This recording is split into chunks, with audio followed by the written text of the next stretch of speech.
Let's get some sevens in the chat. 777.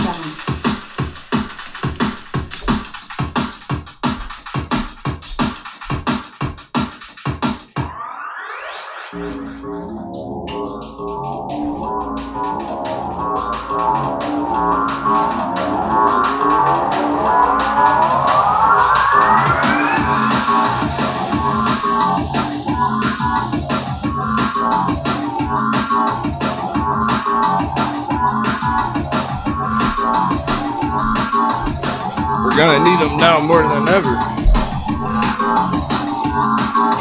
It's a big day.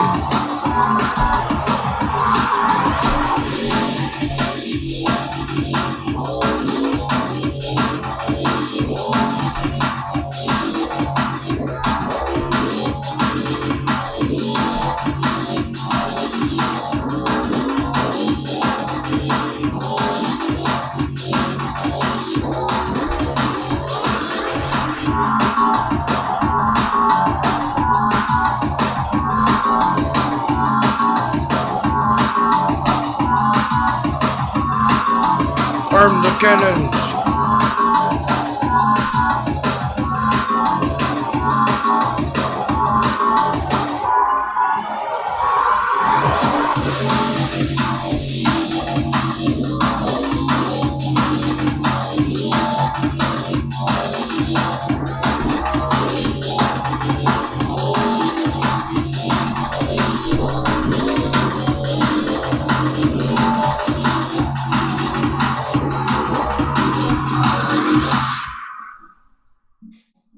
Good morning, stock pirates. This whole week's been a big long battle. Today's Friday. Happy Friday. Thanks for joining me today. Hope you're doing well. Let's dive into the charts. Kicking off pre-market technical analysis. It's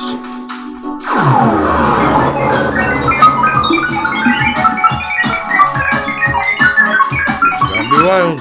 It's gonna be epic. Be good, bad, and ugly. I think we've been preparing all year for this. So it's an important Friday, or important week. End of the year. 2021, the year of the Great Pillaging.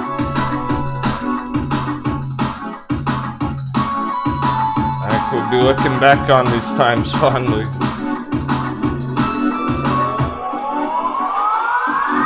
Days of the hot bevy.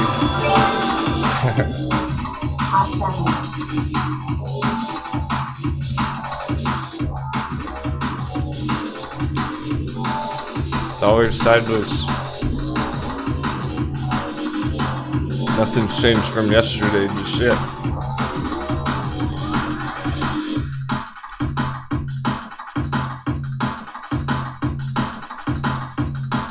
Not even on crypto.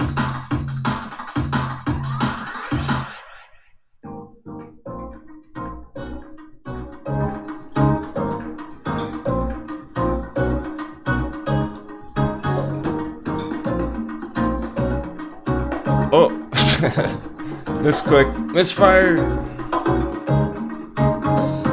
Happened yesterday too.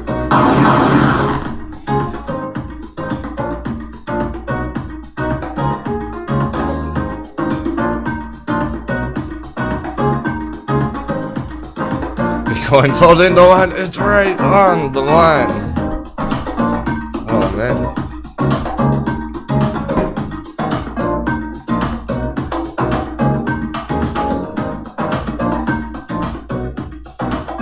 Today may be the day where it finally makes up its mind.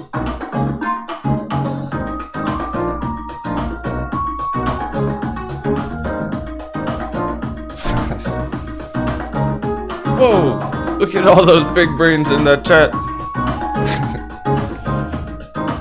We got Swift Mischief, Nerdy Dark, Just Grabbing It, Grizzly Giant, Outside Paper Ants, David Stevens, Elsie, Naked Swabby, Sock Wizard, J-Big, David Stevens, Christian Cheva, Soda Lime, Headstock, Hornet, Todd Bigsley, Patterhound, Whiskey, Tommy Lynn, JD Party Hat, Vitaly, Gen X Gamer, 43, Mike For Real, Sisters Farming Now from City to Country, Tamagata, Gives Him Up, Tomas, Sweet, Lois Smith, Just Revenant, Tolga, Evo Toro, Bobby, RD, Underwater, Fight for Tony, Billy Carr, Pickles, Amco. Look how perfectly Bitcoin sold in the line.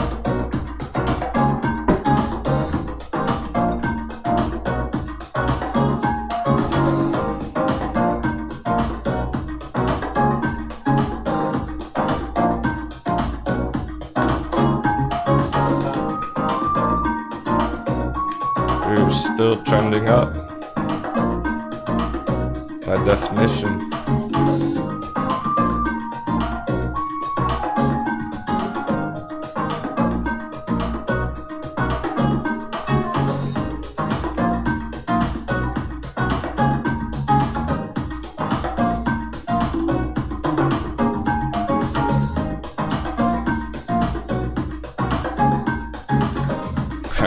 So we're gonna watch on it throughout the very tight area. I have an alert at 50,000. Never triggered. I'm gonna put breakdown alert.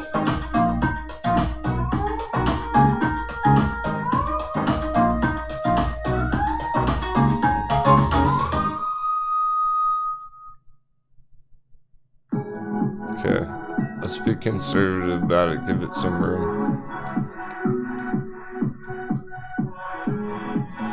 We're gonna put a warning alert on Bitcoin below this low here, this local low.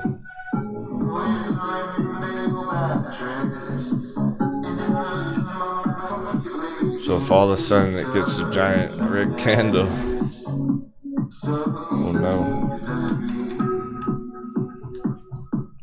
Otherwise, you're gonna wanna let it bounce around too. The dollar might affect that a lot today. There's our kite from yesterday, that's where we left off.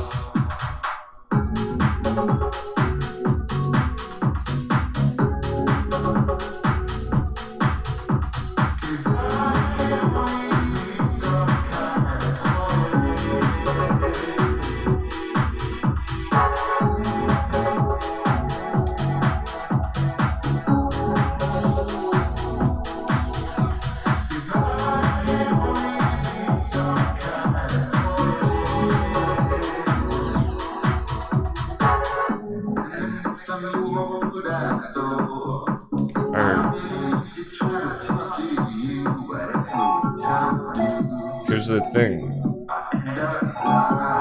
What if it's this all over again? Might just get a repeat.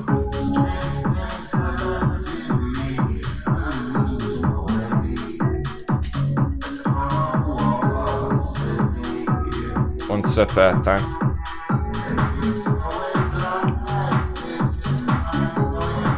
So let's see if we got any big movers pre-market.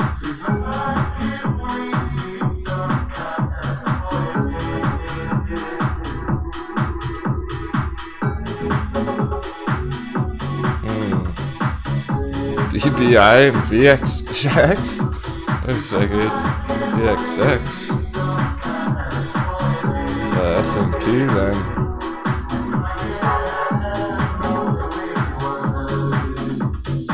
$22.18. That's higher than we got yesterday on VXX.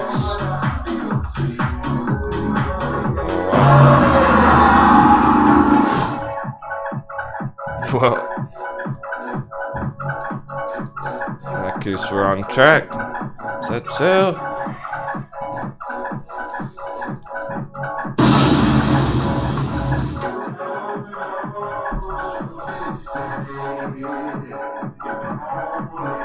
In that case, our speculations. Okay. Overvalued and undervalued differentiations.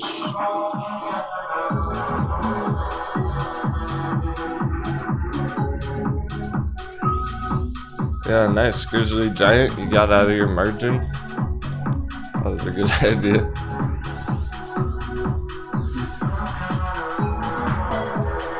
Steve-O, let's go, says it's Blast Off Friday.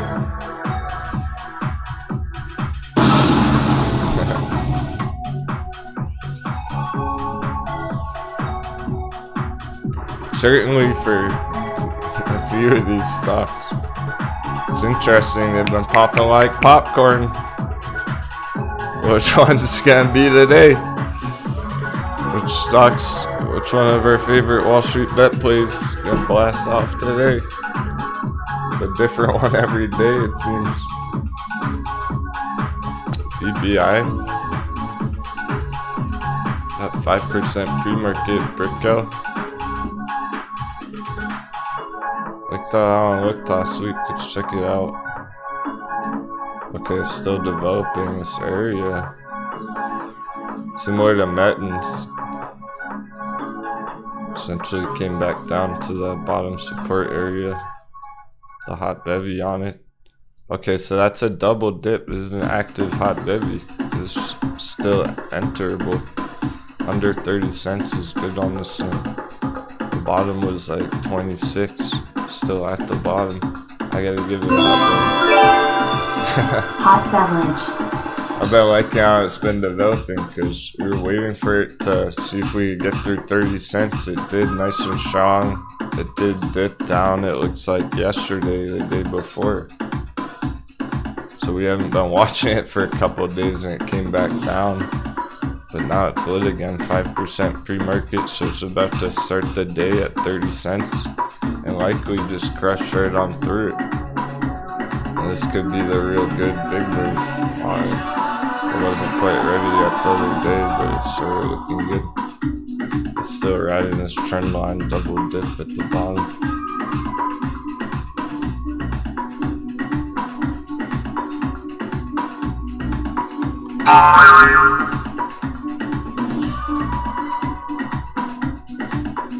So I'm expecting that to go right through 30 cents this morning. Go up to 35 even. Ooh, that's a big move. 25% short-term targets on that thing?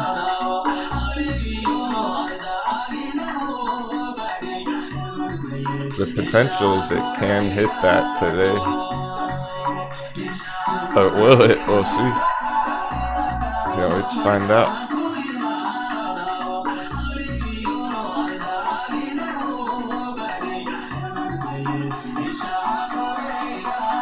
If the dollar goes in our favor, be a lot more likely. Cool, Vitaly, Nanovibronics. That's been turning green every few days now. I think one of these days, again, they're popping like popcorn, so could be Nanovibronics day today where it goes 20-30%. Could be Blackberries day, it could be TCAT.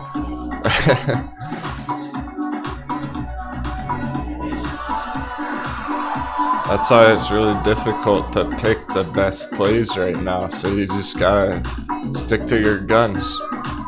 The ones that you are the most confident about, the most conviction over.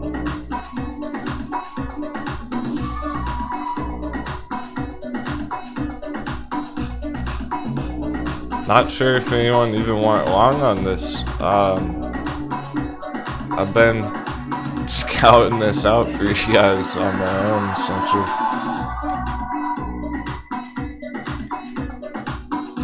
One of the ladies asked about it a couple of weeks ago. Shout out to the Lady Pirates. The most savage of all. And we were watching how it was developing. It's been getting better and better. There's nothing wrong with it coming back down to this hot belly yesterday. Now it's already having a strong bounce pre-market. So that's pretty neat.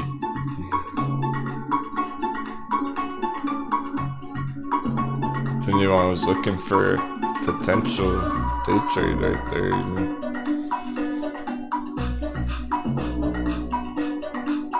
It's more just a short-term trade. Let's call it that. I hesitate to call it day trade so much because you might not hit that target all in one day today, but maybe by Monday, Tuesday. It's 25% short term.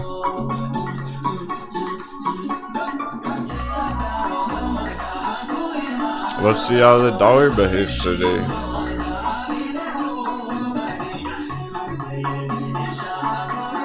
It looks like it's going to be hitting this resistance first.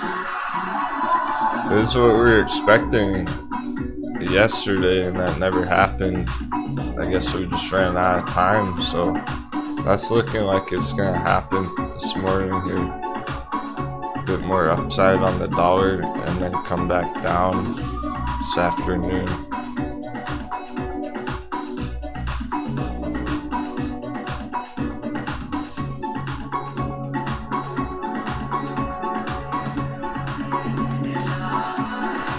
But we don't really want to see the dollar go up here today. That would be a bit much. That'd be quite far.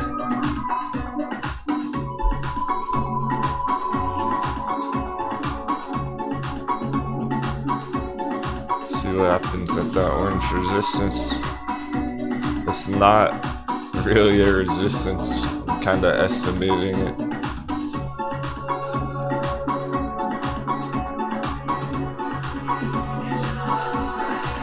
Ballpark estimate. There's nothing on the chart really giving us that.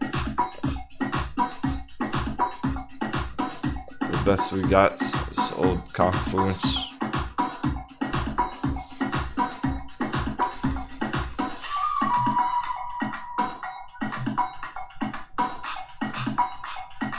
Yeah, Bitcoin might not like that, so no surprise if our Bitcoin alert triggers.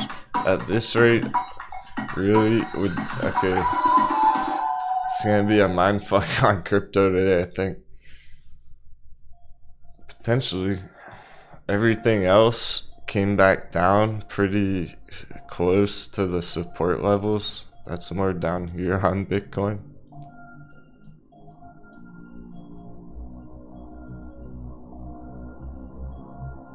Bitcoin's probably not gonna like that for the morning. Dollar keeps going up there a bit. Could come down just a bit there, causing it to look kind of ugly and intimidating. But then we get that dollar dip later today. It can bounce right back up. Crush it again.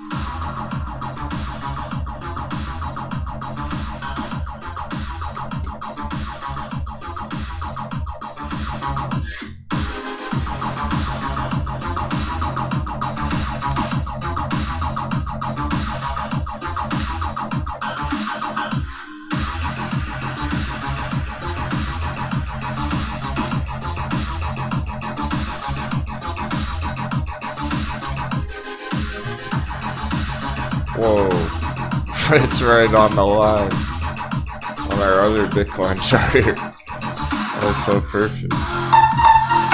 Alert, alert. We don't know if it's red or green. It's an anomaly. Alert. It's a UFO 46666.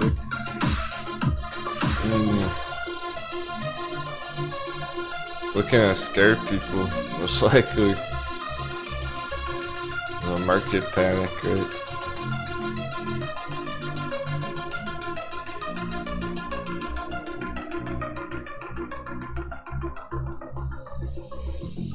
Here's our long-term chart for the moment. It's an active bullish long-term one that we're monitoring.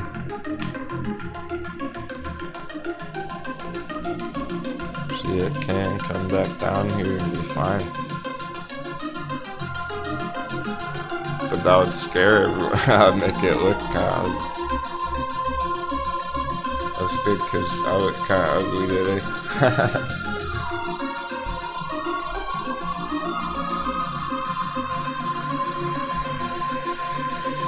Nice RD. Power Bridge was late yesterday. We have a lot of explosive charts right now ready to go. Alright, we're open.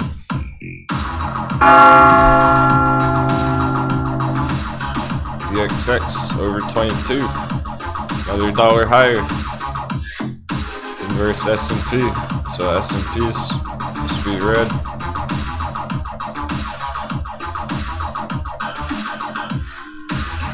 Careful being risky, because the dollar's going up at the moment.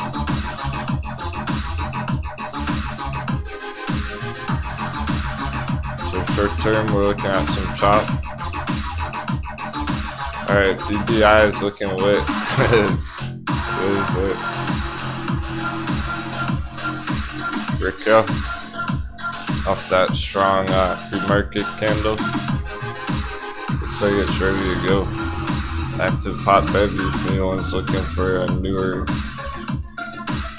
entry today on a swing. We got a nice short-term gap fill up here. 30%.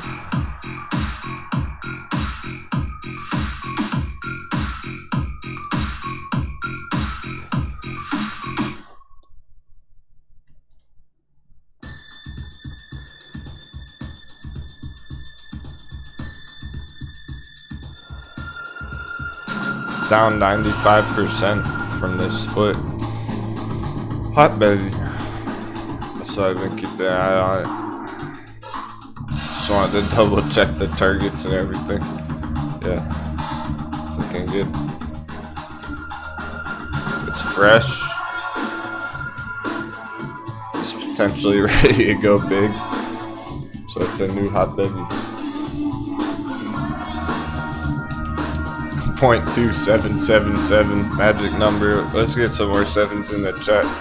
777. That's the hot heavy number on it. 0.2777.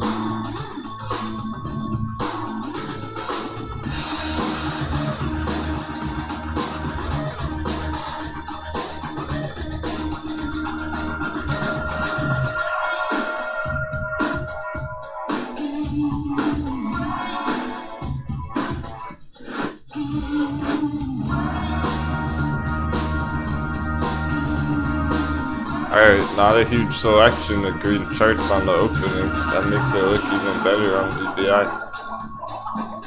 Power Bridge is one of those. Oh yeah, nice. Now that's a strong opening.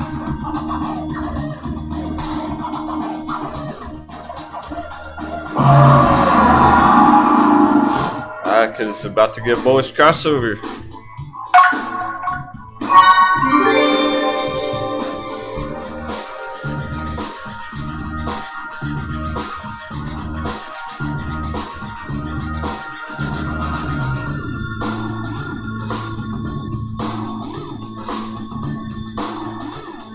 It already hit 110 yesterday. Yeah, it came all the way back down, that's right. I was surprised it even went all the way back down that low as it did. That was a real surprise here. That it even sold off that hard. Not the fact that it popped big.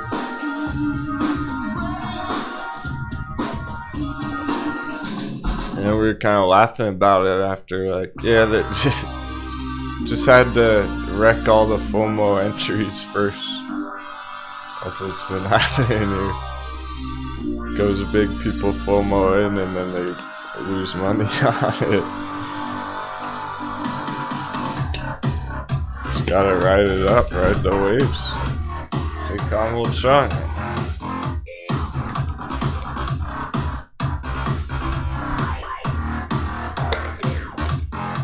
because it just did it again on the opening. Not only did it do it yesterday, it just did it again too. Let's measure that one. 15%. Back down. Yeah, so again, careful about risky day trades right now.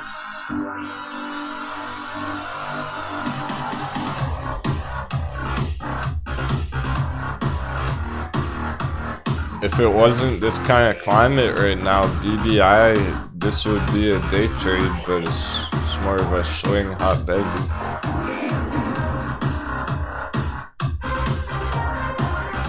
We would have a lot more day trades normally on these same exact charts and price action, but look what happens. Goes up and down instantly. You know. Hitting stop points, hitting targets. A little bit of everything. But overall, we're still trending up. Still got higher lows here. So if you're not getting shaken around during that storm, there's nothing to worry about.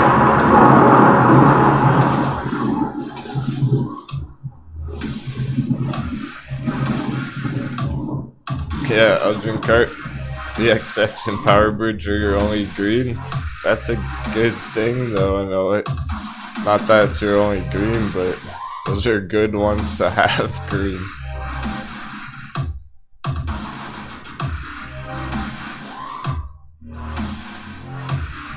It's good you have any, because without the smackdown on Power Bridge, you wouldn't have green on that one.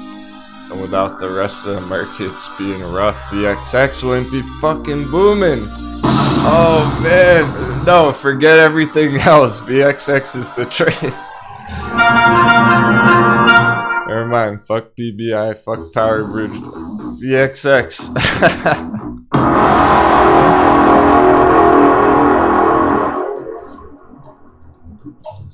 If you're entering anything this week, it should be VXX. Damn. I hear VXX, babe.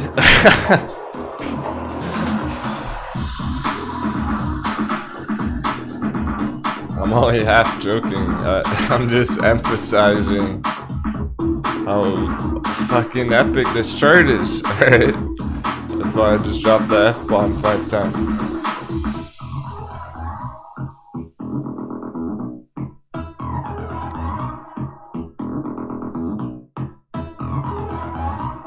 Look at the trade we just got out of it last week. 50%. There's your day trade, there's your swing trade or your scalp.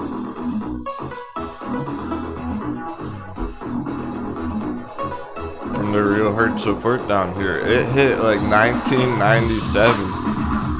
Just under 20, just a couple pennies under 20. It's brutal. 3 pennies. Paper hands folded. Yeah, now it's trending up nice and strong all day yesterday. Now it's going straight up on the opening. This means a lot of things. I mean, dare we even look at the S&P chart? Oh boy. Oh, if that's such a good idea, it might look scary.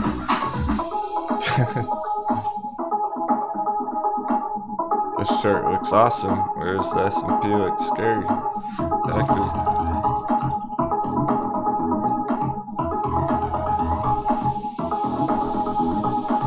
So basically put every other trade aside. Comes to VXX. I'm only half joking. We'll pull up our Queen S&P. Just to take a peek. It's gotta be rough. Yes. It's about to break through the last support. The last...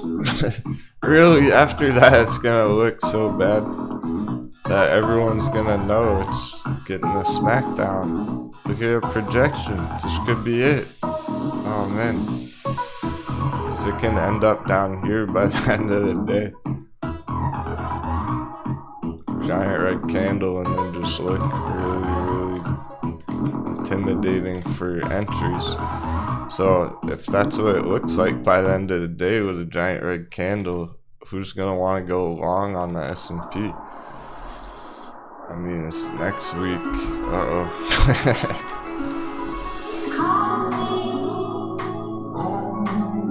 It could, Village Idiot. It could definitely lead to selling off in Bitcoin. It's about to hit our alert. Oh, shit. It's good, bad, and ugly. It's gonna be a stormy day.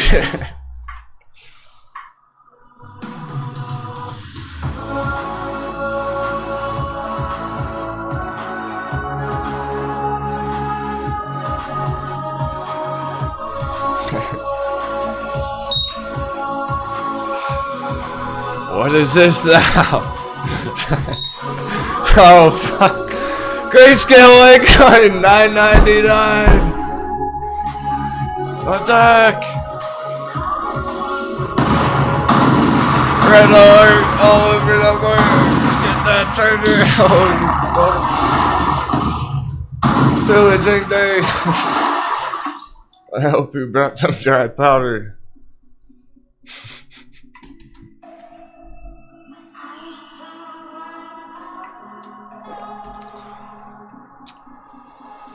How long have we been waiting for that now? 3 weeks in LTCM. I don't even know what that desktop metals alert's all about. I do know it's a bad alert, but if we just have a quick and dirty chart on this thing, we're gonna have to get back to that one. Oh, it's already back at 10. Go down. Go down. Come on.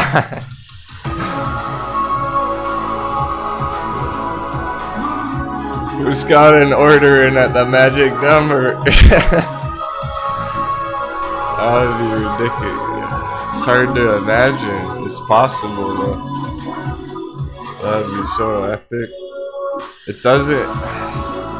If it's gonna happen, if it's gonna hit 777, it's not gonna happen today. Maybe by the end of the month. That's what we're thinking.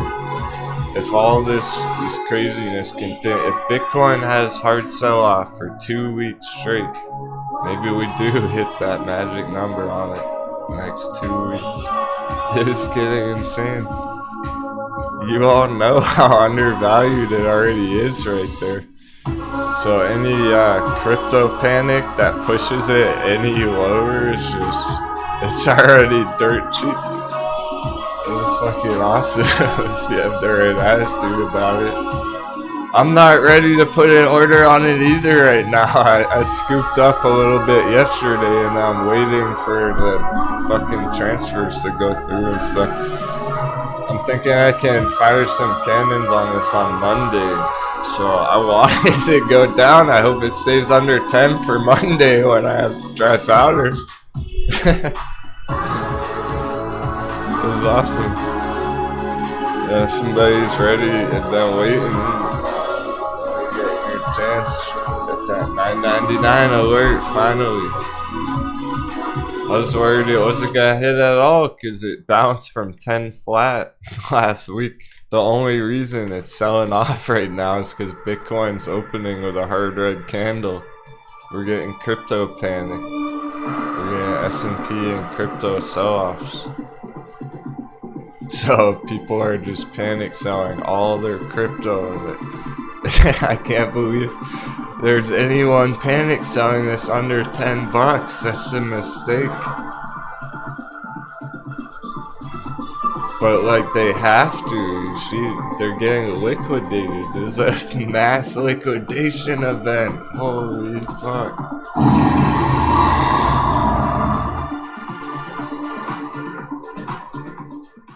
There's a mass liquidation event hitting the markets. It's the anatomy of a bubble. Coconuts got it easy for 2 years straight, riding a bull market up for 2 fucking years, riding Tesla calls straight up for 2 years. Now they're getting liquidated, not by choice, but by force. I don't think anyone probably does want to panic sell their grayscale under 10, but they fucking have to, because they got bills to pay, they got families to feed, they got other things they need the money for. So if they absolutely desperately need that money, they're gonna have to sell it, and that's what's brutal about it. But for us,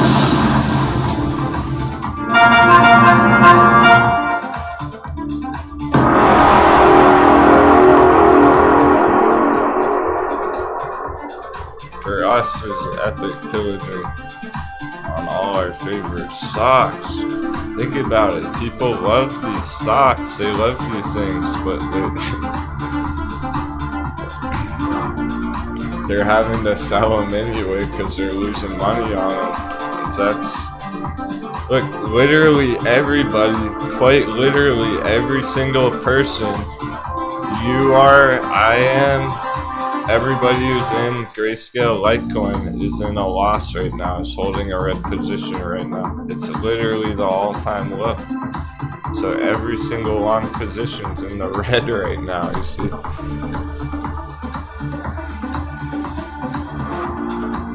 No one's making money on it. It's not time for that today.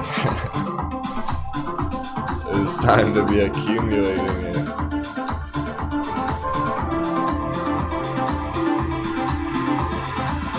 While everyone else is panicking, while people are forced to be liquidated and capitulated out of their positions that they love, that they want to hold, but they need the money. So they gotta take it out of the markets. Oh boy. 1, 2, 3, 4, 5, 6 plus VXX. And 7 with a 0%. We got 7 charts that are holding up right now. Out of like 40.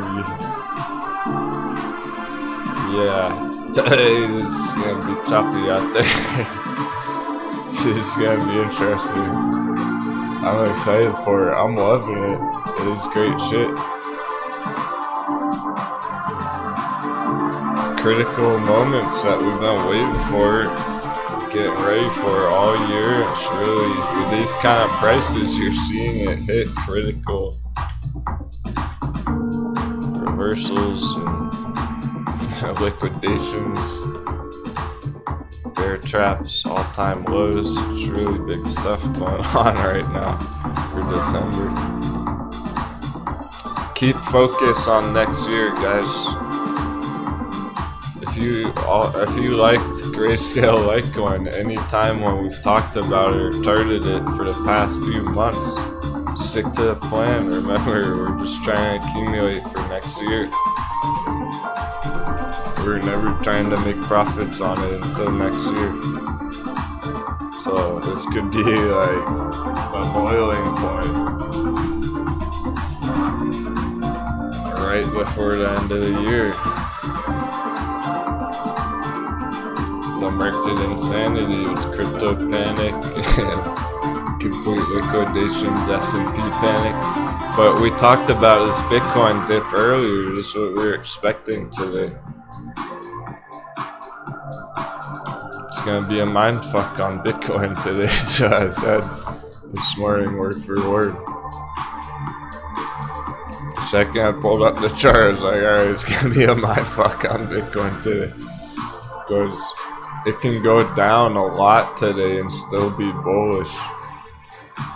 It's gonna be interesting. It's gonna depend how low it goes. If it just completely gets obliterated and goes straight down, that's gonna be pretty brutal, pretty insane if that happens, like back here. But if it just goes down to this support level and then it slows down and it holds up pretty well, that's all good. You don't have to worry about it too much. So it still is not even made up its mind, even though everything else is. This can just be some panic with the rest of the markets going red. Coconuts feeling like, oh no, everything's gonna crash, but still tons of crypto diamond handsers, so are they gonna hold it up? Remember where we've come from since August. It was at like $29,000 in August when we started accumulating our altcoins. 29,000, and it's at 46,000, and people are freaking out about it. Right?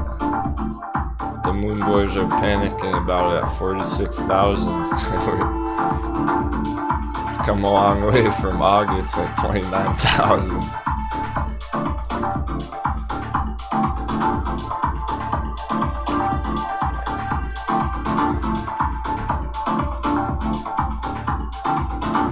The bigger perspective in mind here. Bitcoin. It's a long-term chart.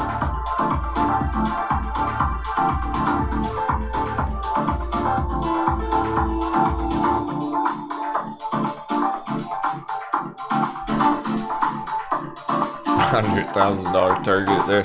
So what about that? What about that shit?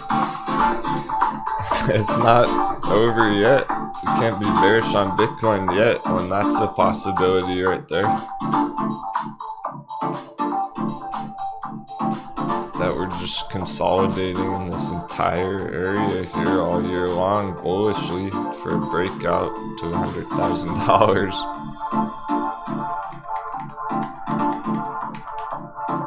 So let's not jump the gun on that. It's only going to be more bearish if it gets below here.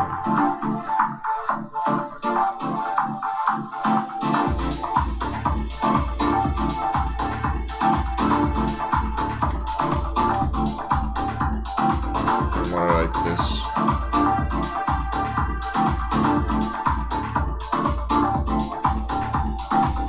If we hold up here, it's no problems at all. And that's close to that low, so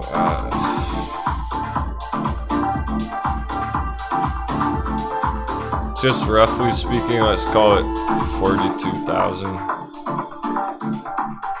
40 to 42,000, right? That's either going to be a bounce area or it's going to be a resistance and push it way lower.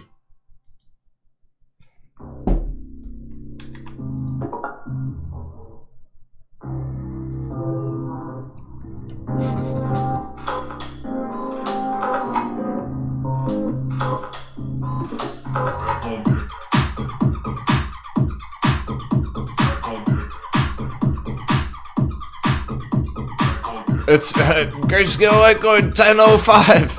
What the fuck? Don't tell me that was it. Who bought all the grayscale? Alright, who did that?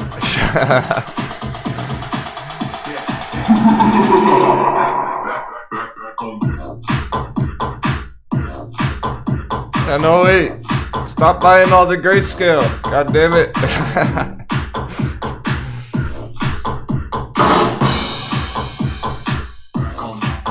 Captain's gotta get a piece of that booty.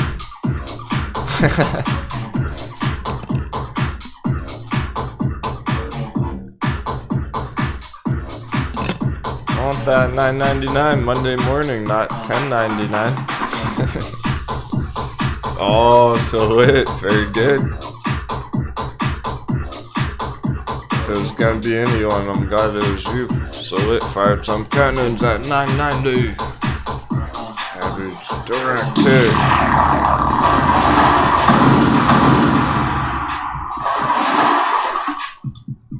I heard they taking damage already.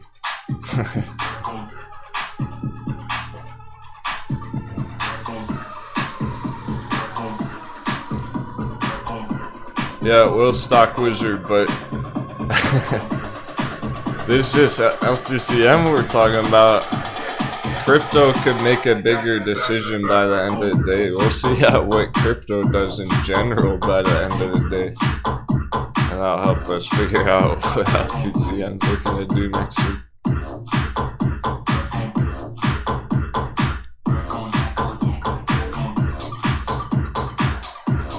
Alright, let's say just hypothetically, one of the scenarios is just panic on Bitcoin, just a mind game. And then it goes straight up, and we hit $55,000 on it this afternoon. Because it's Bitcoin, it can do that, no problem.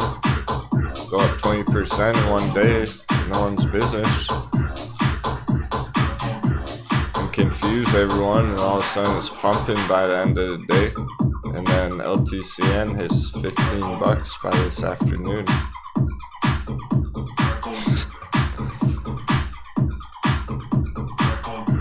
If crypto goes bullish right now, this has the potential to finish a day anywhere between here, $10 and $15. It could go as high as it wants depending on what crypto does right now.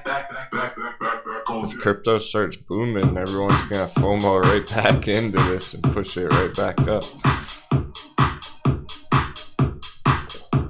So it can have as big of a move today as it wants to, depending on how Bitcoin goes later.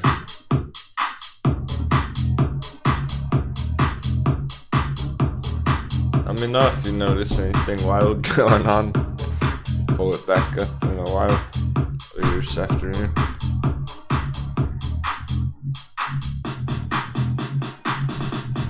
Nice.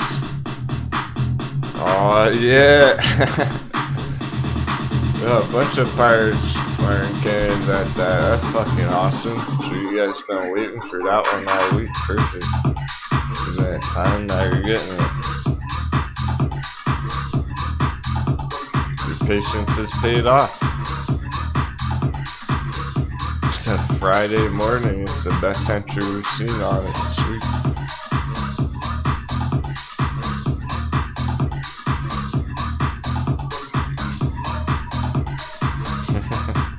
Let's add some names to this bevy.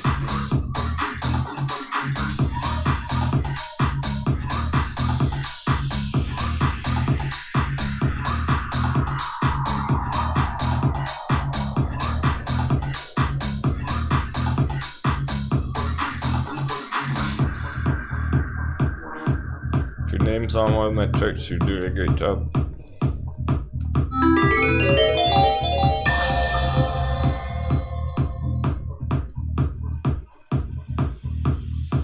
She waited for the right time when we attacked and we got the treasure.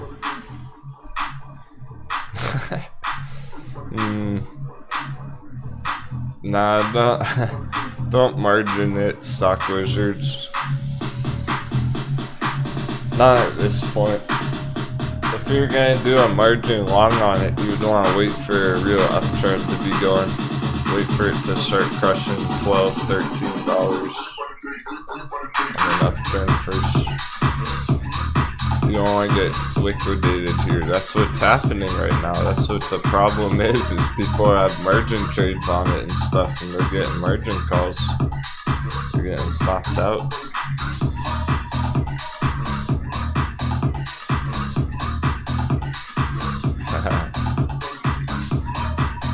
Native is.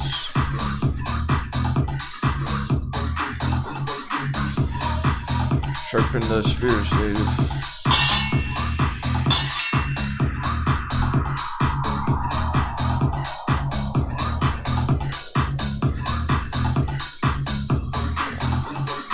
That's great stuff.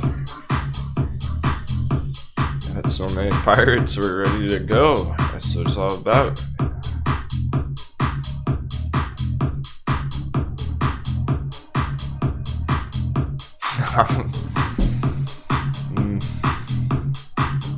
See, I want it to go down so I can pillage some more, but people fired the cannons. I'm ready for it to go up too, so y'all can make some profit. gonna be good. So either way, let's see where we are in 2 fucking weeks. I can't wait to see where this chart is in 2 weeks from now. If I had to guess, we'll probably be hitting $20 in 2 weeks.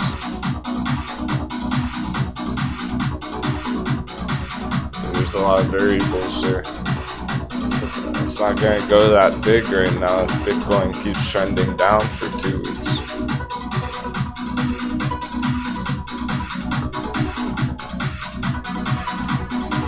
Nice, Perp man, he's up 90% on VXX calls.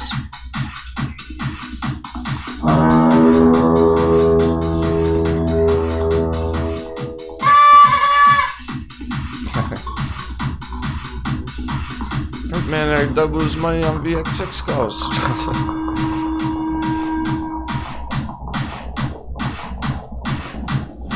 Yeah, just Revenant. You still don't know what a Bitcoin is.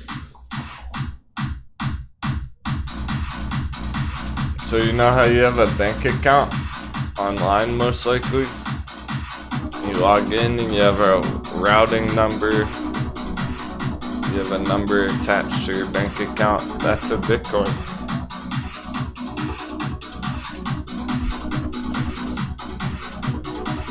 It's just a number on the blockchain.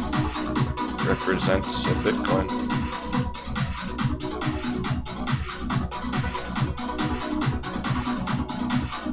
So you can trade that number. You can trade that Bitcoin.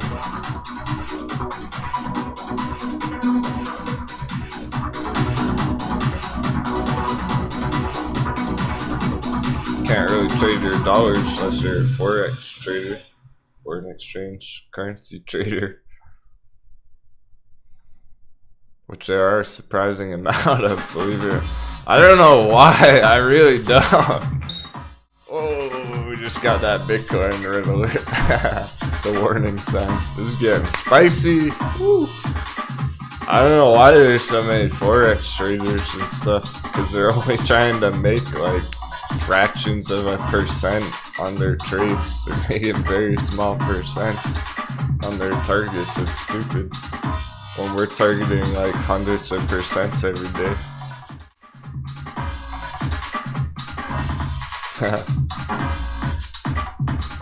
Hey, Fast Freddy.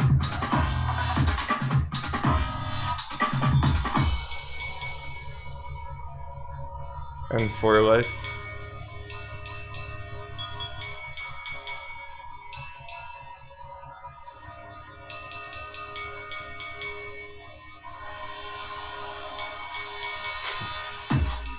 So basically put every other chart, put every other long trade aside right now. All in YOLO VXX, not financial advice. Our bearish trades are going to be looking good. We got to take a peek at those. We are bearish on NIO at the moment, so everyone's clear. We are bearish on Lucid. CCIV Bay at the moment. We're bearish on Tesla at the moment. God damn. Excuse my language this morning. I can't help dropping a fire because I've been up all morning looking around at what other people are trading right now. It's a bunch of garbage. I wonder why they're getting bent over. I wonder why the coconuts are getting cracked. You know what people are trying to make money on right now? Bunch of shit. Tesla. Here's your Tesla chart. I'll see you at $500. That's right. I will see you at fucking $500 on Tesla, because what goes up must come down. Everything about this chart is bearish, and these dummies are trying to go long on Tesla.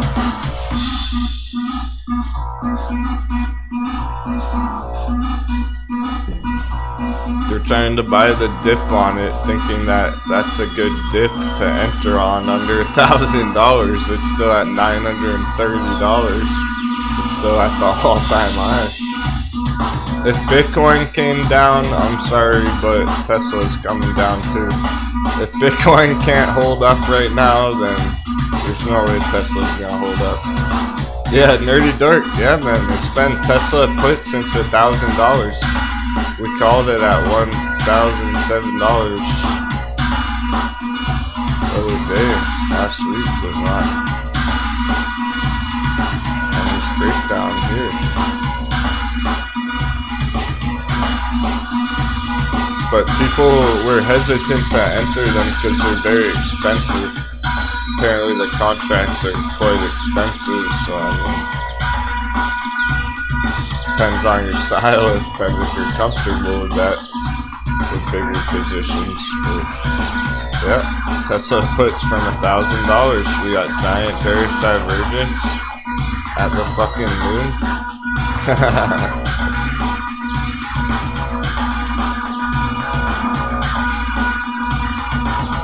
Here's the weekly. Look how it's about to have a major bearish crossover.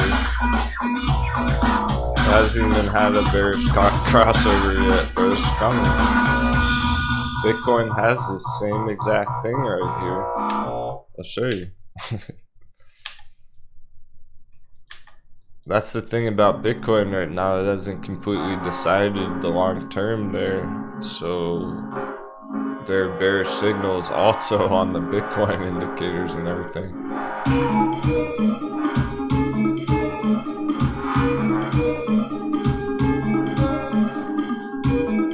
Here's the same thing on Bitcoin right here. Except it's a couple weeks ahead because it just had that bearish crossover fairly recently. So this is the same thing as Tesla here on the MACD, with the bearish crossover already happening on Bitcoin, right? So if Bitcoin can't hold up right here, if Bitcoin got a bearish crossover, almost certainly Tesla's going to be getting one here too. And they look identical. Here, I'll show you them again back to back and see how similar they look.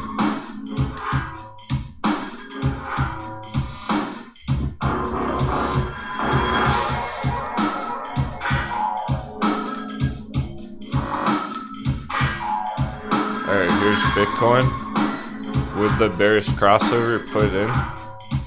Here's Tesla about to put in a bearish crossover.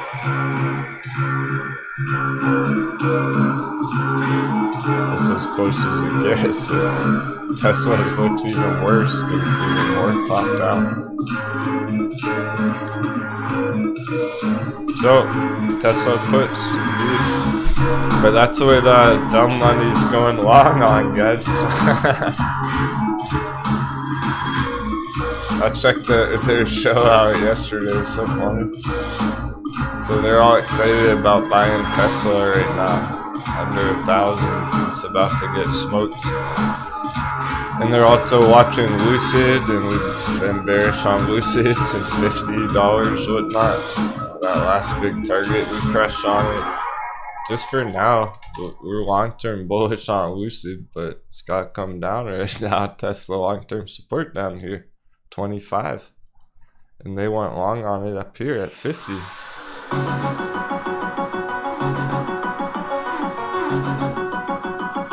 So now they're watching Lucid as if it's gonna go green today. I'll see you at $25 on Lucid. On CCIV, babe.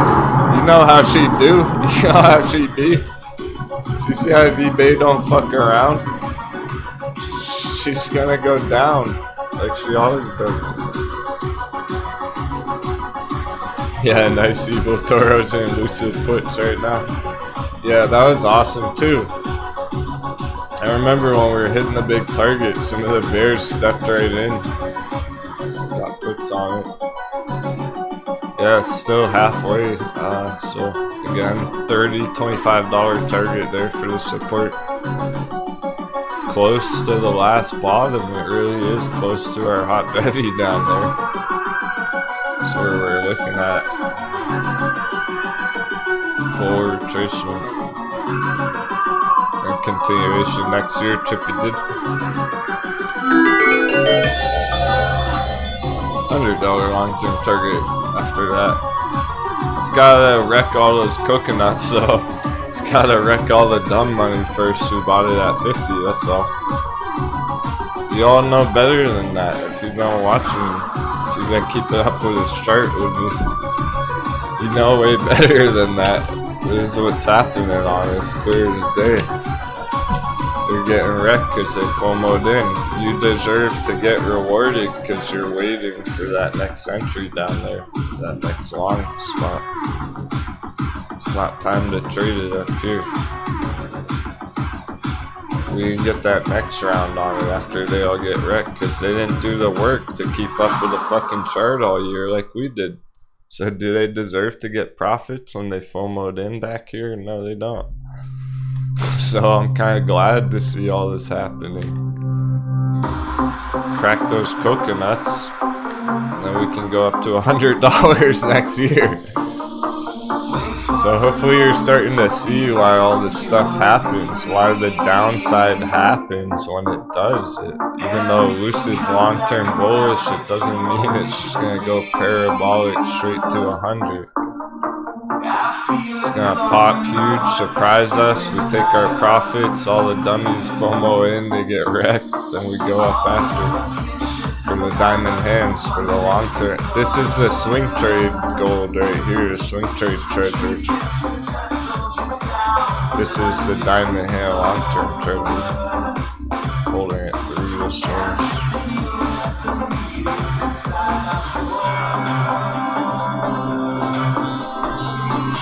We're getting green. We are getting green on our favorite Wall Street bet charts. What is going on? Dollar's still going up and we're getting green.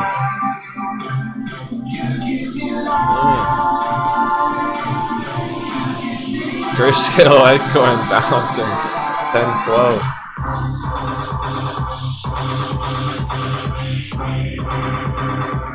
10-12. They're so bottomed out, there's nowhere to go but up. They can't go any lower because they're already at the all-time fucking low.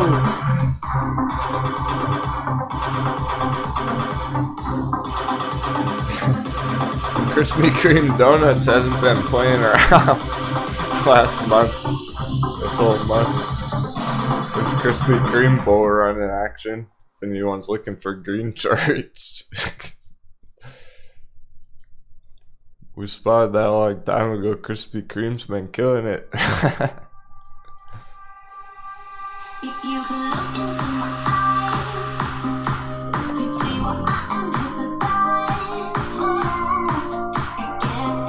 Oh yeah, did anyone go watch Spider-Man?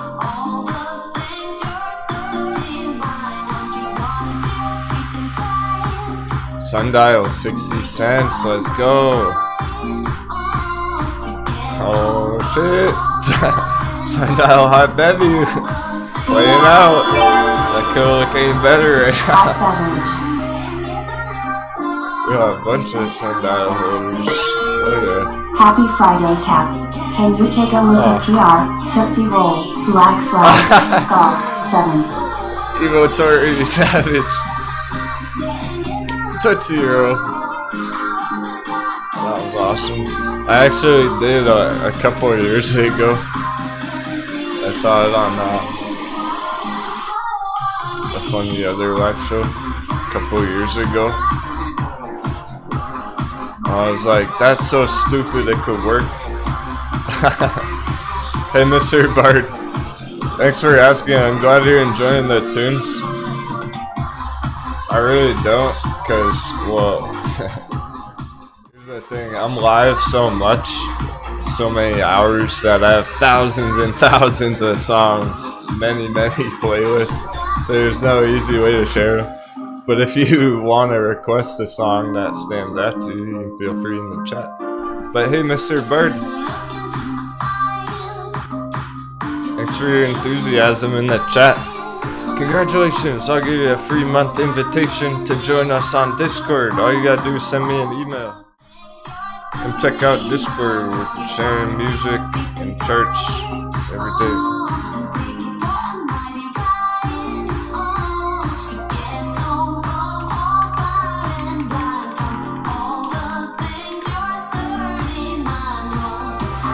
trying to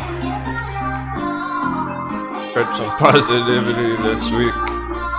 Giving away memberships. Yeah, you're welcome, bud.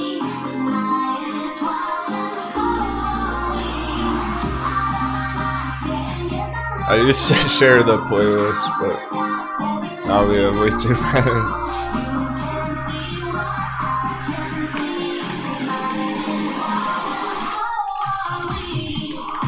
Y'all wanna spread some positivity on that?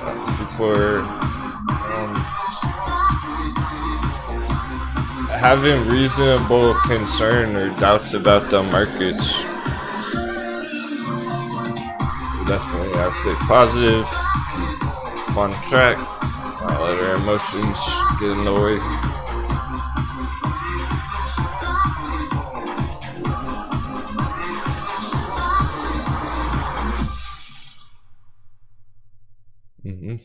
So that's why I feel that now more than ever, we need all the crew's support, keep each other on track.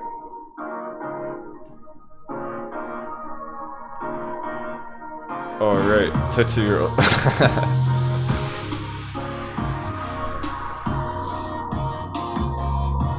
You're not interested in Krispy Kreme donuts?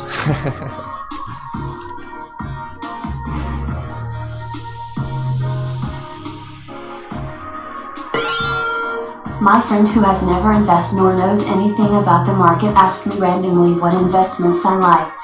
I said LTCN. Today he messaged me, hey, it took a while, but I bought $3,000 worth of that grayscale thingy this morning. He has no idea how good he did. Oh, that's savage. Yeah, not bored enough. Thanks, man. That's a good story. It's pretty funny, too. The irony there. Yeah, dude, I just hope he doesn't paper hands it.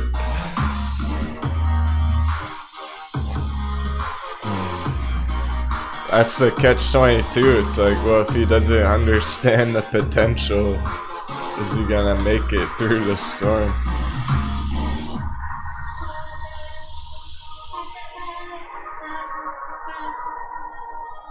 But that's an awesome position to get him started. Hopefully he doesn't have to hold it too long to start seeing some green on it. It's at this level. Yeah, you're telling me you got the best entry on it.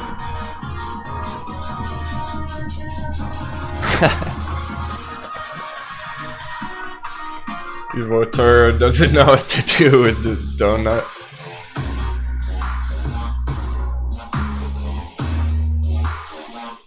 Yeah, I know. That's it's only one thing to do when it comes to ding dong. There's only long dong. Donuts kinda.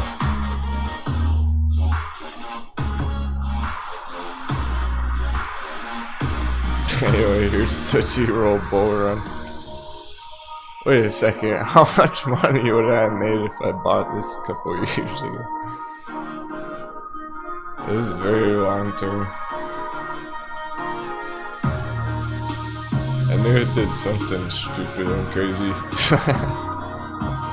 Because it had some meme action.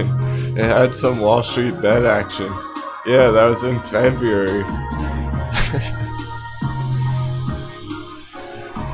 It didn't go that big though. I'm glad you asked Toro about this to show phone. It was worth the laugh. It's not worth the trade though. I don't see it being worth the trade.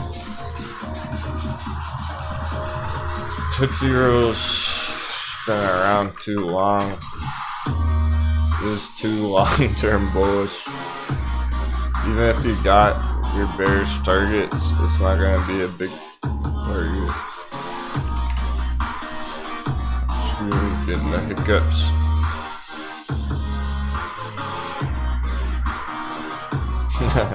Tootsie Roll's been crushing it since 1896. It's gonna be hard to time a move on that thing. And it's in 75 other countries internationally. So this is not really based off the United States economy either. It's a 2 billion market cap. Yeah, forget it. Although it's fun and I like what you're thinking, I'm glad you asked. It's not even worth it either way. So, if you were thinking the same thing, thinking, oh, Tootsie Roll could be a big win, and you did that last year, and you got that big win on the stock squeeze, the Wall Street bet squeeze, January, February, you only would have got 100% out of it, which isn't that impressive, right? And it actually looks bullish here. I think Tootsie Roll might keep going.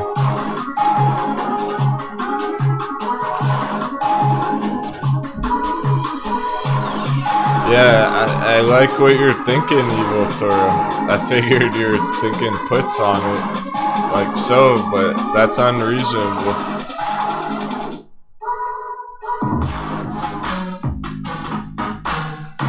Not every chart behaves the same. Tootsie Roll's different. It's too strong. Tootsie Roll can't be stopped. It'll ever go down, to be honest with you.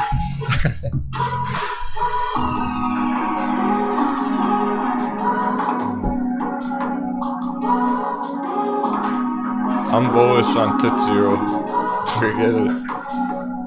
It's not gonna behave the same as those other topped out charts. It's too long-term bullish. I wouldn't expect it to just get smacked down like that. People are not gonna stop buying Tootsie Rolls in 75 countries around the world overnight. There's no reason for it to get hammered. Well, it's been going up for 30 years. It's been on a strong run from 1987. How do you time that one? So again, it's not gonna follow right behind the S&P. Just because the S&P could crash doesn't mean Tootsie Roll is going to.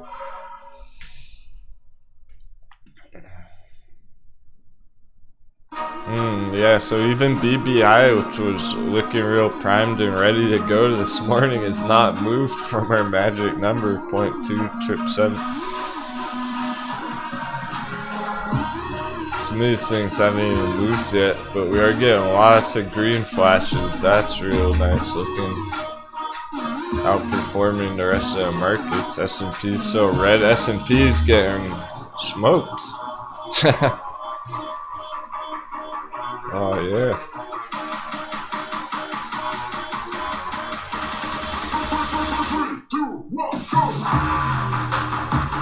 Evil Toro, SPY puts.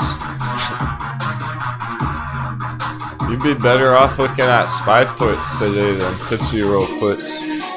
But let's check a few of our bearish trades. Sure we haven't missed anything though. Sundial looking strong.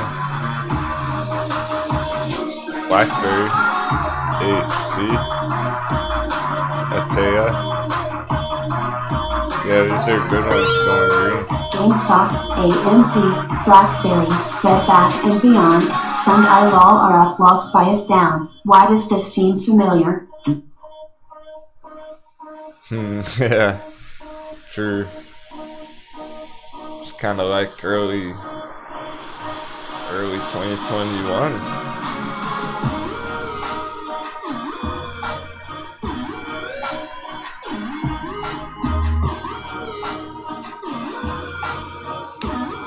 Alright, so major mistakes are being made. There is a lot of attention on the markets right now, let's say. VXX still crushing it, by the way, of course. I hope everyone's making a pretty penny on VXX today. This is the whole reason we've been looking at this thing for so long.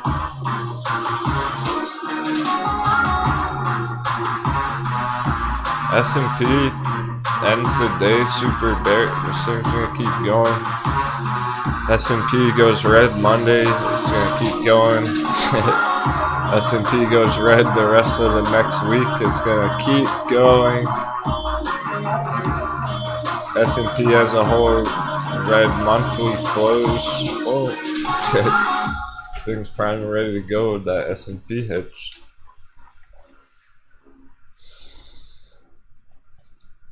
So it's kind of like if you're swinging against that S&P move right now, you can be riding this up, and then if it changes, you just take your profits and get out like last time back up here. So that's how we played it last time, and people made a nice 50% on it, and I was like, okay, well, we hit our short-term target, and we're gonna have to give it more time so you could take profits if you had entered it for a day trade or a swing trade on that last move. That's how it is again right now. It's like, okay, well, you can re-enter it for that next move at round 2 on a swing, and potentially even just scalp it for next week or whatnot. But anyway, so this is all showing us that that there's gonna be still a lot of good, bad, and ugly. So not bored enough to know it's saying it's the Wall Street bet stocks. So yeah. That's what's cool about our watch list right now, is a bunch of our favorites are doing well, even though the S&P's going straight down right now. Finding the green and see red. So that's gonna go for pretty much all of the high risk charts right now. So, alright, so basically I'm categorizing the Wall Street bet charts as high risk trades. So why are the high risk trades performing well right now? There's only one explanation. The conservative trades, the low risk, the more mainstream investments are not performing well. So as Tesla is not performing well, it's losing value. That value's going into Ding Dong and donuts and Tootsie Roll.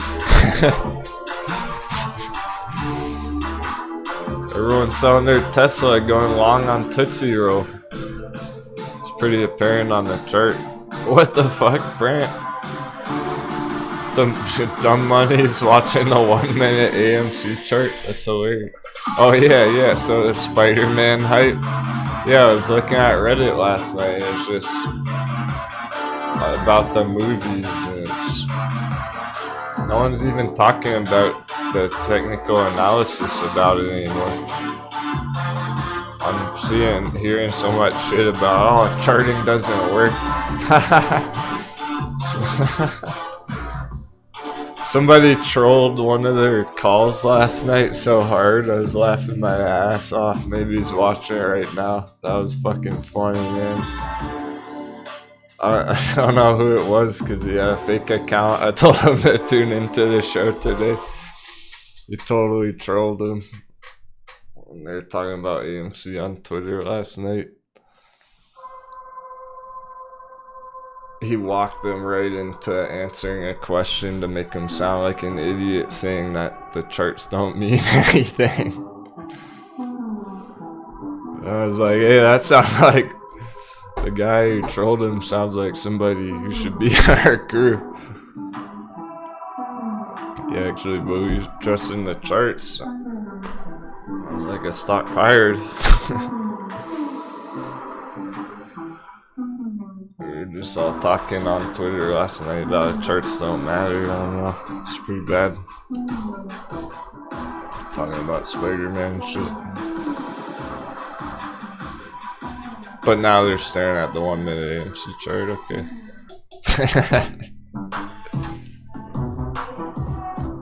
I wish I could pull it up, but there's no point.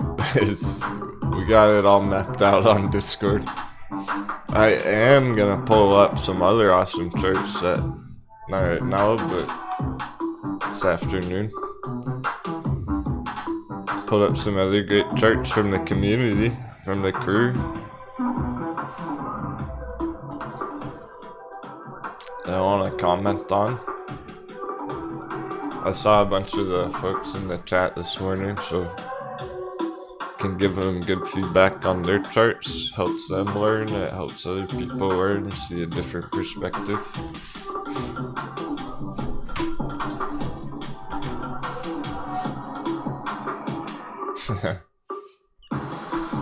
Yeah, the Evergrande stuff, that's been a lot of build up all year. So that's all part of everything coming to a boiling point right now. There's always the speculation here with crypto too. I want to point this out just so everyone knows about this possibility of why Bitcoin can still go up. There's always a speculation out there with the Bitcoin bulls of, it's just a recurring theme that Bitcoin may be a hedge against the other market. So there's this idea that always reoccurs when the S&P goes bearish. People think, well, if the stocks are bearish, maybe they're gonna look for a safe haven in Bitcoin. Maybe they're exiting their stocks and they're going long on Bitcoin. That's a very real possibility, but it is speculative. So if they're taking profits on Tesla and Apple and Amazon, they might just be buying crypto, and that could send crypto to the moon anyway, regardless of the S&P. So there's a lot of very many variables here going into the next couple of weeks till the end of the year and the new year that need to get sorted out. Meanwhile, LTCN 1017. Congratulations, if you got an entry under 10, I don't even care if it goes back under 10 again later today. Congratulations, you crushed it.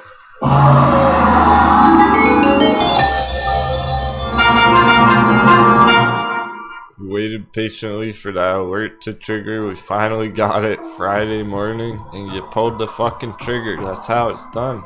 I'm so proud. I can't wait to celebrate with you all. I'll start, since I know everyone loaded the boat on it, we'll start celebrating when it gets back to the green box even. It'd be awesome just when it goes 100% again, let alone beyond. I'll be happy just to get back to 20 now. Everyone had a chance to get in. I'll be fucking stoked when it hits 50 bucks. Everyone makes 400% on it. Let's get some more sevens in the chat. 777. Happy Friday. Big things going on. We're gonna take a short intermission, short mental break.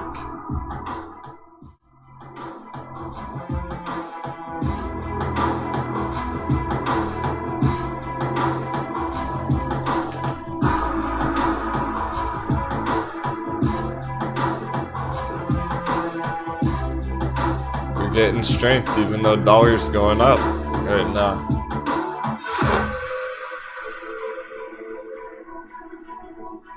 It does depend where they're at in the cycle, so you might even have some of our bearish charts going green right now. We do, almost all of them. So it depends where they are in the cycle. You know these are long-term bearish, but they're green today anyway. It's about our hot bevies that are going green. It's about Sundial, 60 cents, VXX crushing it, quarters dice rolls.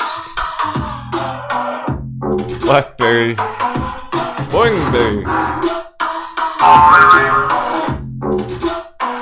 LTCN 1030. Whoa! Oh shit! That's bouncing quick. That didn't stay down very long. Stop by. I'm not gonna be able to get an order down there. We're keeping a haiku going. Reminds me of my youngin' days. Started learning how to trade, get lost in the sauce, forget time exists. Welcome to the Matrix.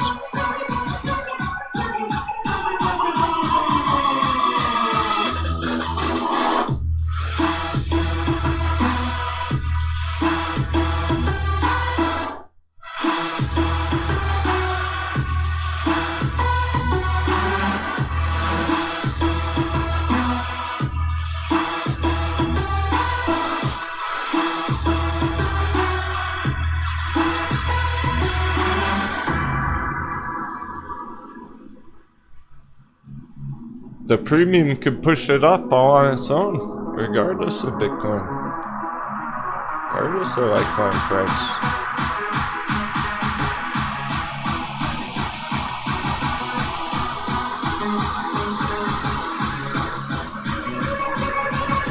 Alright, this is a real deal. We're putting these two up. Grayscale, Litecoin, VXX.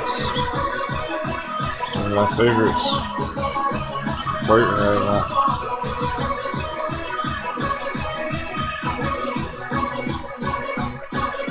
It's our chart from yesterday. Look how perfect slowly that green line.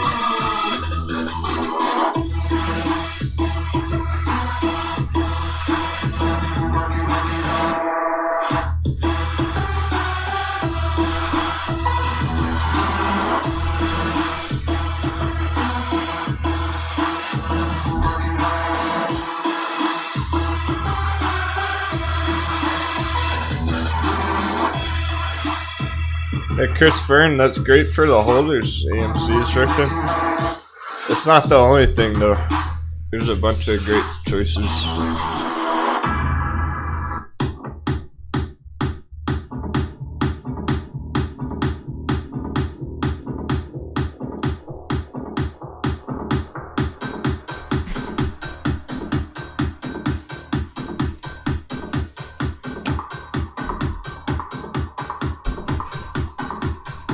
And you'll know why I'm leaving these two charts up right now if you've been watching this week.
Are we really going there?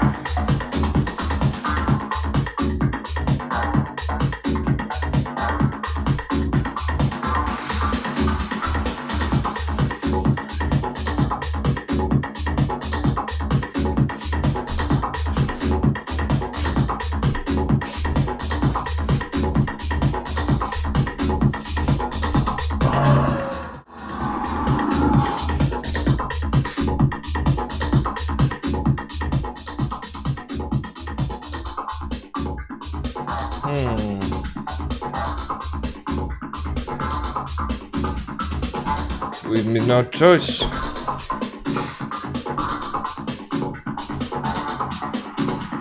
Everyone's talking about it. Meanwhile, Jean Remy's got the right idea. He's accumulating and holding Bitcoin for next year. Sounds good. Hey Becky, just in time for the fire. Look what you've done.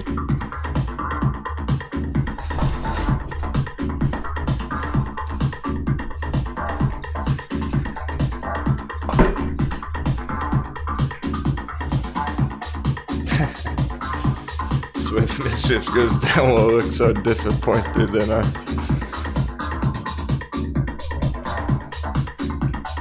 Yeah, because we need no choice. We're gonna have to pull up the chart.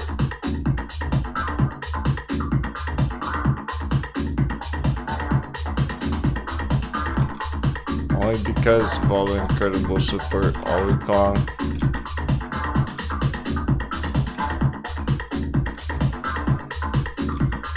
There's your reward. Not learning the chart all week. It's gonna be unbiased. I don't care about Spider-Man. I don't even like Spider-Man. I think Batman and Superman are cooler than Spider-Man.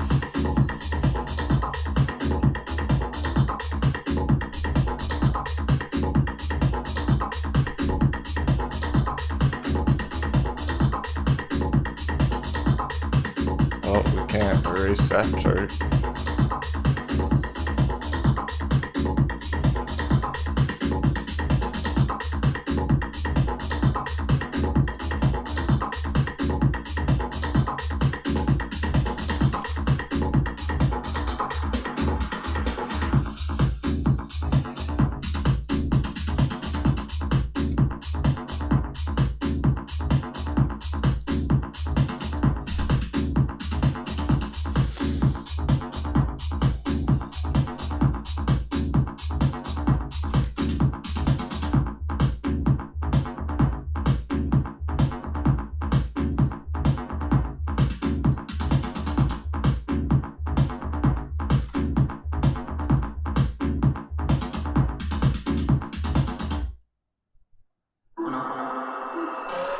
Boom. Fresh chart. Unbiased. Technical analysis. Drop those sevens in the chat. 777.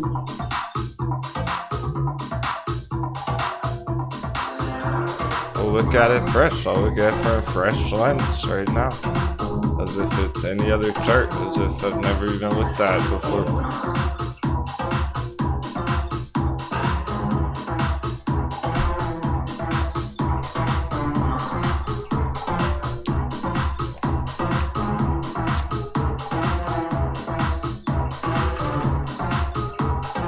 Suspicious that it bounced at 21.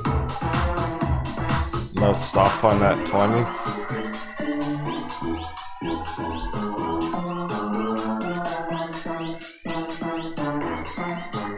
I know, Flatty 420, but everyone's talking about it. It's up like 15% on the day. We don't have a ton of people watching this week in general, so I think you earned it. I think you deserved it, and I think you're mature enough to handle the chart. Whatever it's gonna show us.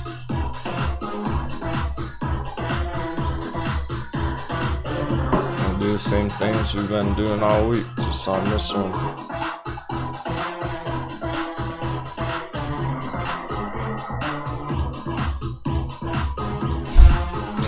Why am I even doing it? See, you realize how much lashback I get just for charting it. People just don't even wanna.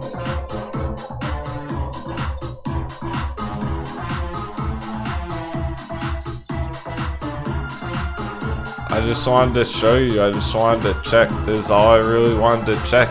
Is it a breakout yet? It's not.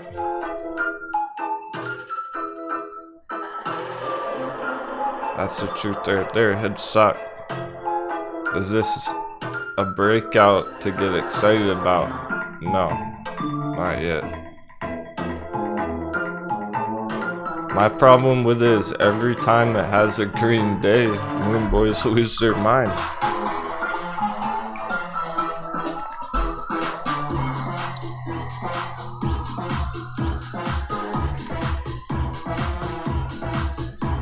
And then they FOMO in.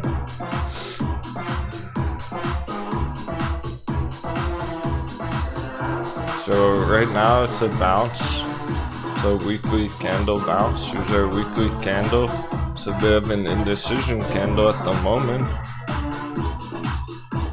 Let's see where it closes by the end of the day.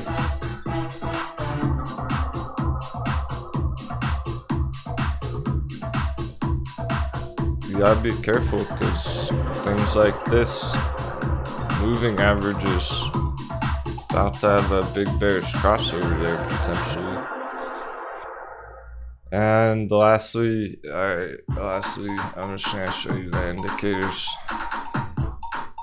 It is dangerous stuff because just like when we're finding our other hot bevies, we're looking for signs on our indicators, right? That it's bottomed out. So you see it here on the daily and you go, alright, cool, it's bottomed out, so it's a good time to enter. Also fast, let's check the weekly.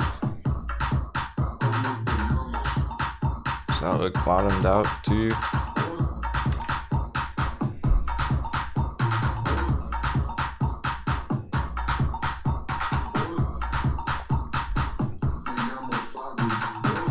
does this MACD look bottomed out to you? Does that look done? Does that look bullish?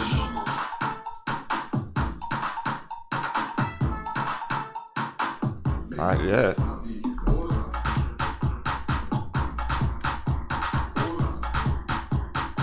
Sure, stock wizard with lots of volume and volatility, you can scalp it, but there's a long term. The current stage is long term, so we're always planning for 2022 long term on it anyway. We're almost there.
Sure, KB.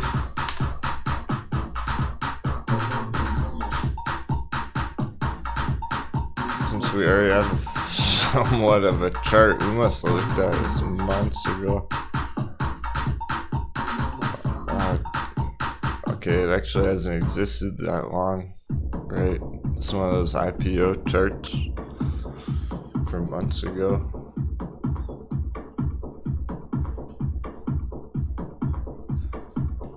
Makes all this irrelevant now. It's out of that channel. It's back down towards the bottom, holding an uptrend.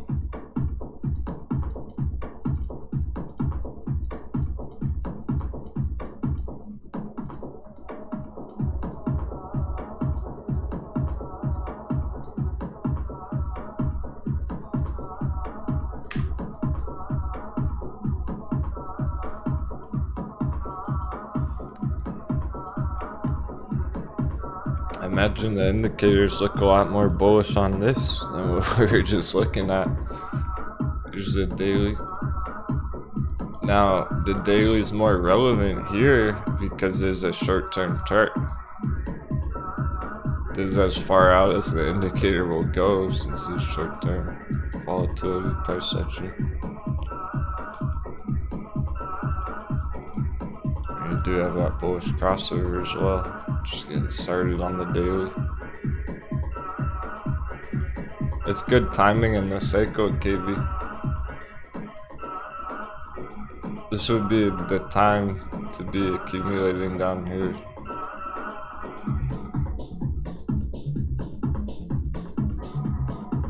But you'd have to make sure that it holds this uptrend. You do want to hold an uptrend on here.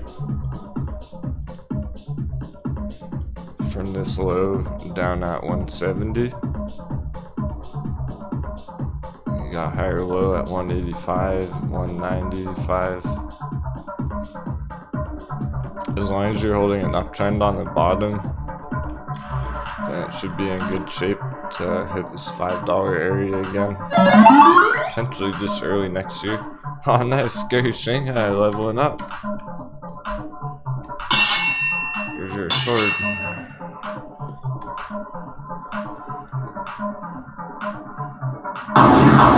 Here's your gun.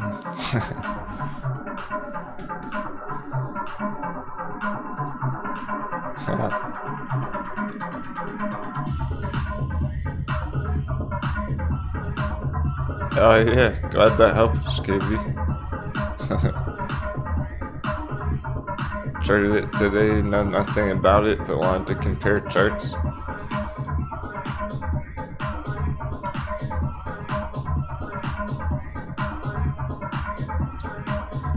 Yeah, so I also have a Fibonacci drawn on here, and what this is telling us, the way I have it drawn here, this 236 level is at $2.50. Essentially anything below that's the value level.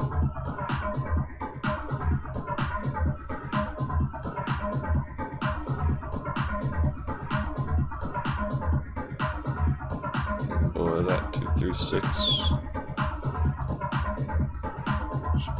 That red line.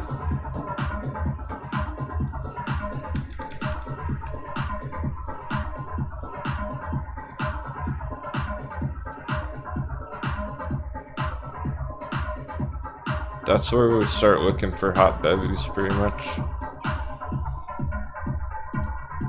But I like how it's maintaining an uptrend. That's important right now. As long as we're trending up from the bottoms, it's going to be important. Because that's what's happening on Metin as well, you know, in the short term. So that's a midterm wave that's going on there. But here it is short term on Metin. Pretty similar actually. Remember how as long as we're holding this uptrend on Metin on the bottoms, we're in good shape. It looks like it opened red again, but it bounced again from that support holding the uptrend.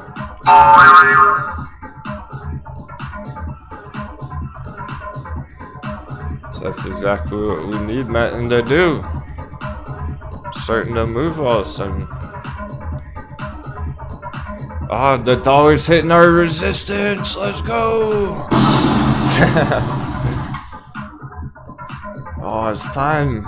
It's time, guys. What time even is it? It's not even bearish. It's not even tea time yet. But it's time. We're at our dollar dip resistance area.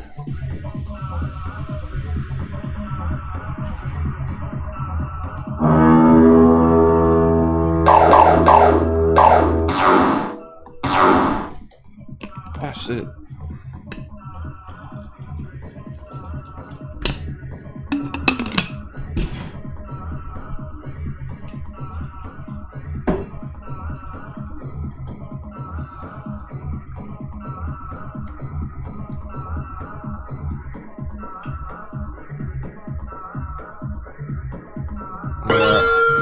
Would you consider what LTC did as a double bottom bounce? First bounce would be 10:30 Central on December 15th.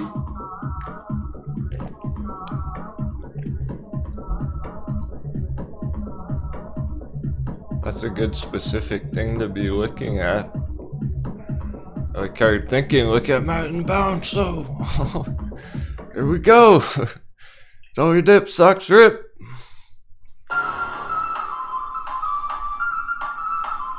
I don't know about the S&P so much. Can't be saved today.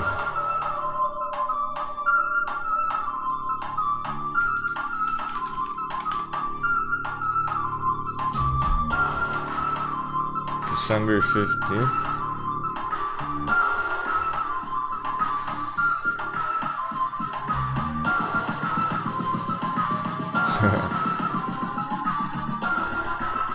Okay, so in a way, yeah. But that was just the other day that you're talking about. So it's not. Okay, let's start with what you said.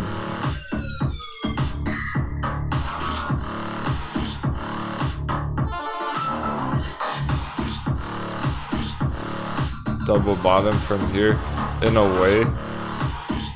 So yeah, that is valid, but only right now, only on this scale, in this area. So that's something that you can watch in the short term. So if you get a lower low there, that indicate potential breakdown. So that is something you can keep an eye on in this area for the short term. But actually, it's even better than that. So let's mark it like this. There's our double bottom. That's more than double. That's like a quad bottom.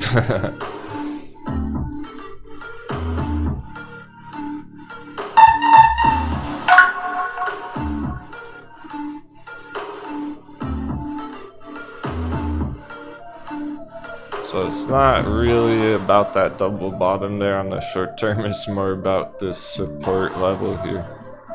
Strong support at 140.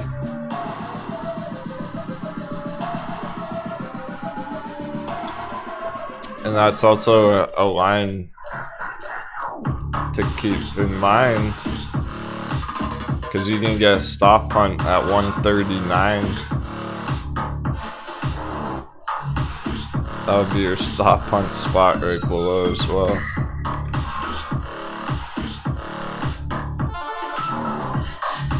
So we are in a tight range there, yeah.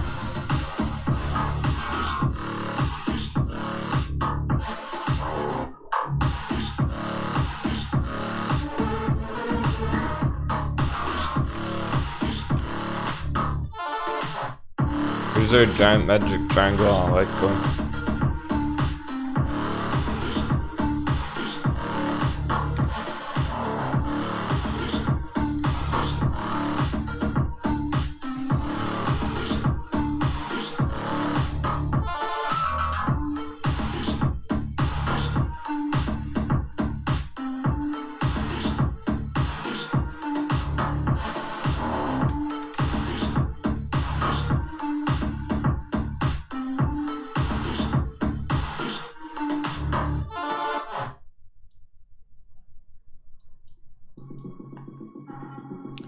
So the short terms changing rapidly, but this giant magic triangle hasn't changed.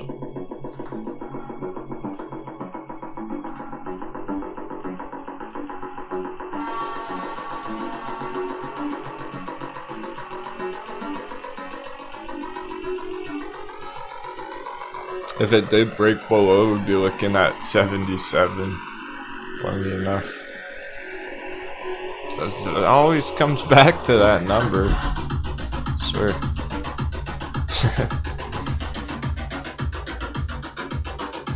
Great, Becky. BlackBerry earnings next week. Good job keeping that on the radar. That's one of the few last earnings reports we have to make it through.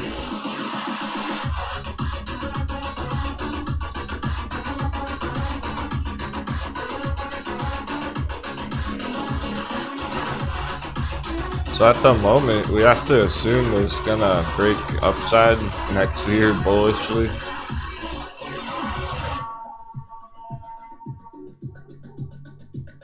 It's completely favoring the bulls. So the only way I see it breaking down there is if Bitcoin had a major crash. Then it would be possible to hit 77. And go up after that. So basically on our favorite altcoins right here, what we're looking at is either we're about to dive right into an epic bull run, Lightspeed work on very soon, or soon enough, or we'll get that one last hard dip first, then going into an epic bull run. So either way, I'm not gonna be mad if it dips first. Can pillage it some more and then go on bull run. Either way, it's looking to hit that huge bull run. And that's not too much damage. See, it's a lot of damage if you FOMO'd into Litecoin at 300 back here last month. If somebody FOMO'd in at 300 and then it goes to 77, they just took tons of damage. 75%. Right? But if we're just accumulating down here at 150 and it goes down 77, we'll just have a double down opportunity. It's only 45%. That gives you a reasonable double down to add to your position. You're not losing all that value from your 300 entry.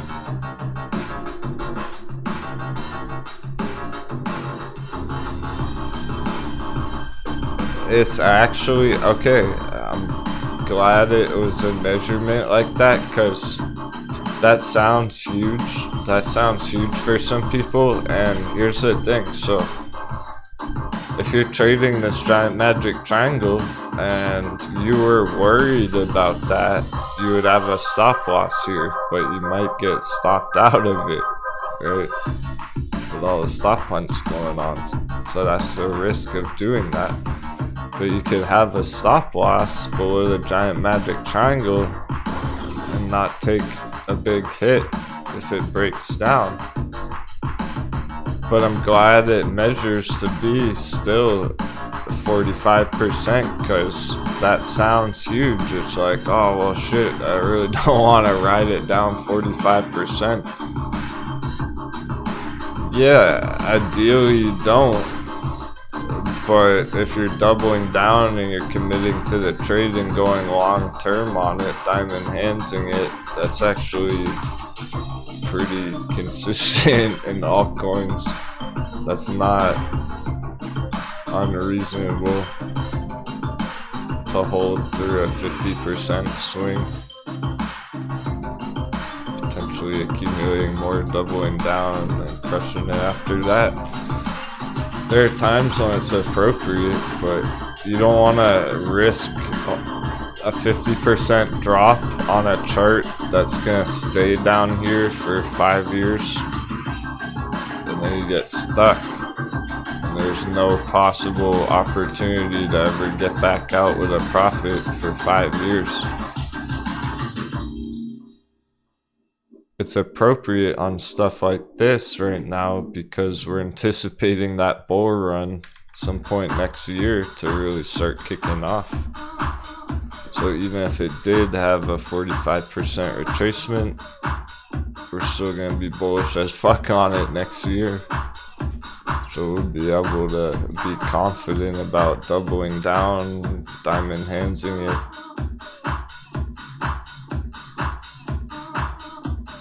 It really depends how you're playing. The price right here, whether it's 150 or 77 right now, that doesn't change the long-term chart, the long-term targets, the bullish fundamentals, none of it. That just changes your trading strategy. If you're lowering your cost average, or you're diamond handsing it, or you have a stop loss or whatever, that's always to do it.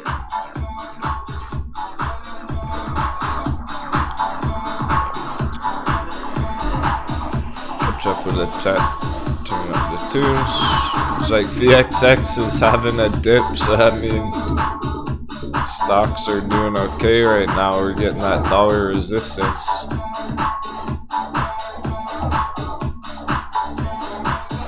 We called that perfect. Look how perfect. X marks the spot.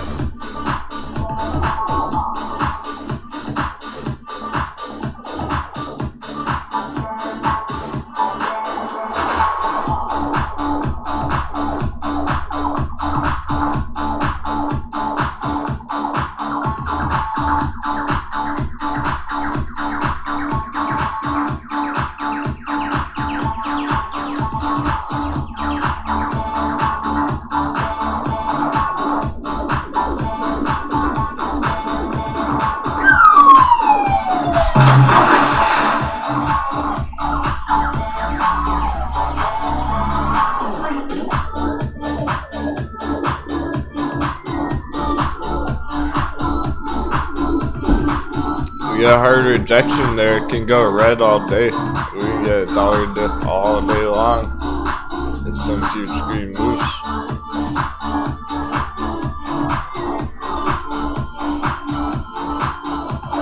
Could be a way more bullish Friday than people realize. I can even push AMC higher.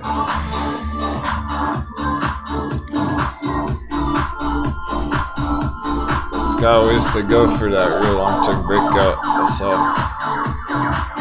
I'll let you know what happens. It's gonna break out one day.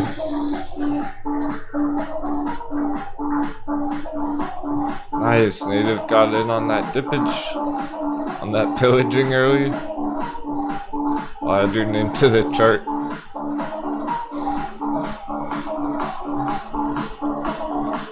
Also gonna put an alert on this.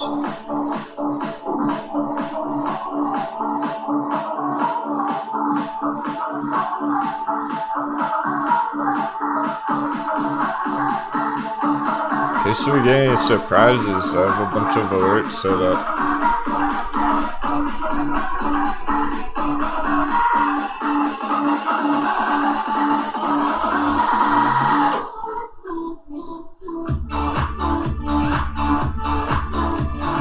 Oh, you're right on there. If anyone else got in at 10, let me know. At 99.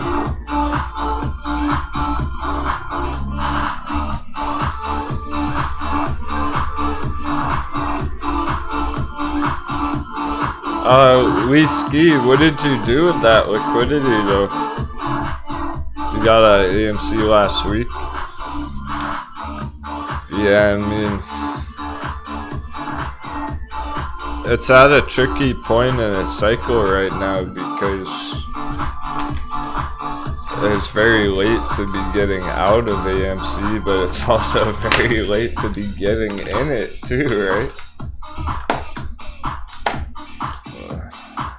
Most people who got out of it took profits on it like 7 months ago.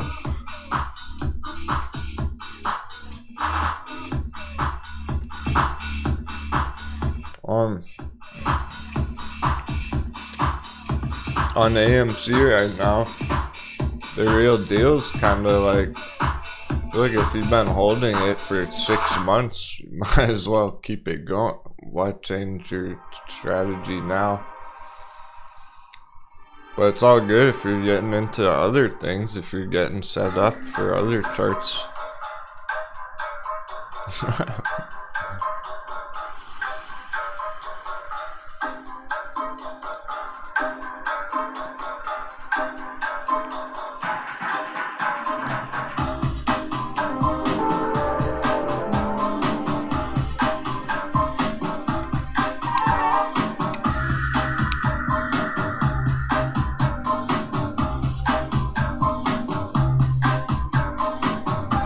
And it's going green with that bounce, that's cool. That's why these things are flashing green this morning, because they're bouncing from the supports already. Hey Kevin, I actually just pulled it up, man. If you rewind the show, right after the last intermission, I did pull it up.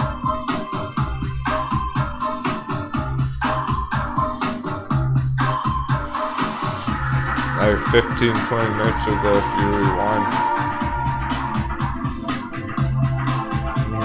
You're welcome.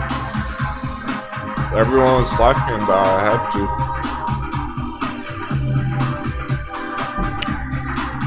to. A conversation in the chat dictates where we take the discussion. Everyone's talking about Spider-Man and coconuts are FOMOing it. Just think about it, isn't it kind of weird to FOMO into it today?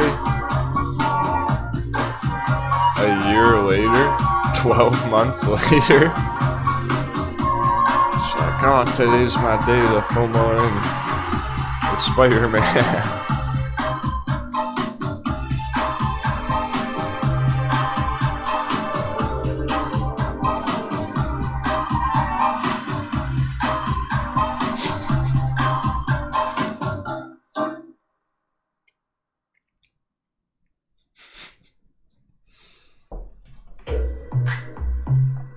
Yeah, they're gonna get webbed, alright. A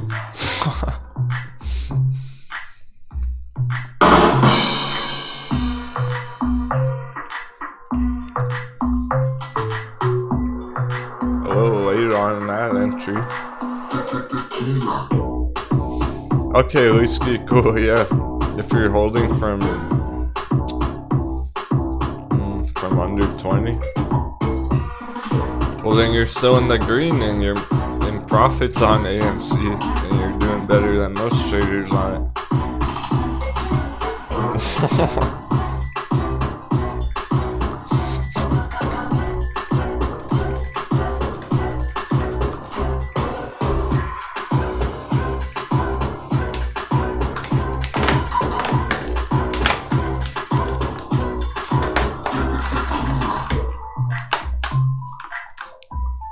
Well, you see how rash decisions are being made? They see it go green, they FOMO in.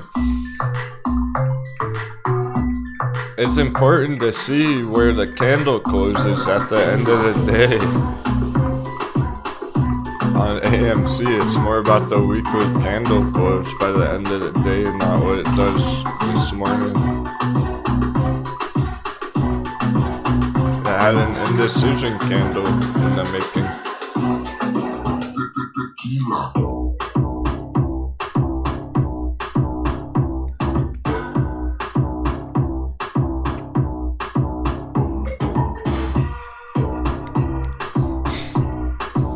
Alright, good luck, just revenue. Leasky, really the only reason to take profits on AMC is if you're trying to get into a different trade that you're excited about. Otherwise, it's the long-term diamond hands.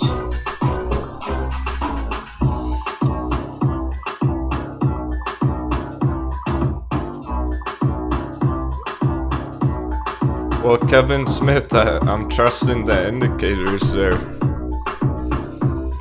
And look, we're comparing it to Bitcoin indicators. Well, I trust the Bitcoin indicators as well. And they're bearish right now.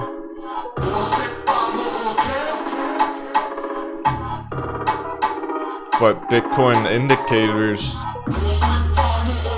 aren't as trustworthy to begin with. Because it's crypto we're talking about.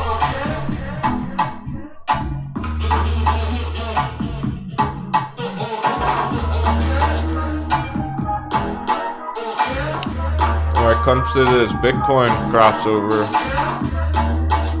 you gotta take it with a grain of salt. It's more about the actual candle bars on crypto, I'd say. The indicators can help you, but this still could go either way on the Bitcoin one here. Look at the RSI. This is why we're at a crucial inflection point right now. Are we gonna get this bounce through? Push through 50,000, hit an all-time high? Or is it gonna become a downtrend? That's what's being figured out right now. Is it gonna be a downtrend too? It is on the weekly time frame long term. Or are we gonna get bounced? So you can use the indicators in different ways to get clues on Bitcoin here, but there's not much of anything to learn with that. It hasn't made up its mind there. You just have to give it more time and see where it goes. And then you can get a better idea.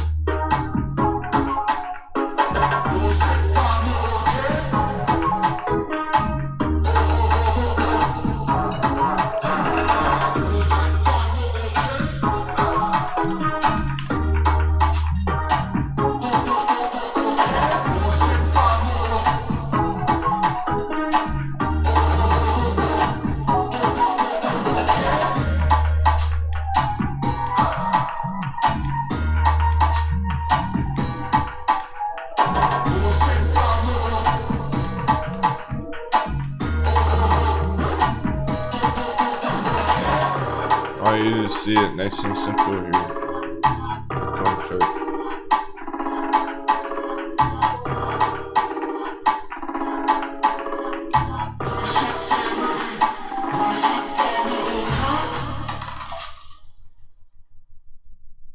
That is a real possibility right there, even regardless of those indicators.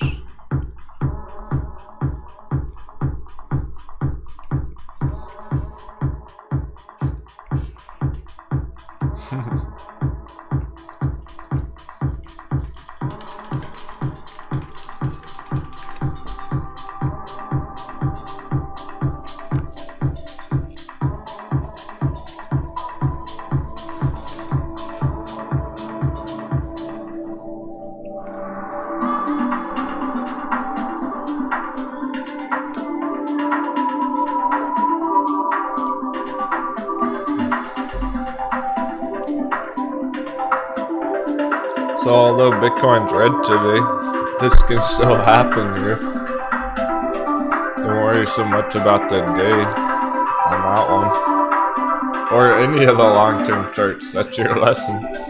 Don't worry about the daily move on these long-term charts. It doesn't really matter where it goes today as long as it holds this critical level. Could go down to 43, it could go up to 61, and nothing would change really, besides the short term.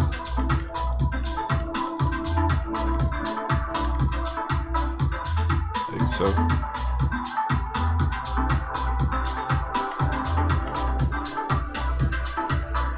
So that's what's developing here going into next year, so.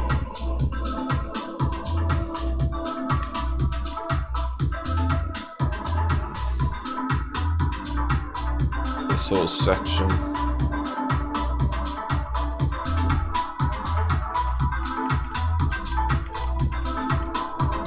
Thanks, Kevin Smith. I'm slammed for the holidays for sure. Very cool. Your charting journeys progress more quickly than you ever thought. Seriously, night and day difference. Love the community. That's awesome to hear. Shouting out Captain for answering all his questions and helping him learn.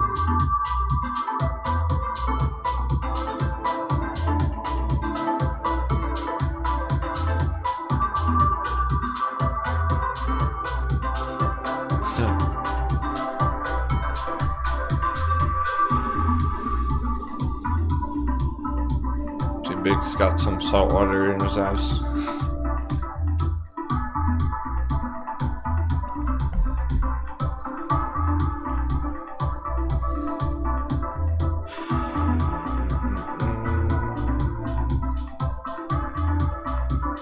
Give Metin time.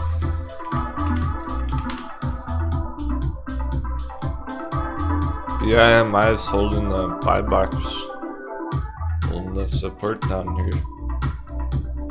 Looks like it opened red today. Yeah, so that is interesting. A few of these things opened red this morning, essentially just in the hot bevies and the buy boxes.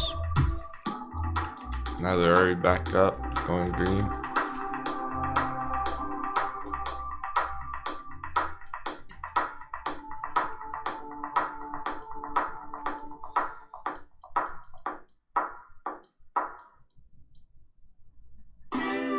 Yeah, we're getting a ton of charts flashing green. Holy shit. Wait a second. We're getting tons of developments all of a sudden.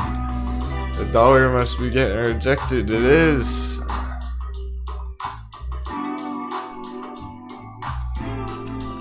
I don't think you realize how hard it is to even accurately chart the dollar on a short term like that. You wouldn't understand unless you've been trading for years and you tried it yourself. And you realize that's a tall order. Try and call an accurate resistance on the dollar up there this morning. But we did it. It's coming down. That is our advantage by keeping up with it fairly frequently. Just looking at least glancing at it every day. We're able to remember, we're able to know where the cycle's at right now. That was just a ballpark though. That was my guesstimate resistance right on the dot. We should just start trading the dollar chart. foreign currency forex traders.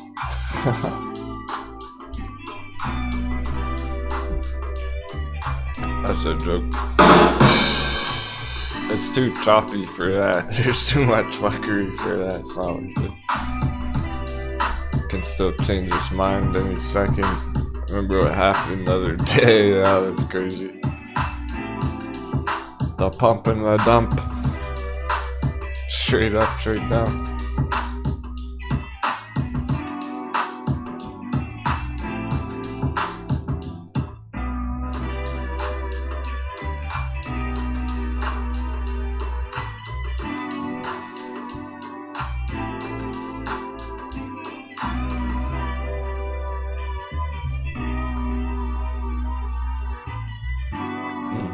Complete fake out, breakout. It's just a giant wick.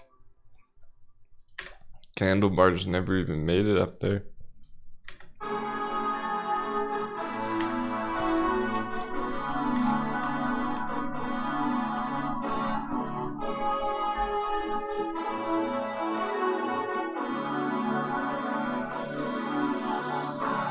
Yeah, interesting.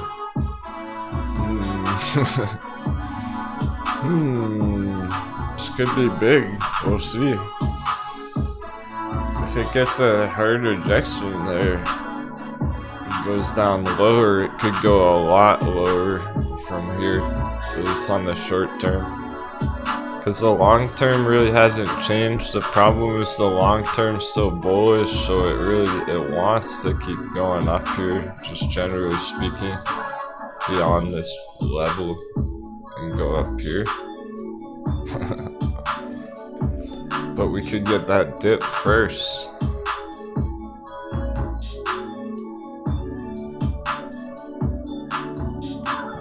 Should be pretty exciting because all this hot bevy bounces.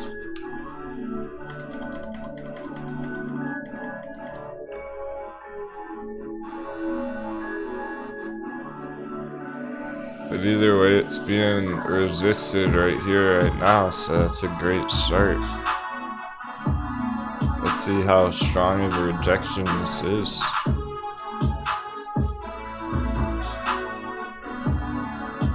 I'm hoping it doesn't just come back down to the box and then keep going.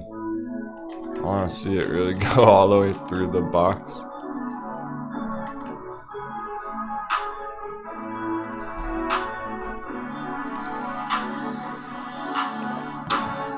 Alright, so we'll just check the end of the day where the S&P closes at.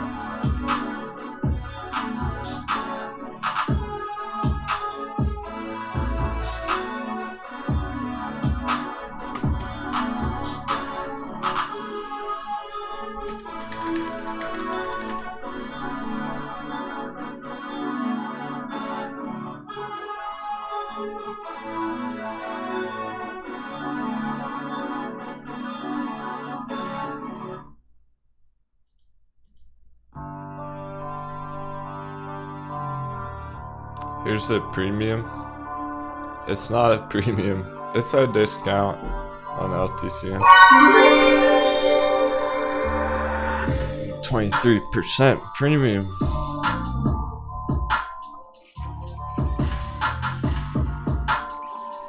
Still right now, 1033, 148.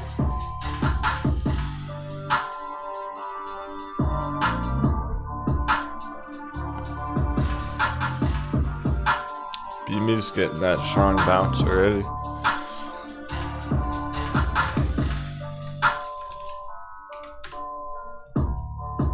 If you didn't catch it yesterday, it's a brand new idea, brand new chart of the Grayscale Litecoin Premium. Not gonna say too much about it. We'll look at it again. Alright, so here's back here in 2021, earlier this year, when there was lots of premium on Grayscale. We can measure it.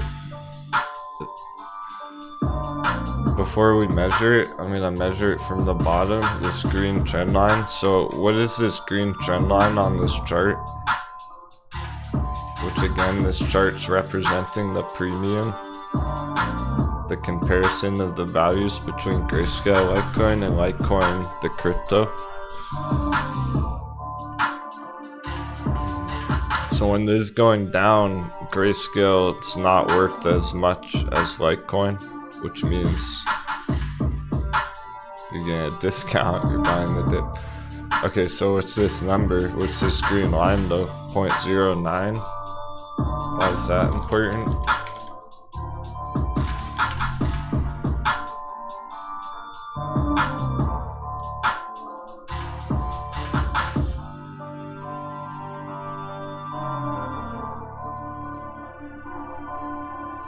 Because that's how many Litecoin you get per share of Grayscale Litecoin, 0.09. So that's the normal value, that's the normal equivalency, the normal ratio of Grayscale to Litecoin. Okay, 0.09. This chart's showing you the value of that ratio is below. It's at 0.07. That's your premium, negative 23%. That means it's a discount.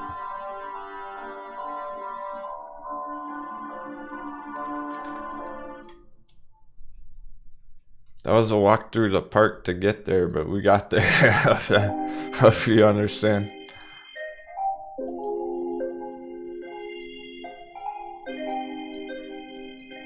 See, here's that premium, that discount, negative 23%.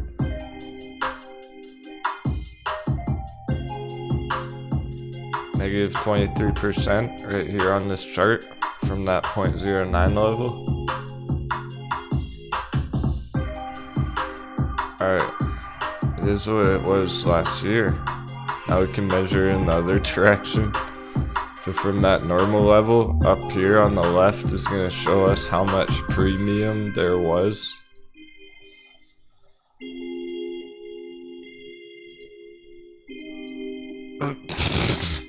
Well, alright, that's the premium plus the value plus the actual Grayscale price pumping. That's not just the premium actually up there, but nonetheless. Insane premium added on top of a bull run up there.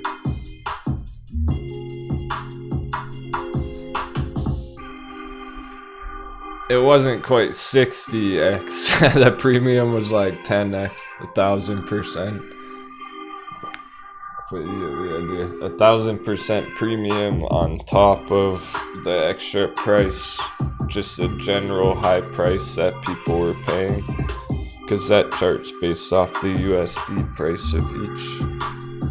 So you actually do have to factor in the price there.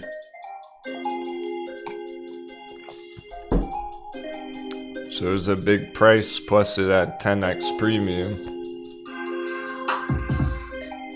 making it 60x, 6,000%. So if we get all that kicking in on it, that's to help you feel confident about pillaging the dip on it under 10 bucks.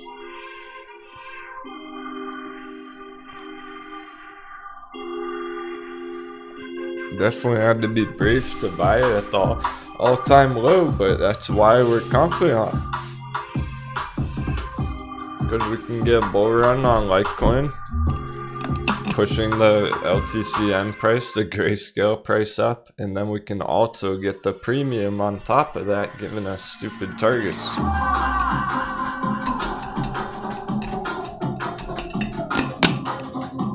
Basically has the potential to 10x any of those normal targets with a premium.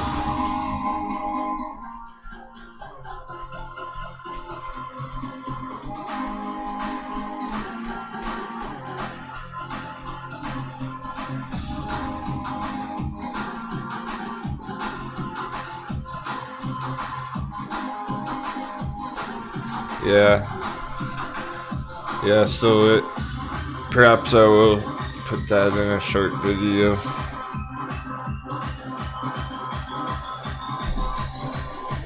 I'm just walking you through it, freestyle right now. I wasn't really planning to go through that again, so I might make a real video for that.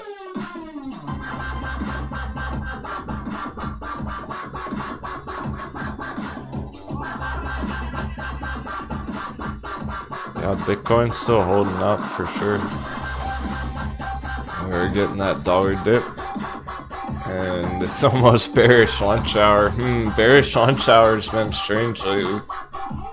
Tea time.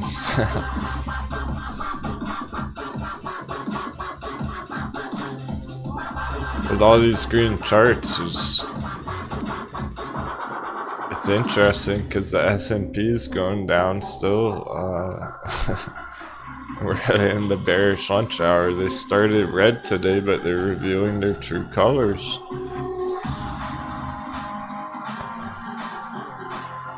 And they are rapidly changing from what's on the top of the list. Pretty much every time I'm looking over there, it's a different chart. It's on the top gainer of the day. So we gotta let them develop, but some of them been looking real nice all morning. This Cassie double dip. Pharmaceuticals. There's some people holding that. Krispy Kreme donut, no surprise, that's been crushing it. It's been on a bull run for a couple months now. It's pretty funny. Krispy Kreme donut somehow, some way, been going up since October. Apparently it was bottomed out. It just couldn't go any lower.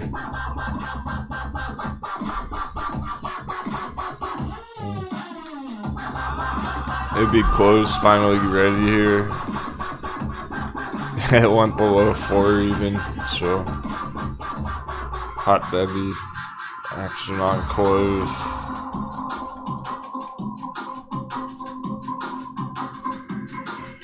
The other day somebody was pretty concerned about this, but these are the spots that you don't want to be exiting at. It's not a good idea to panic sell at the bottoms down here. You don't panic sell a hot bevy.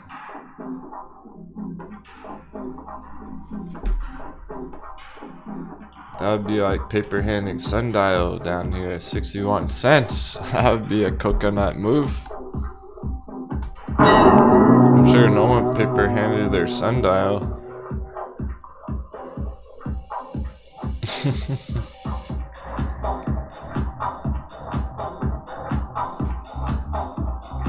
Speaking of which, who's got the hot box going down there?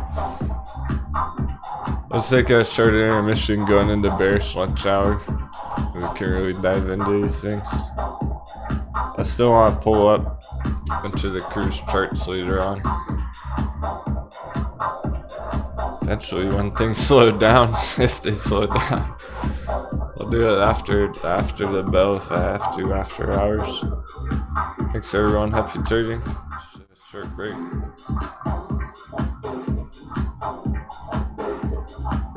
We gotta mentally prepare for bearish lunch hour. This is when things are gonna start really showing their true colors, I think. We could get our Bitcoin development next 30 minutes.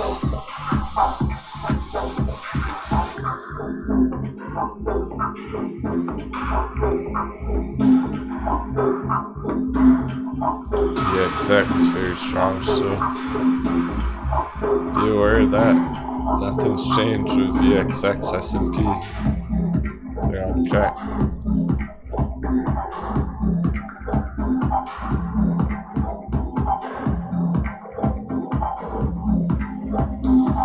Speaking of which, so's on track. On track is on track again too. Cool, double dip, yep. Just like all these other ones booming right now. Just like Metin is the double dip.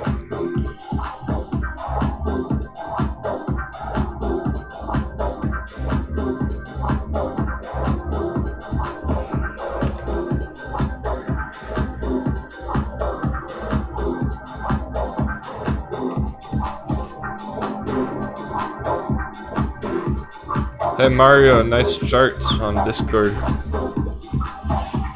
gonna pull that up later.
Cool, cool.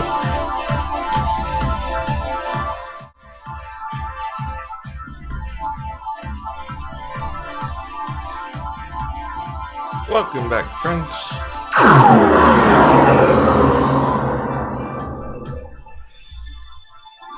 We're going to the moon. Just not all on one chart.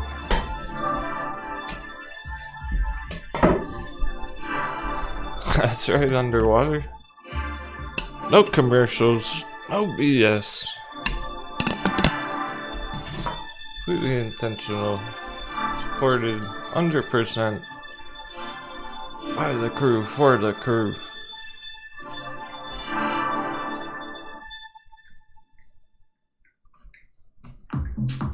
So remember to smash that thumbs up. That's the trade-off. Hit that thumbs up so that you don't have to watch commercials. I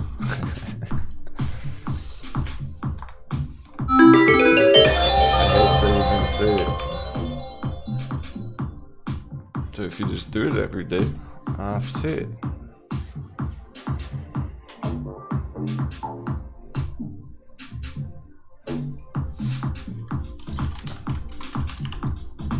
I can turn on commercials. Actually, it's harder for me to turn them off every day. I have to click the button to turn them off every day. They're turned on automatically.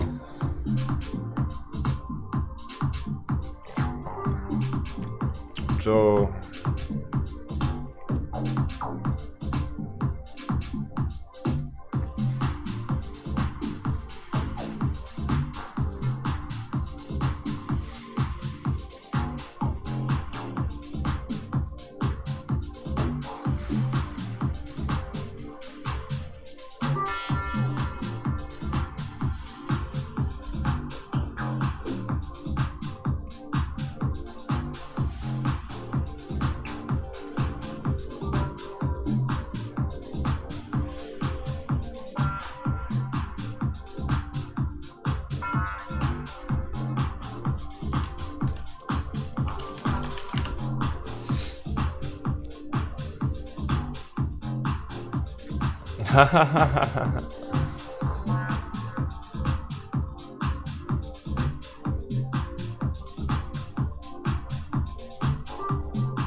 sorry, I was looking at all the companies that want to do a sponsorship. I was looking at all my sponsorship emails that I get constantly. They want to sponsor me to talk about some shit coin. Flocky something.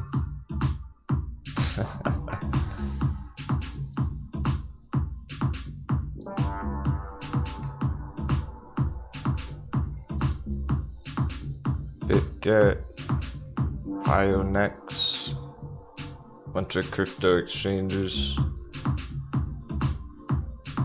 They can fuck right off. No commercials, no BS, and no sponsorships.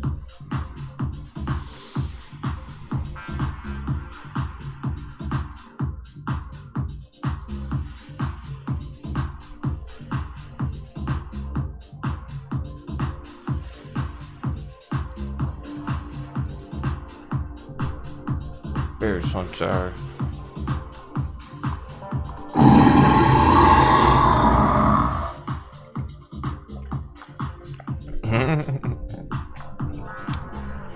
They can't buy my time or my opinion. Trip Sevens, Black Flag, Skull, Black Flag, Skull, Black Flag, Skull.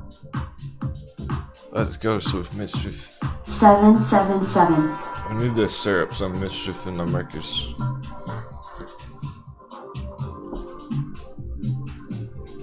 Today's one of those days. Sundial's causing trouble for the paper hands.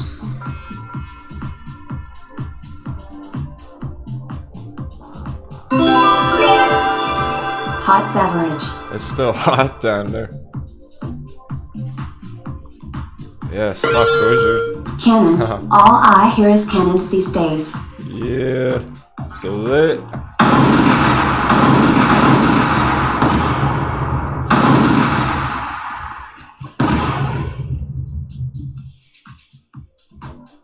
I know he fired some off on Grayscale this morning.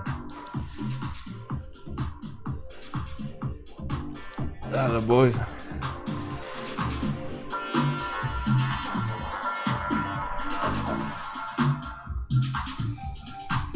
We're gonna make it to the promised land. One day at sundial. Everyone's been accumulating it all year. Well, after we to the bank. Remember back here, it hit 95 cents.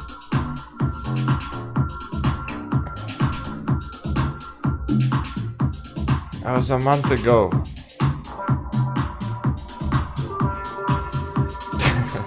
It was crushing $1 just last month.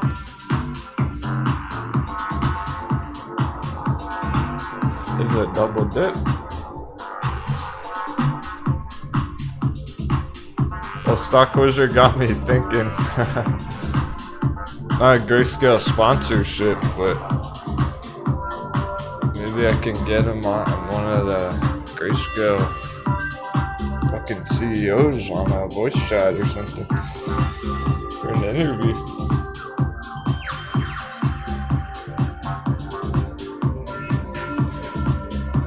All these big YouTubers, they can just call up the CEO and they don't even know shit about markets. If I could just call up the CEO, I would do it. Ask him some questions.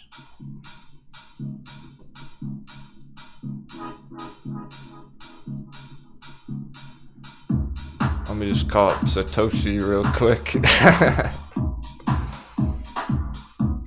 Ring ring, it's Satoshi Nakamoto on the phone.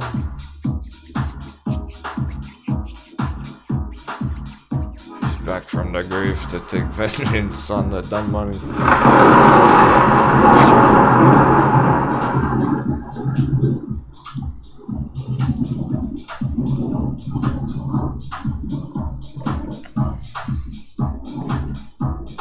I'm starting to worry about our bearish trades.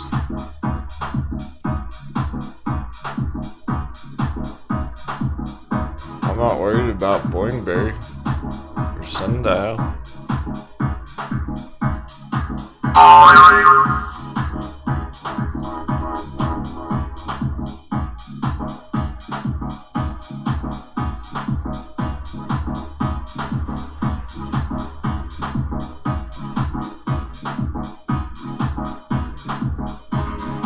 We get that dollar dip continuation throughout the afternoon. Is bearish lunch hour though. But alright, maybe power hour, whatnot. Blackberry could go all the way to 10. Close the day 10, battle it out up there.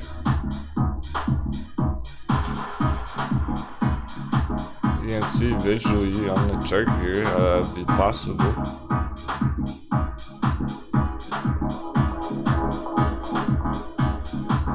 But we probably need that dollar dippage for that to happen today. Y'all are awesome. Happy Friday. It's been a fun week for the captain, that's for sure. Hope you're all doing alright. Staying afloat. CHT staying afloat over $10. Yeah, stay calm, hold strong. These things are bangers. Giant targets. 2 weeks away till the new year.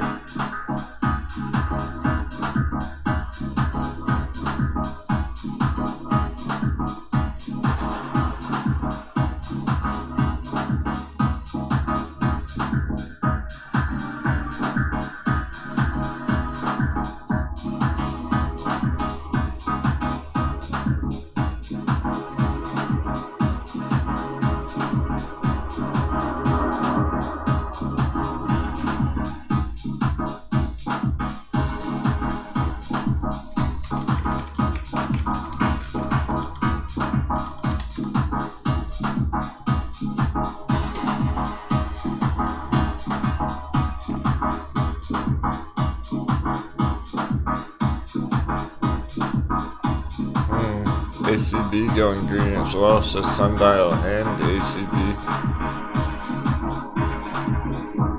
Aurora Cannabis Inc. from our buy box. Just skimming the top of the hot baby.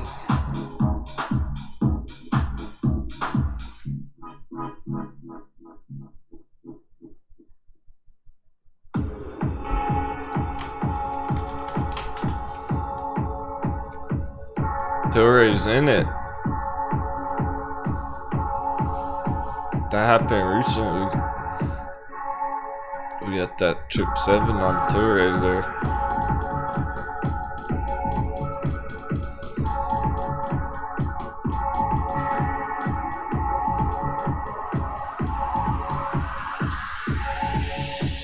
Let's give it a cup.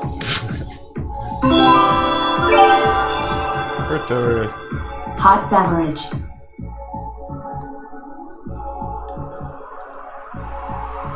Now it's confirmed hot, baby. It wasn't so hot at 10. It was much better with the earnings shakeout.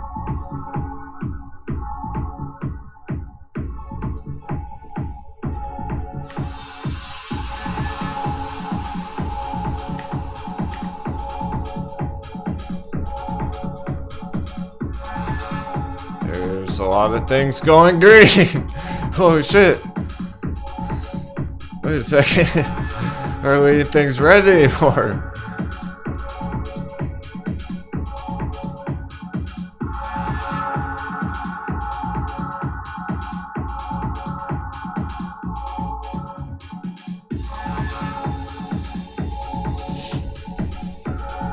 Ride 398 on Ride.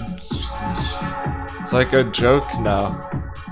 How can it even still be down here? It's surprising it even stayed down here this long, guys, on a ride.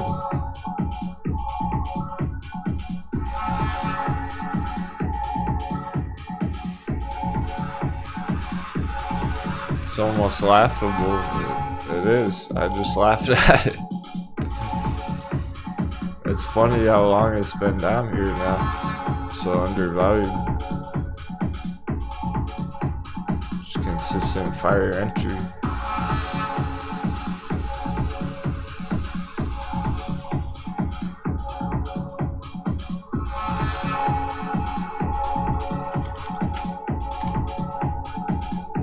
Here's the long term.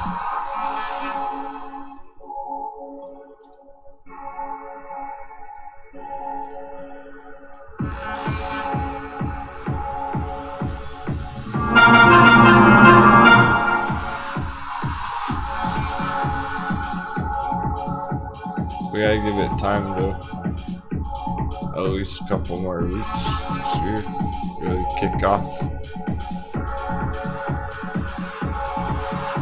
Because it could be fairly slow to start, so as long as it's developing well,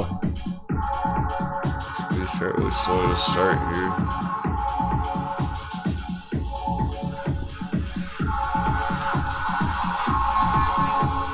Really, we're looking at Q1 2022 be more of a catalyst.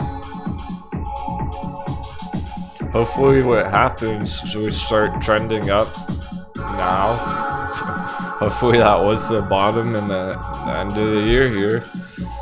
Next year we start a nice uptrend and maybe we hit a solid target going into that Q1 earnings. And we get a sell-off after that, and then continuation in the second half of the year.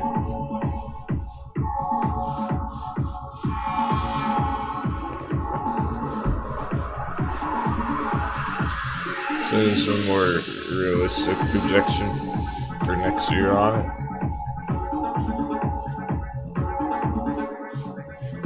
Best case scenario, truly. So even with the best case scenario, it's gonna take 6 months, you know.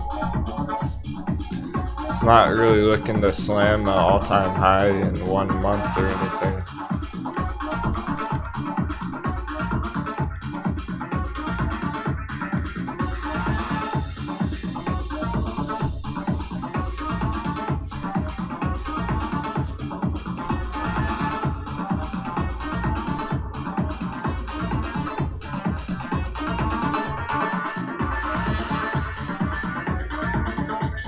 Rivian taking damage. I'm not surprised because it's a huge market cap.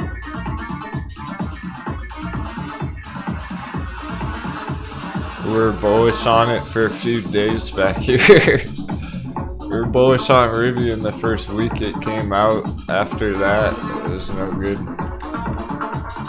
Ever since that breakdown, it's been it's under 100.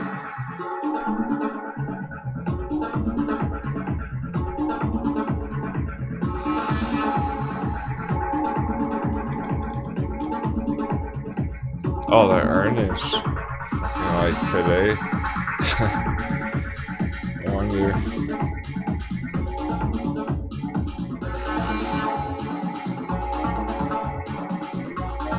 Well, Rivian sell off on the earnings, so that's not even gone through all that yet.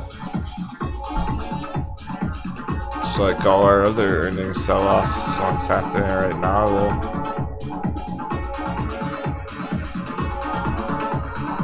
The earnings on BlackBerry should go smoother.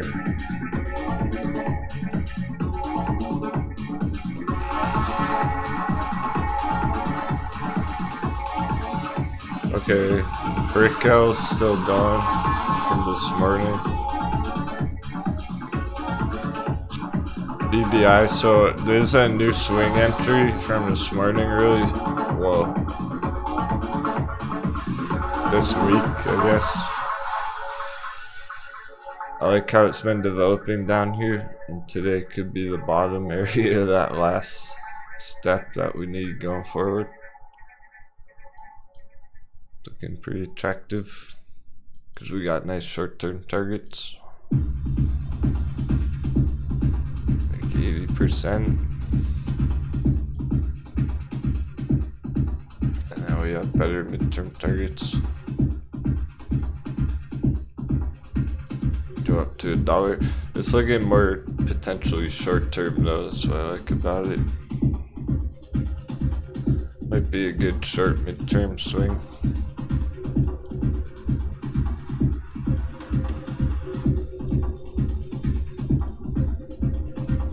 $250%. That's all we're really going for on it. A couple 100%.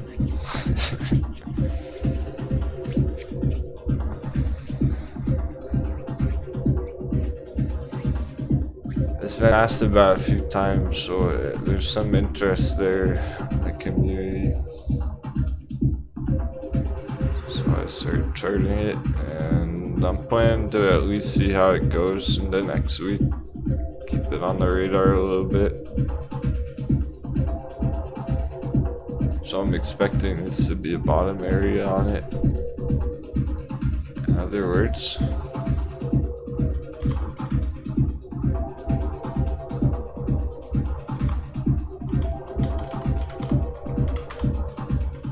Oh, Metacrine's lit right now. Continuing from yesterday. It's kind of like Metacrine here in a way. We're essentially just going for a couple 100%.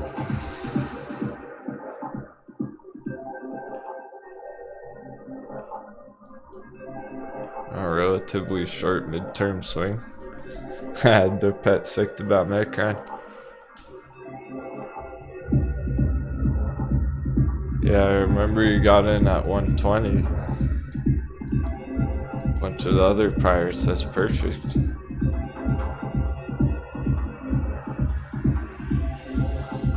It's down here. Right where that giant candle bar started.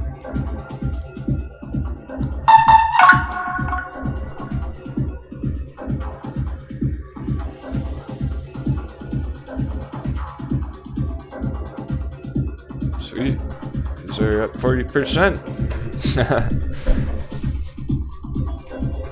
This was the one that was very popular on Discord. It was down around 120 area.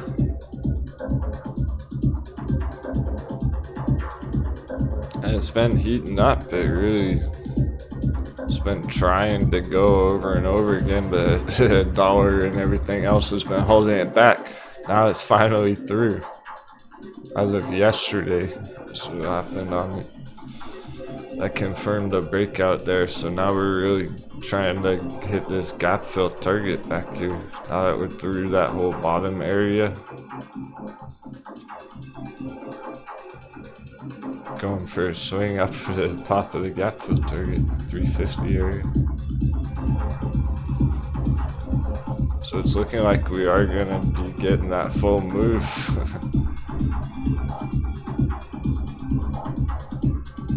And these ones are great right now in a lot of ways. As long as you're monitoring them and rides over forward, as long as you're keeping an eye on it and making sure.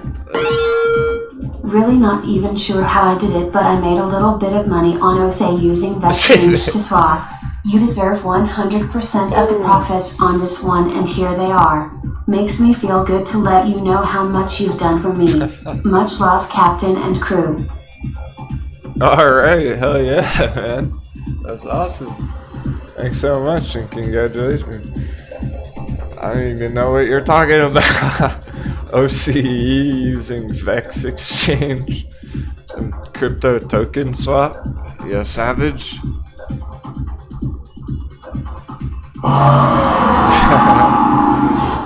That's awesome, dude. We oughta chat about that on Saturday night if we can make it voice chat party.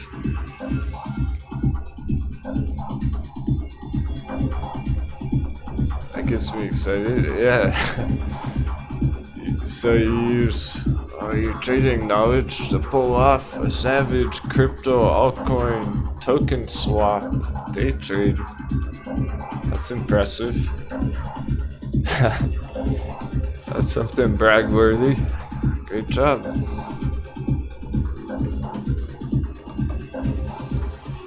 Because I know we've never looked at that chart. We definitely didn't pull it up today.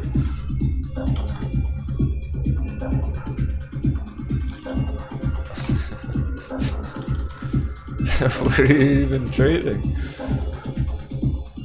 So, you're talking about Ocean?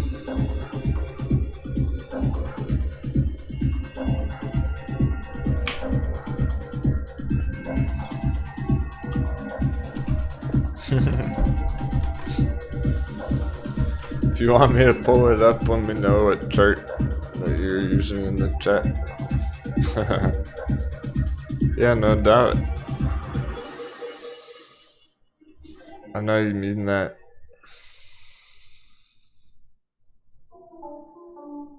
You have that success story because you were a total coconut at the beginning.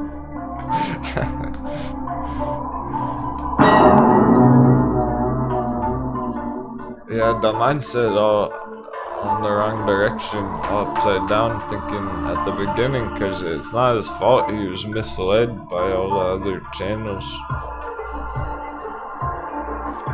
So when he heard the captain drop that fire, he was like, that makes sense. That was the key. It unlocked what he needed to know.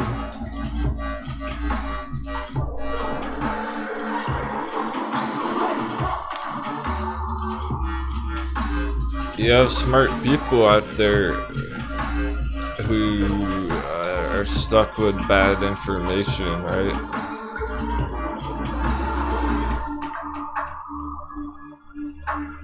And then they hear it from a different perspective, and it can really, the light bulb moment goes off. Yours might not have just yet. But one day that light bulb's gonna go off. Stuff starts to make sense, it all clicks.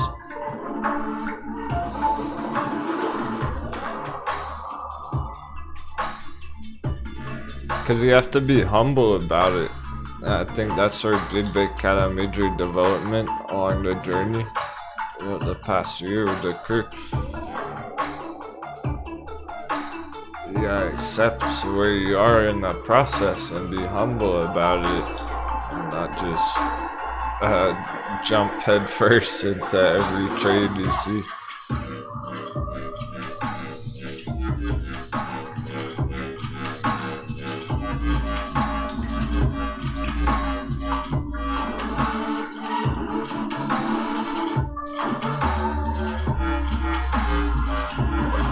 All those success stories with the OGs make me super proud. It's very motivating.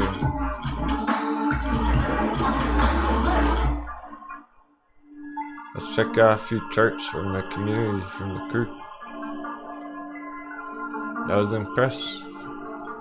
These are great charts, so these are just from the last day or so. Last couple of days here. I'm gonna make a couple of quick comments on them to help the traders who posted the charts who are trying to learn, and it's also good learning for everyone else to see different charts and see what I think of them.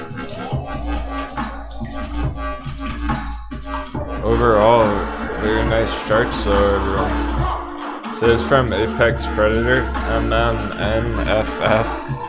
It's the ticker.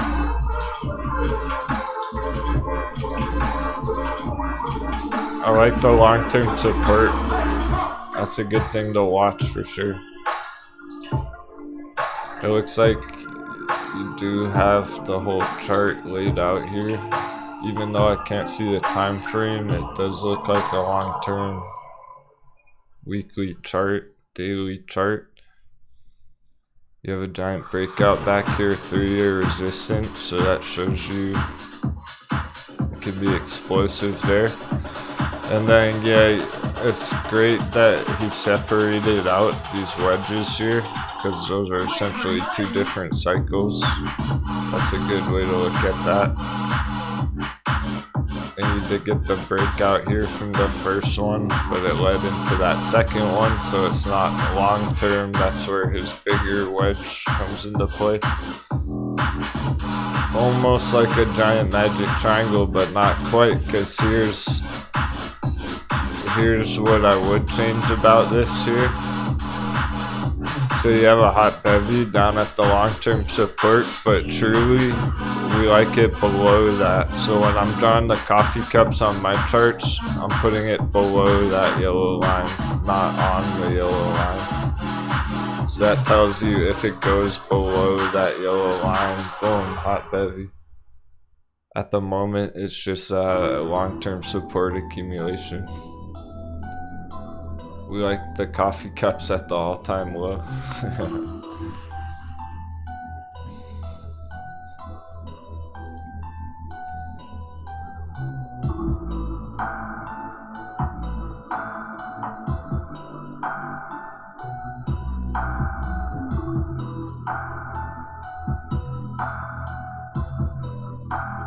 We got more good ones. I'm just trying to credit the right people.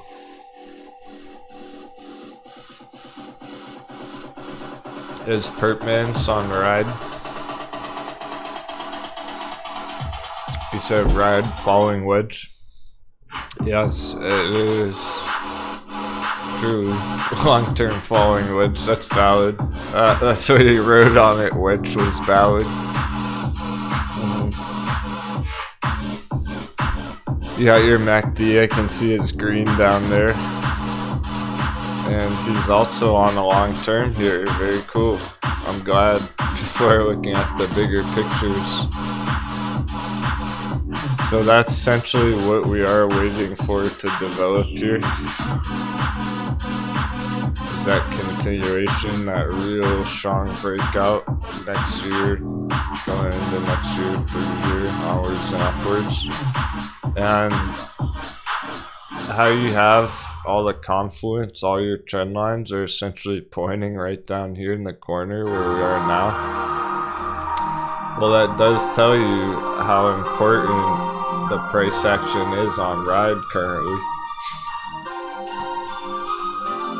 That tells us how critical this end of the year movements are. So we do want to make sure we're holding this nice and strong. I can really springboard from there. So really overall, this is almost more of a psychological chart, which is good. And then you got your targets up here at 30. Nice script, man. Haha. Here's from MDE Mario. Love it. Sick.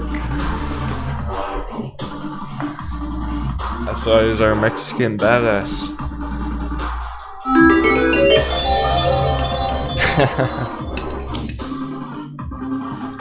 That's all I want to say about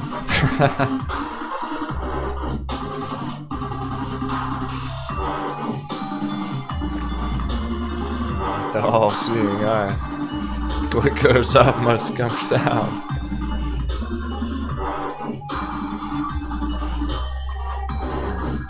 It's anatomy of a bubble.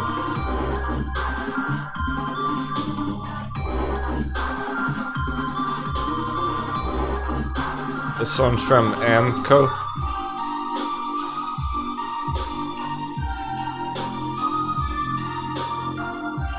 I don't think we've ever charted it, but great stuff because it looks similar to things that we would have put on the chart.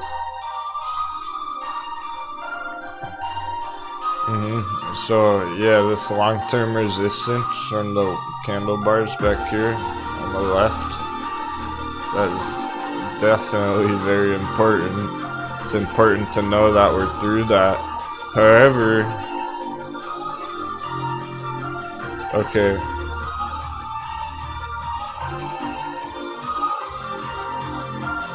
You can make it look better with slight adjustments there. You got the right idea with that trend line. But I think you might need to adjust it. Let's check.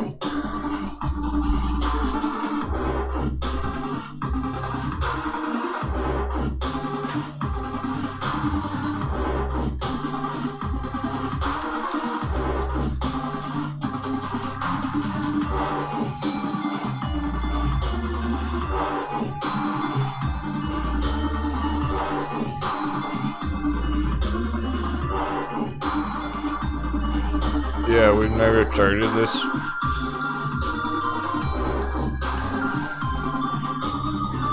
Alright, perfect. It is very important.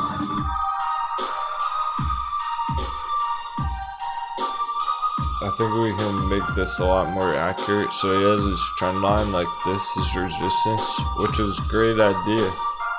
That's the idea. But we can make it more accurate.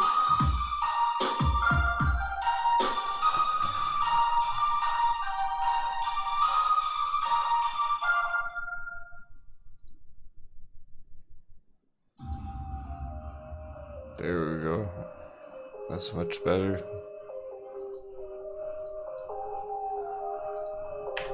Not from the very tops, but from the strong candle bars in between. Now it's more accurate. Now it's riding on top of that line. Perfect.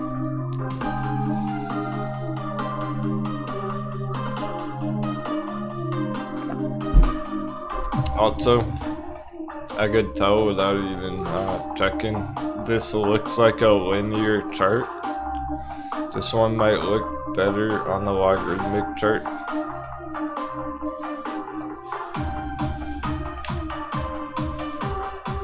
With that same idea,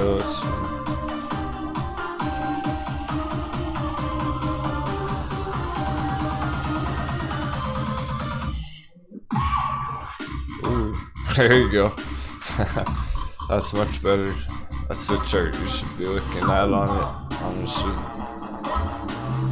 It's the same idea, but it's so much more perfect fitting.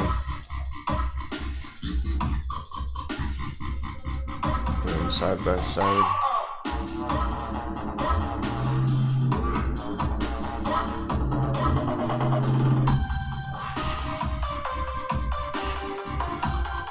So compare the red trend line where it's kind of right through the middle of all that stuff.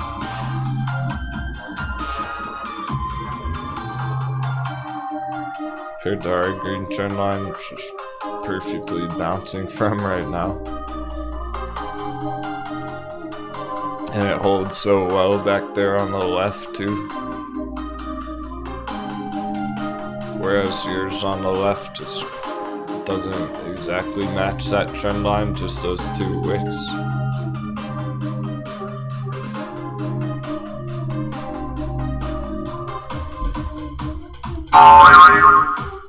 It has so much bounce potential, I'm gonna add it on the watch list. So there we go. This is the power of our community.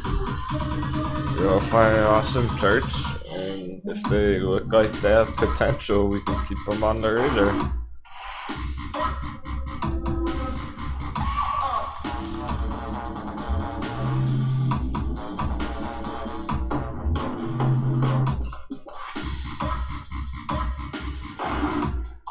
Down 95% from the top. Perfect. It's beautiful. Nice one, Emco. I added it to the watch list done.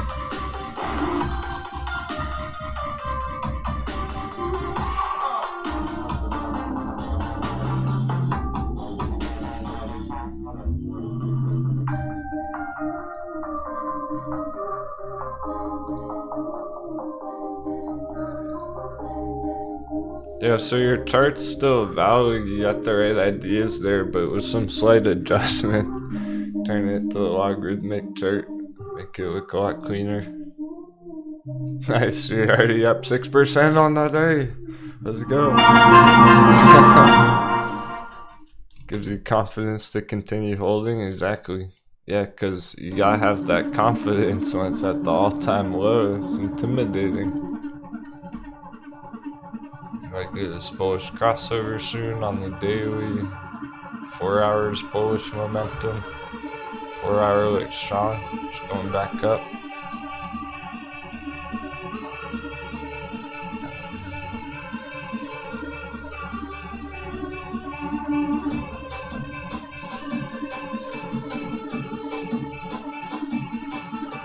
I'd be brave enough, I saw danger.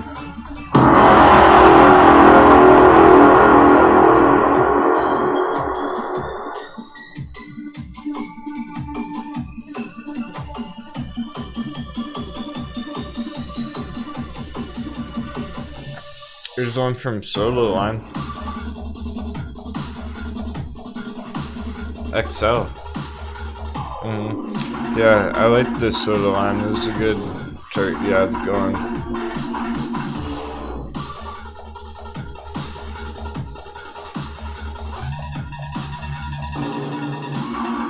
It looks a bit cluttered, okay, at first glance.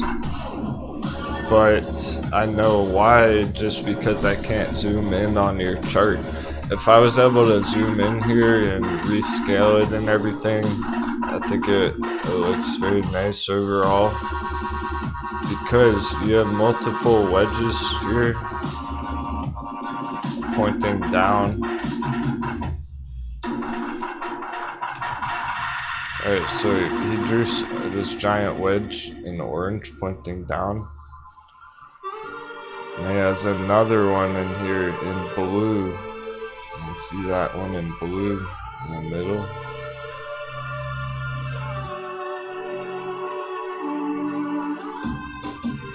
So he's got a couple of them in there, and it started steep, and that's smoothing out. It's starting to change direction.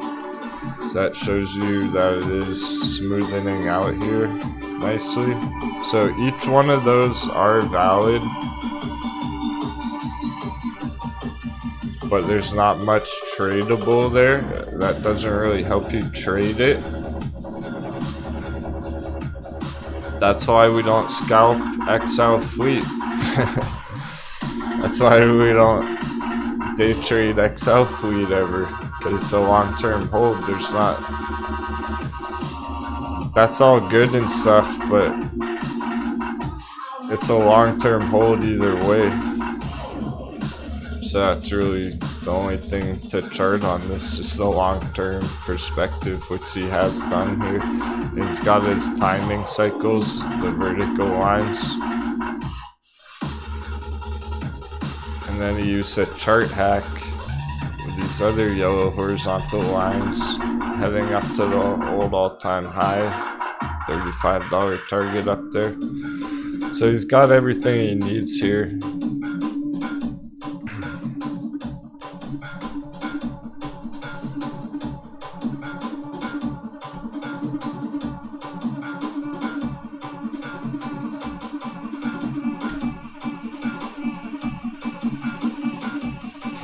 Couple more.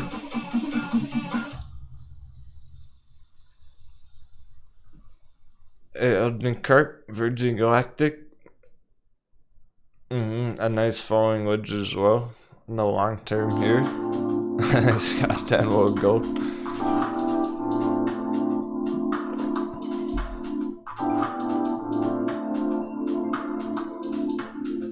Okay, he's got the important areas marked here pretty clearly.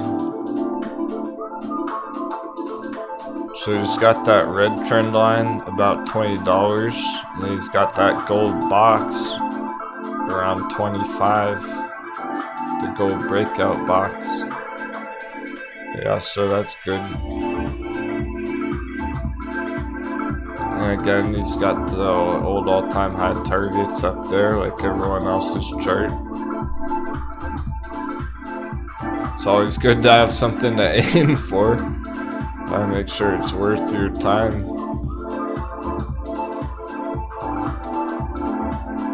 Yeah, I like how you've drawn that red resistance Elgin cart from the top of your wedge. That does line up nicely with the price down here right now.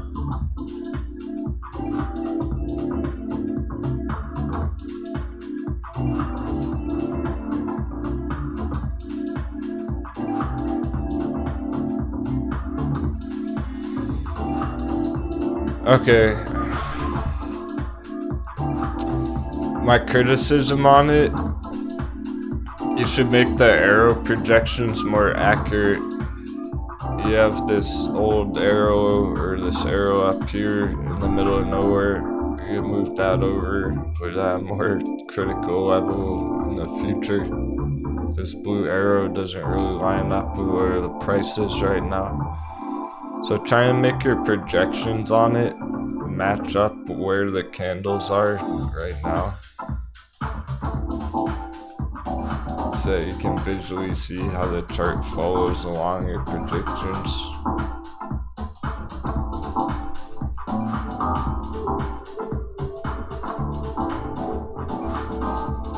And one last one from Robert. I had to include Robert because he has no charting experience. He's trying his best. This is good to watch on Lucid, but that's what it's gonna be. This is totally valid. I have no problem with what you did here. I should try in these trend lines on Lucid, but it doesn't make it bullish if that's what you're thinking on it. So you're proposing the question. So just because it's riding this trend line right now on the support upwards doesn't mean it's going to continue upwards. But you can watch that. If it breaks below there, it would indicate more bearishness. So it's still valid, but it does leave a giant question mark. It is a big what if there. Is it gonna bounce from there, or is it gonna fall through there? So sure, you can keep an eye on that. You are missing the support though. So you could improve this chart a whole lot more just by having a projection or a support level down here below about $30 and $25. So that way if you see the chart start heading down, you'll know, hey, it's probably heading down to 30, 25. Good stuff. Thanks for sharing those, everyone.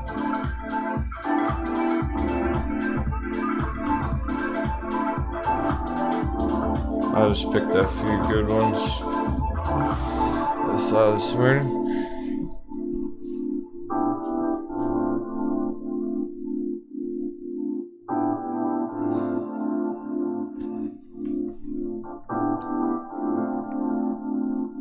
I send that to all of them later if they didn't have a chance to catch the show today. Let's see, I'll timestamp it. Let me just check my short squeeze watch real quick. Let me check the quadruple witching day timing watch.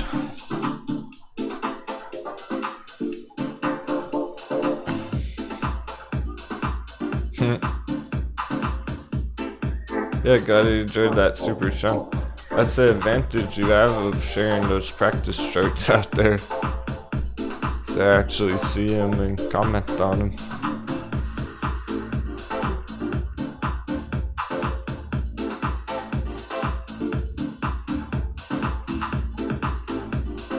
And, well,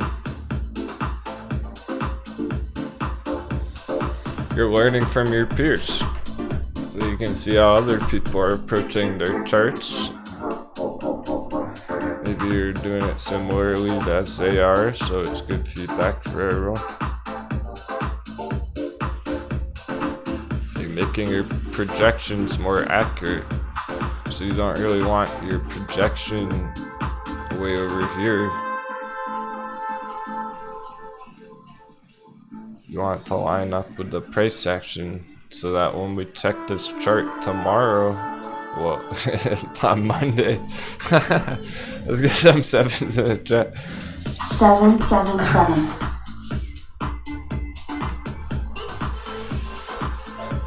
So much brain power this week. Whoa, look at all those big brains in that chat.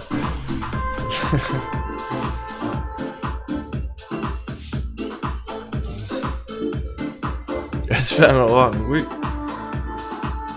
in the Matrix.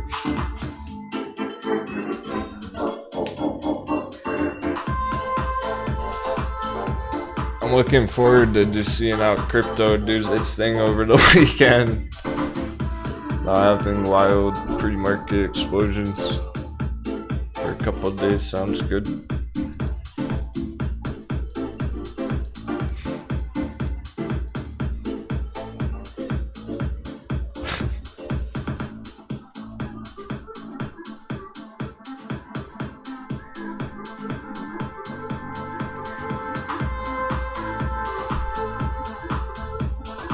Now I said that, crypto's keep me up all weekend, smashing all-time highs. That never ends, so you always gotta keep trucking ahead, onwards and upward. That's what's cool about the markets. There's just all these charts doing their thing, and you can choose to take advantage of them if you spot the right opportunity. But not every opportunity is worth taking, so that's where the trading comes in, that's where the experience comes into play.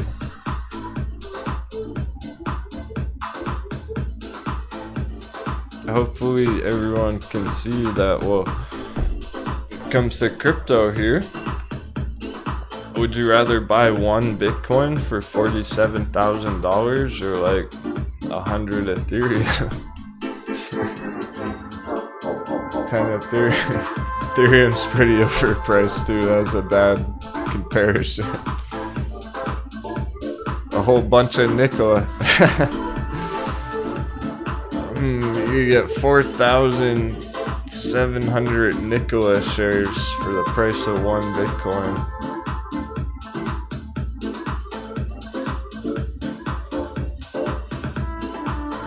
Honestly, I'd rather have the 4,000 Nikola shares. Yeah, Dash, that's a good one. That's a whole lot of Dash. Let's check. I'm curious now. Got my imagination going. Okay, 47,000.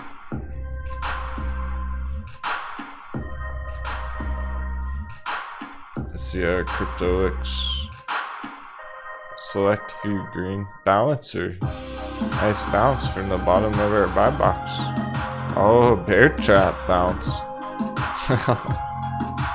Bear trap on Balancer. Holy cow.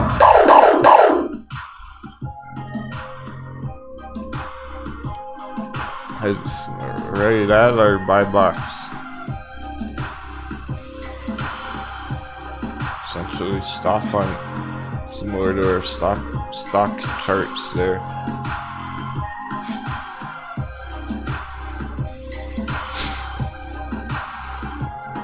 Voice is getting thrashed, so we're about to take an intermission, but first,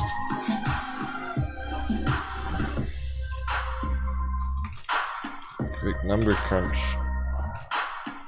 Dash 130.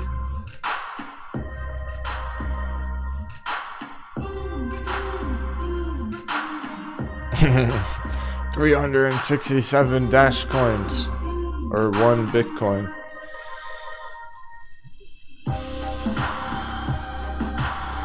Hey, you wanna be a moon boy? Be a moon boy on crypto. Cause it actually has giant targets.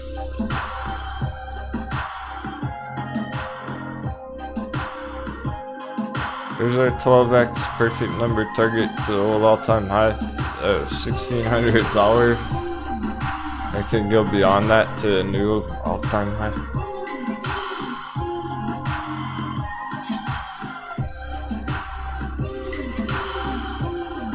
Whoa, yeah, that's a lot of profits. 1 Bitcoin.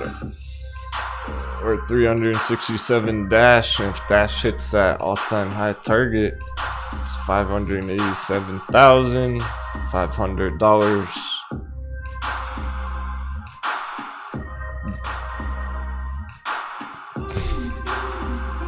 To be precise, minus the cost of the entry, $540,000 profit. That's a big number. That's a big profit. By a whole McDonald's franchise with that. Buy a whole Wendy's, McTendies. Let's get those tendies. Stay tuned. Happy trading.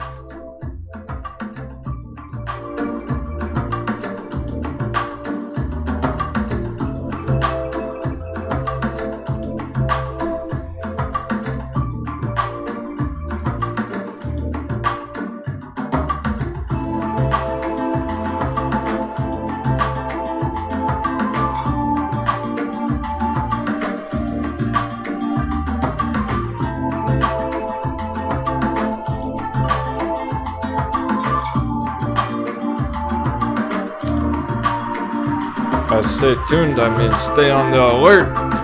Watch that radar. Prepare the cannons. If you can't today, get ready for next week. So you might want to Monday morning.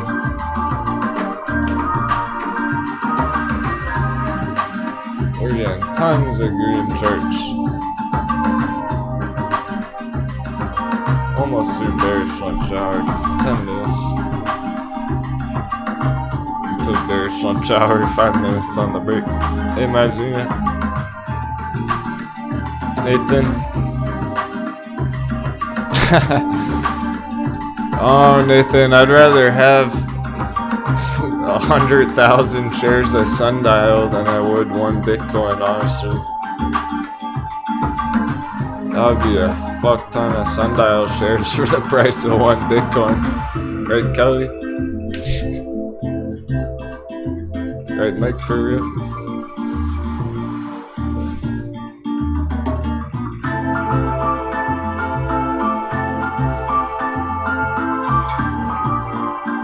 One Bitcoin or 100,000 Sundial shares. Jeez.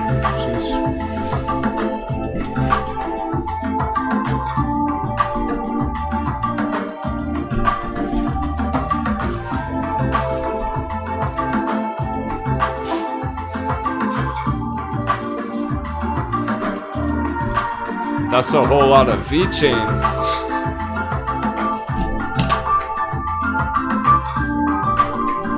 I'll take the 1 million vechain.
I'll put on my captain's hat if I have to.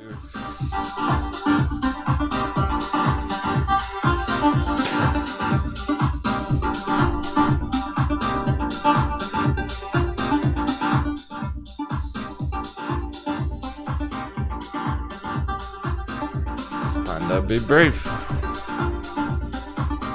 So when everything's going on, when people aren't paying attention, they're getting liquidated. Drunk Randy, that's too bad. Short-term trade on AMC didn't work out. Covered calls. At least they were covered calls, no naked shorting.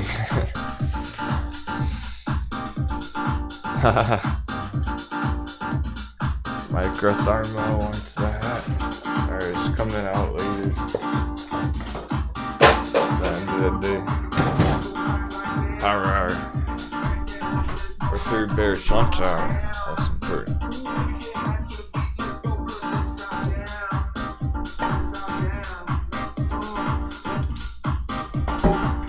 If you're bullish, I'm really more concerned about our bearish charts at the moment. I'm not worried about our bullish charts. I understand if you are there, you can let me know in the chat if you're concerned about the bullish ones right now. But honestly, what the fuck's going on with our bearish ones? They're pretty green.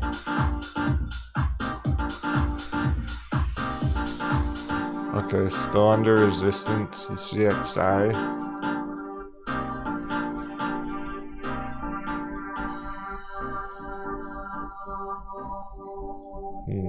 Short-term bounce.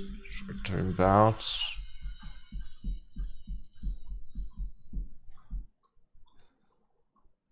OCGN looks ugly. This could be showing the way. This is continuing down. It's one of the first to go. There's so much value to potentially be lost there. Could lead the way. Opportunity.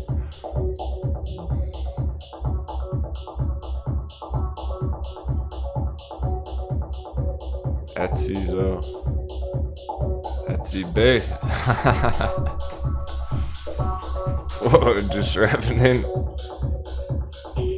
Crazy.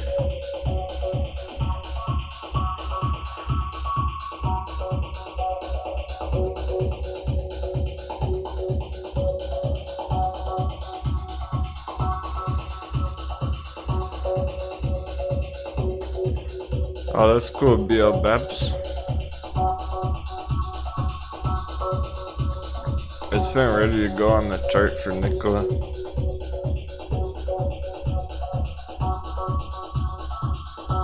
Didn't expect it to close over 10 today. It's up 7%, 996, just under 10. Check it out in a minute. Make sure Etsy's still on track. Yeah, it is.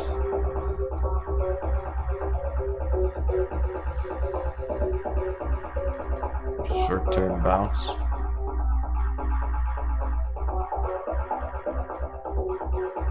Yeah, we're looking at these bearish continuations into the next earnings. Just like we're expecting our hot bevies to go up in the next earnings, we're looking at Etsy going down into that earnings 2022.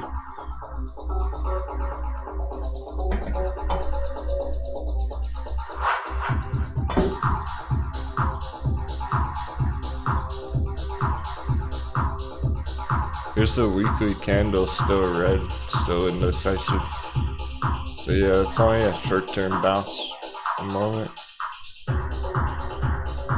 Even Etsy's green right now.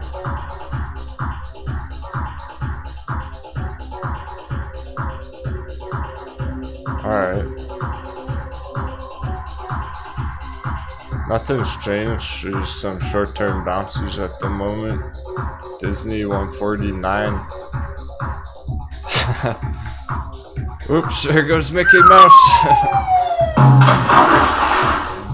Throw Donald Duck in there. That's his name, right? Goofy or whatever. Throw a Goofy in there.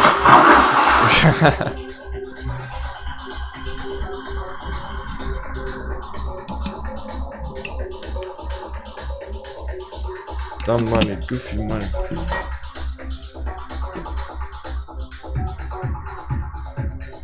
Short-term bounce on a long-term chart.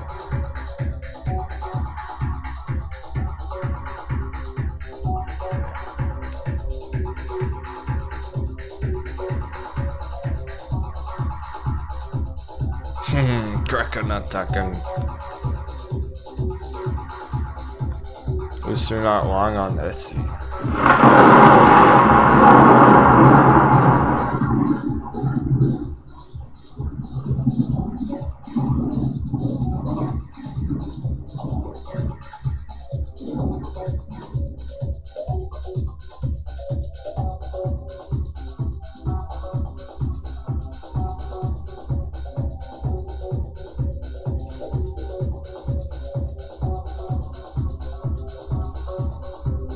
Pretty much any chart's gonna be better than that one, but it's big because puts.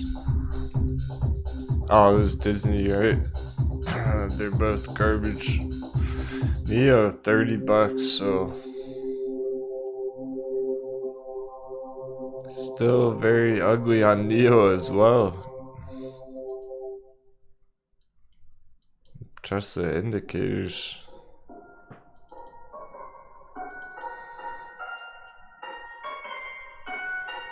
Even though it's short-term bounce, so it's confusing our bears, I'm sure. Because how could such topped-out charts go green right now?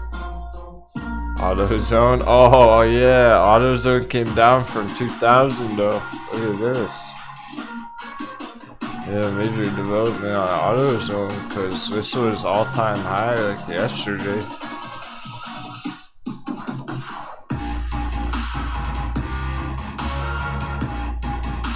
That's what we needed on AutoZone. That could seal the deal right there for those puts. If you're looking for bearish entries today, this is the fire.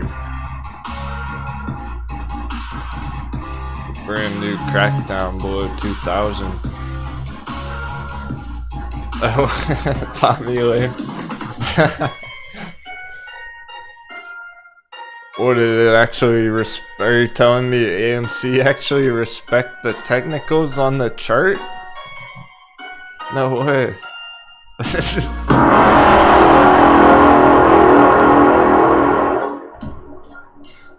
All I did was read the chart. I don't know. I haven't looked at it since.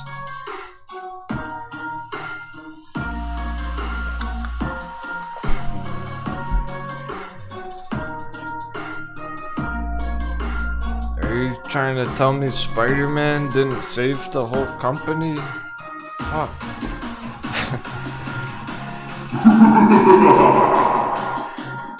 I really thought this quadruple witching day, this would be the one.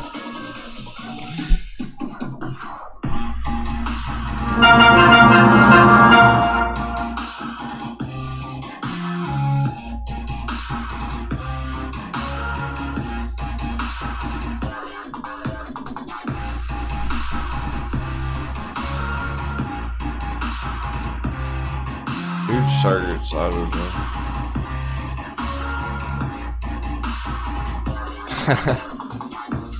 What's up, David Stevens?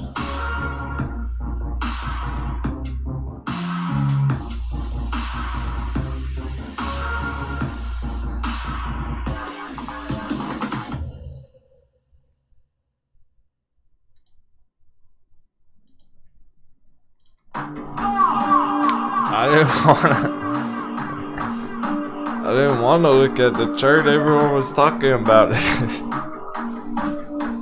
I was ready to chart all our other charts all day. That had to be done. Somebody had to actually chart the fucking thing. Other AMC tubers are gonna actually chart it. Right? They're just gonna speculate about it. had to be done. Someone actually had to put some technicals to the chart.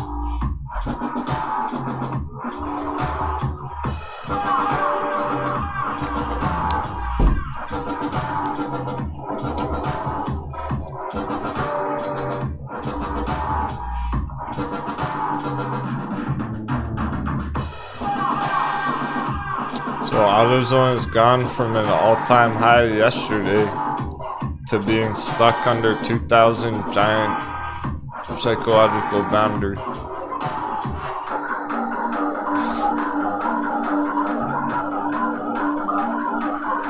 This is it. What? You're so funny. If you're trying, I've been saying it for 2 months.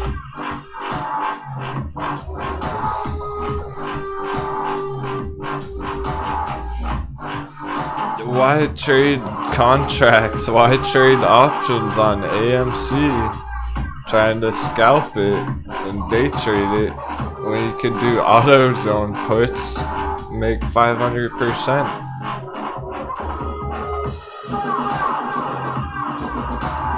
$45 on the target on the shares times potentially 10 on the contracts.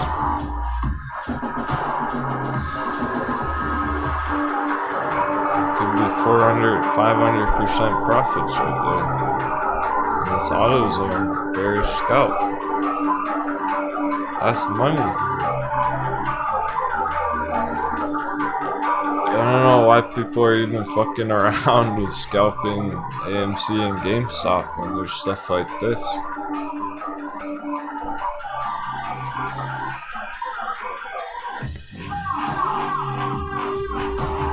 That's the problem, like, that's the mistake right there, is the fact that you're trying to short-term trade a long-term chart.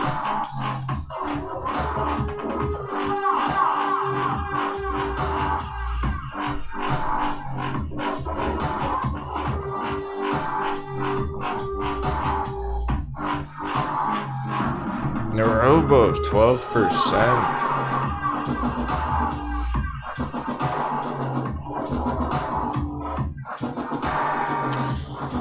Well, we left these hot bevies, bottom barrel charts, all time low FOMO.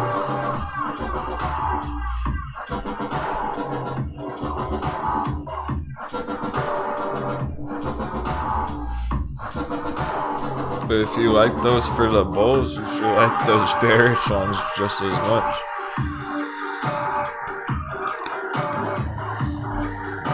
G-Big's going in. It's not that few brave enough. Yeah, MD Mario.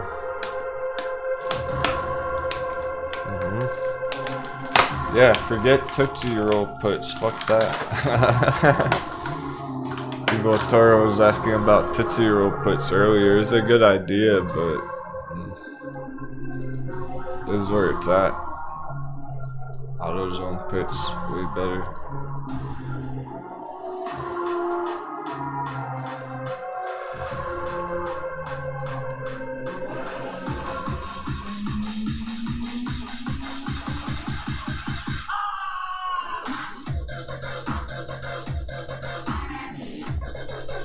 It's almost certainly gonna finish the day under 2,000. Let's have a red week next week.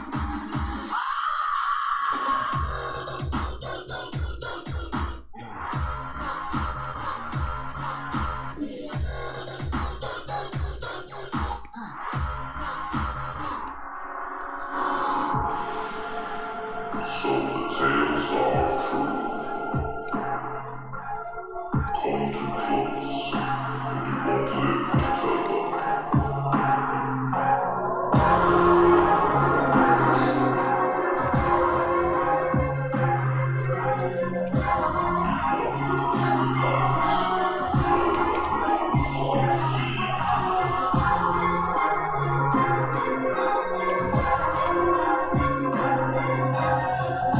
Yeah, I'm sure the puts are expensive.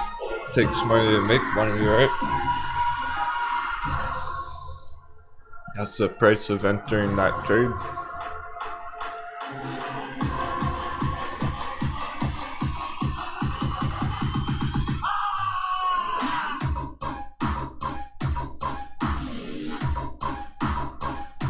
the share price is fucking expensive.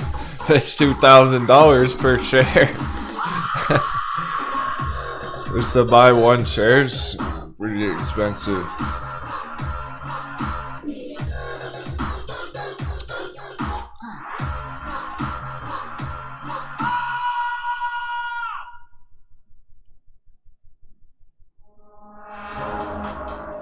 It's looking like that. Etsy.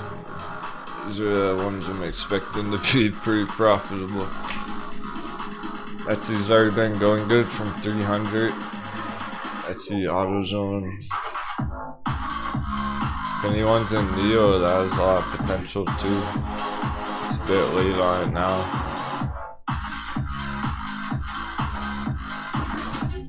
COR still been waiting for that one.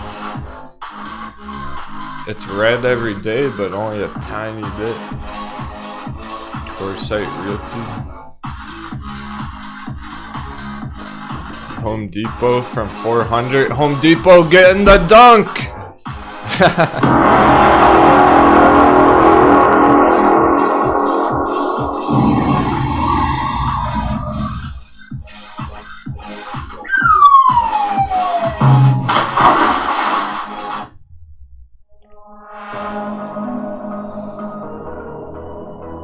From 420.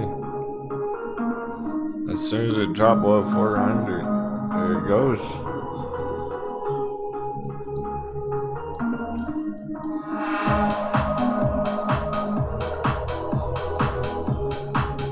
Look how profitable those puts are already. See, our bears are fucking crushing it. This is where the money's at. I keep saying it. I don't know. Don't fuck around with AMC scalps contracts. I'll make it as clear as possible. Don't fuck around with AMC options trading when you can trade shit like this right now.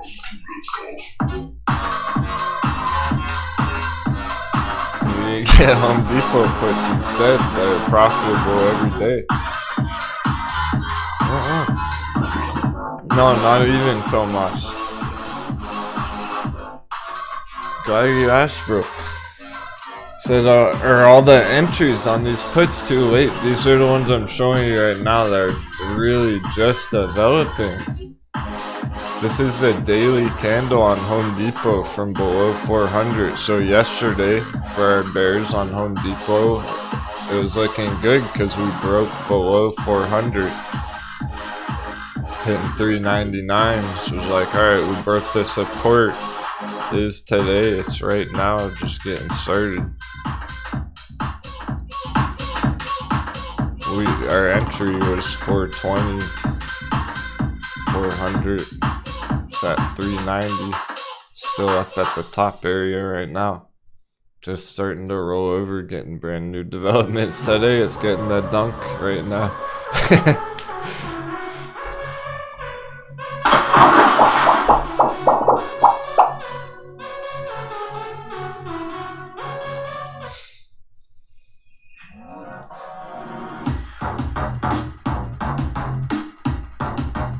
So that's perfect time to be entering today because now we're extra confident about it going down.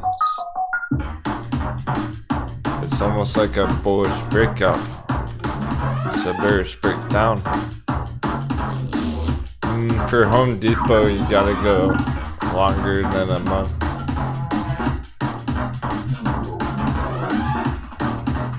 And the targets aren't as good. Hold on. Before anyone fires any cannons. Hang on. You gotta pick your right ones, so let me show you the ones that are just getting started, really. Because some of them are way too late, for sure. We already crushed purple. That's what really showed us the potential. Our bears were making money on purple every day, every week for the last month or two. Meanwhile, everyone else was struggling with their bullish trades, so it was like, guys, these bearish ones are fire. They keep paying out. So you know how choppy the markets are right now, how much panic there is and shit. It's perfect time to be doing bearish scalps on these topped out ones. So purple already killed it. We're done with that.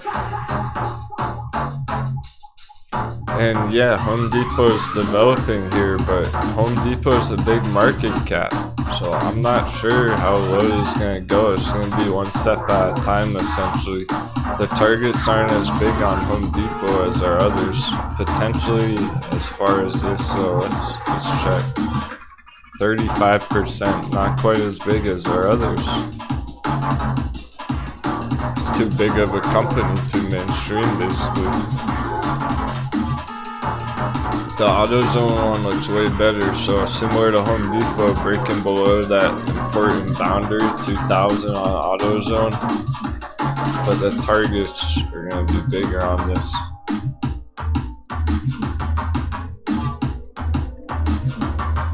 Going down to this long-term support, the pink trend line.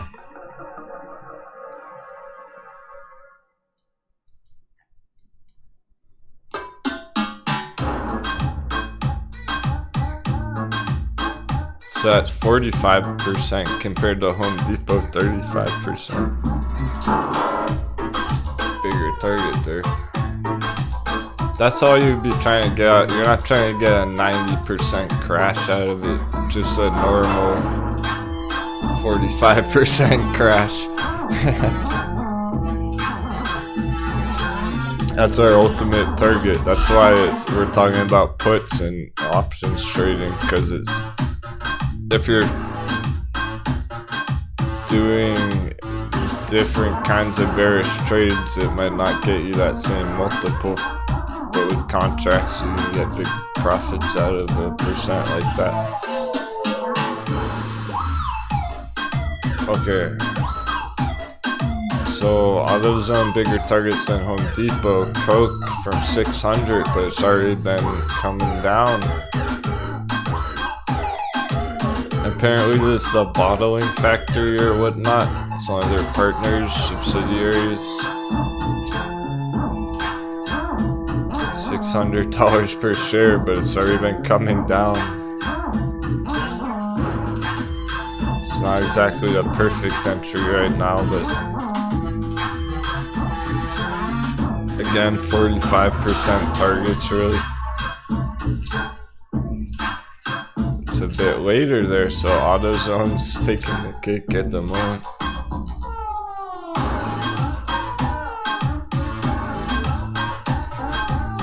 Woo woo man.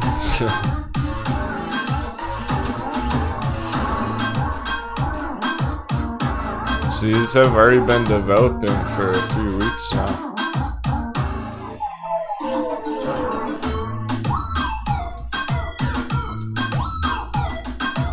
So from here, it's not going to be as good a target, 35%. Even Nvidia could be in trouble.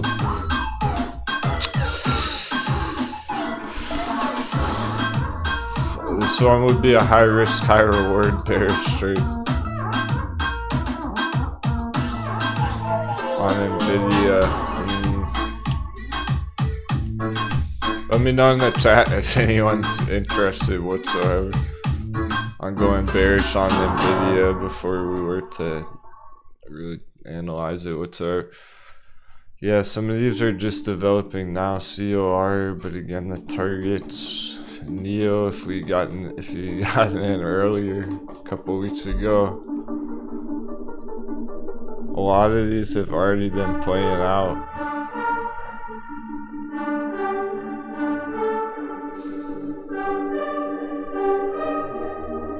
Tesla. Cyrus Sky Reward. Right, Toma. Yeah. I don't know how people feel about Nvidia exactly. If you're bullish on the company, you might not want to go bearish on it.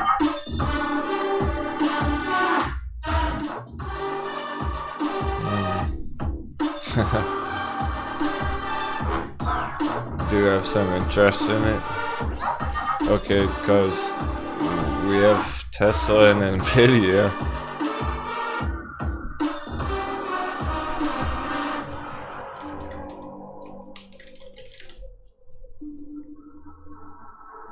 both have major bearish indications.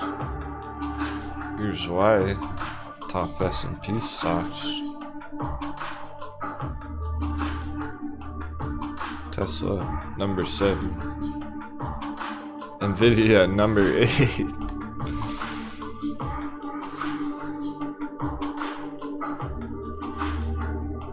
Seven, seven, seven. You have to be bearish on the S&P in a way to want that.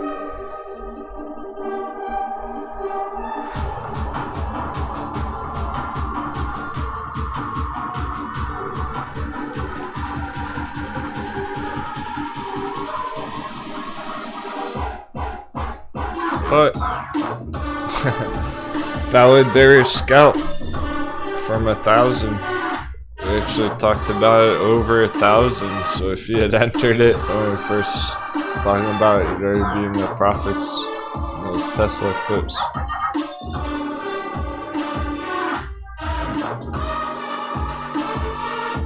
I'm bearish on it under 1,000. Simple as that. So this could get slammed down quite a bit. It really can.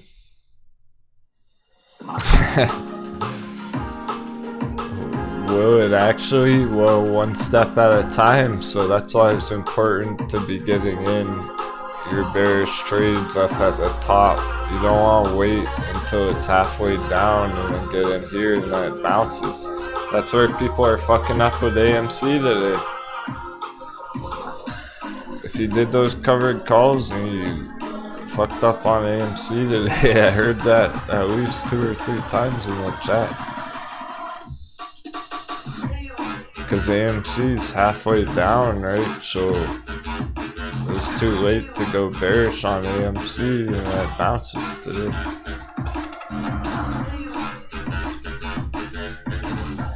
If you're entering bearish up here, it's heading in the right direction, and then when it gets down to this area, you're feeling very comfortable. You're not even worried about it bouncing down there. You're already crushing it. So entering bearish up here gives you lots of wiggle room because it's not likely to go back through 1,000 anytime soon. Next week, I don't think Tesla's gonna go over 1,000.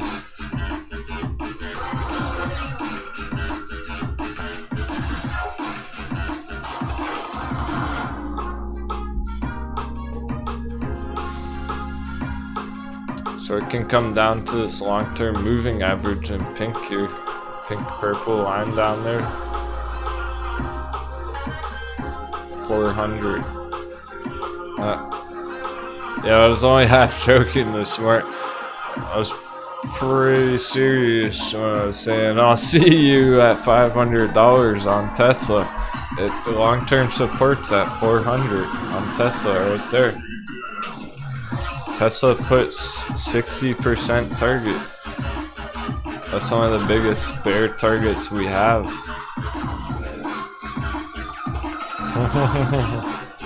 Alright, Evo Toro.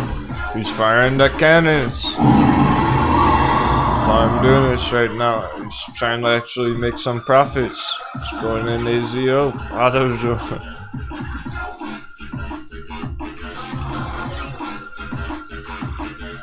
So going forward, we're gonna be watching it. Make sure it's getting resisted from this 2,000 area. And then we'll be all good. Gets down here next week, you'll be feeling real good.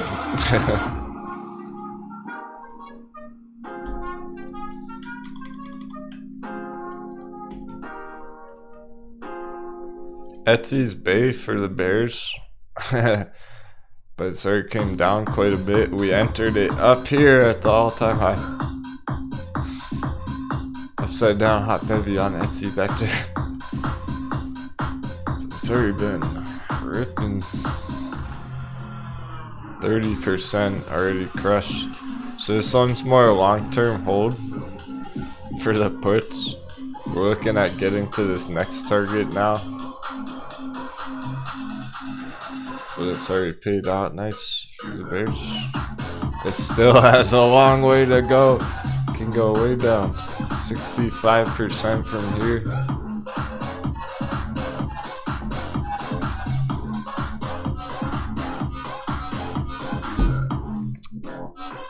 But if the S&P keeps being all market confusion influence right now, it can bounce all around too.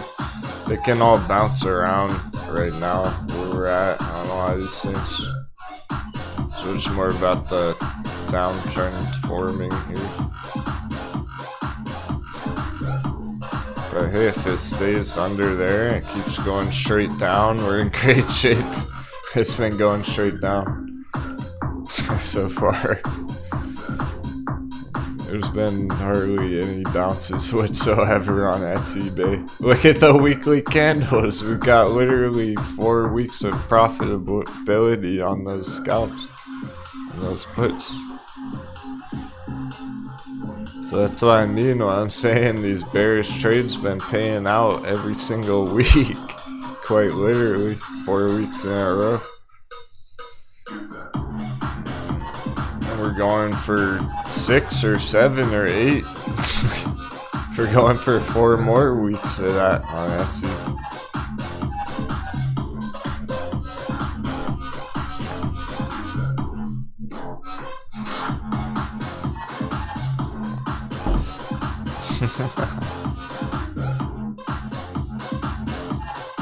Yo, I really am, dude.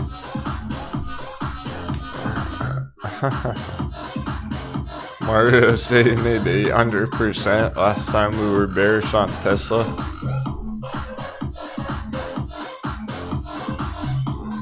Yeah, you are crushing it. It's great to see. Still got some entries going on and everything. Go towards blasting auto zone.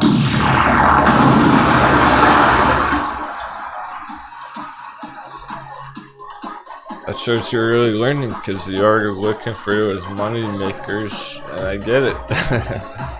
You're trying to make money in these markets, so those puts are paying out. That's all I'm trying to tell everyone. Forget trading AMC when Etsy's been paying out 4 weeks in a row.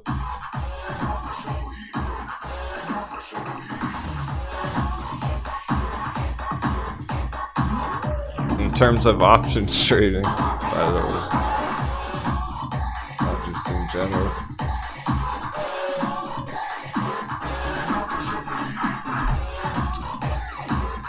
So that's really our main bearish trades. I think we covered them all there. I'm glad we double checked. So they're all still very much on track for the long term here.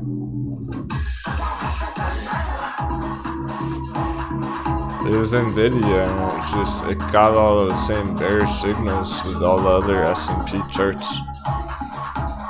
It's hard to see here, something sneaky on Nvidia. You have major bearish divergence here, but it's very hard to spot. So new traders will see this on Nvidia.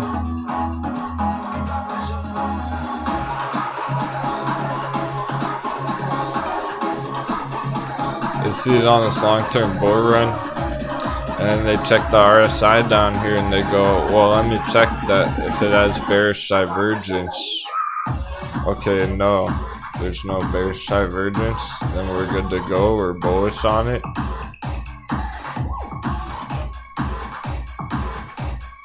Or is there?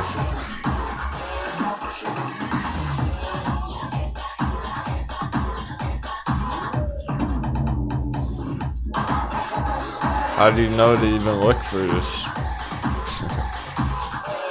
Experience. Bearish divergence.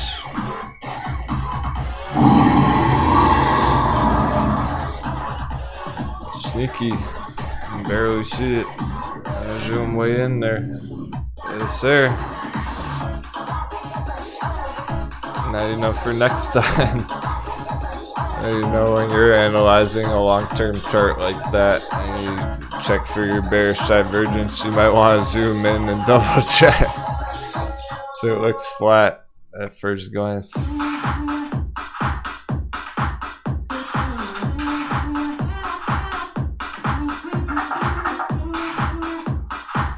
So it's more like this on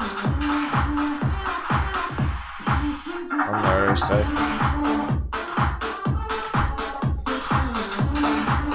Rather than this. It's a big difference.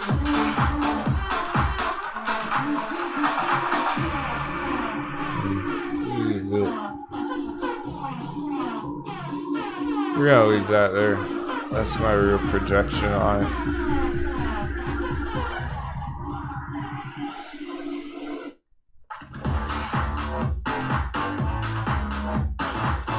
So that's from back here, that divergence, and up here.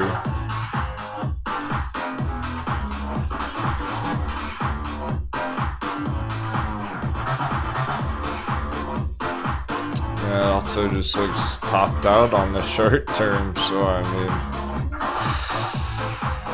if it's gonna come down, now's its time on Nvidia. It's pretty much now or never. Look at that MACD at the moon. Crashing the moon.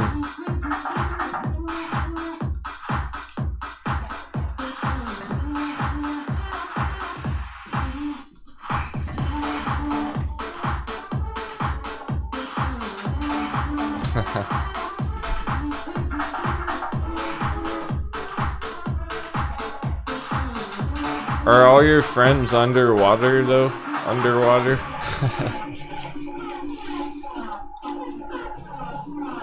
All your friends telling you stock advice.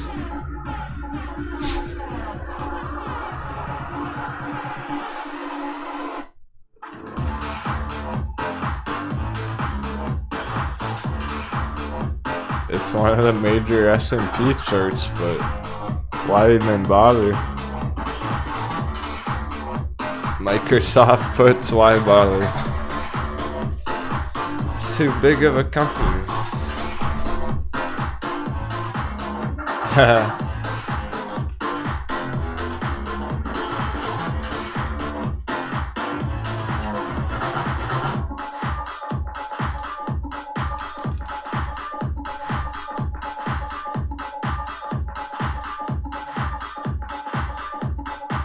2.5 trillion market cap. I don't even trade stuff like that. That's in the trillions of dollars. I never trade shit with that kind of market cap ever. Okay. I mean, even like Bitcoin at that market cap at 1 trillion. So I'm trading altcoins instead. Whether you're bullish or bearish, there's only so much room for money to be made with that kind of a stupid market cap. You're an investor at that point.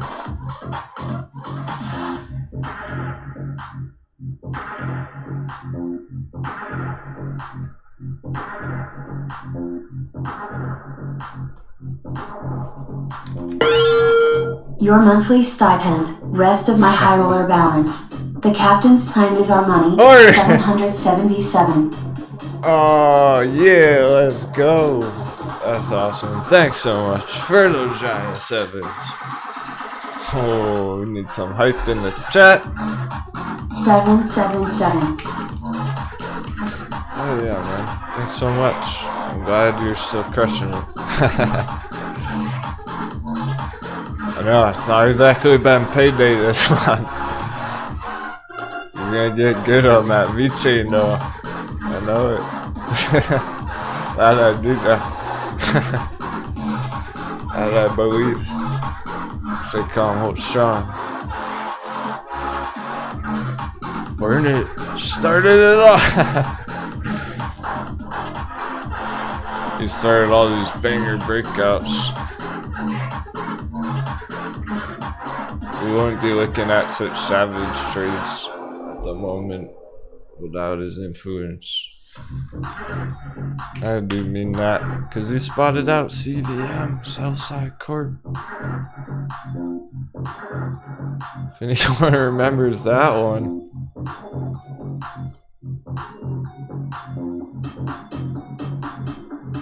When even was that? Months ago. There he is. He's still on the chart. Oh man.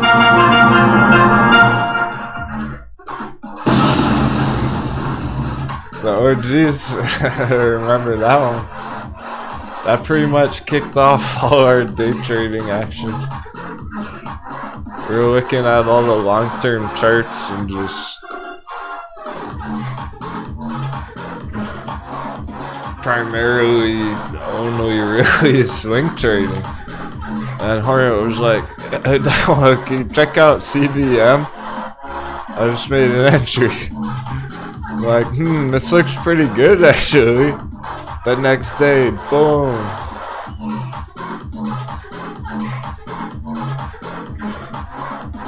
75%. And then everyone saw what it was all about. When we all woke up the next day and saw that 75% pump, we were like, hell yeah, let's find more of those charts. And then it came down after everyone took their profits, crashed back down to the ground.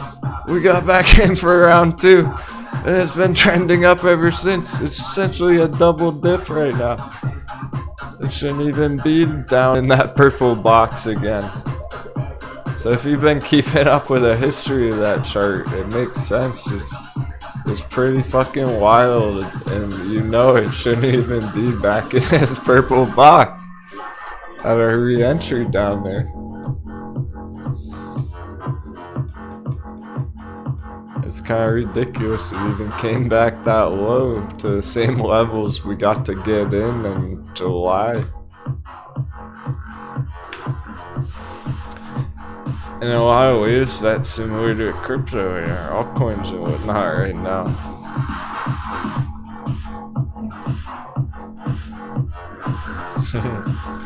So saying that about vechain, because I know Hornet's really a diamond hands that one.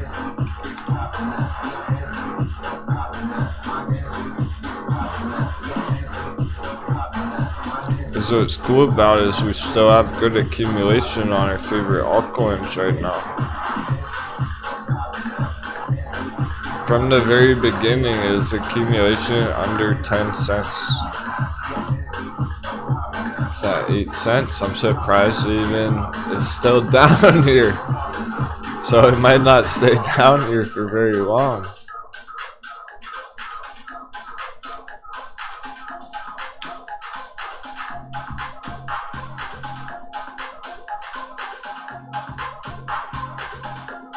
But my point of that was we're essentially, even on our favorite altcoins, after all that huge run last few months, essentially back where it was in July, August, or not.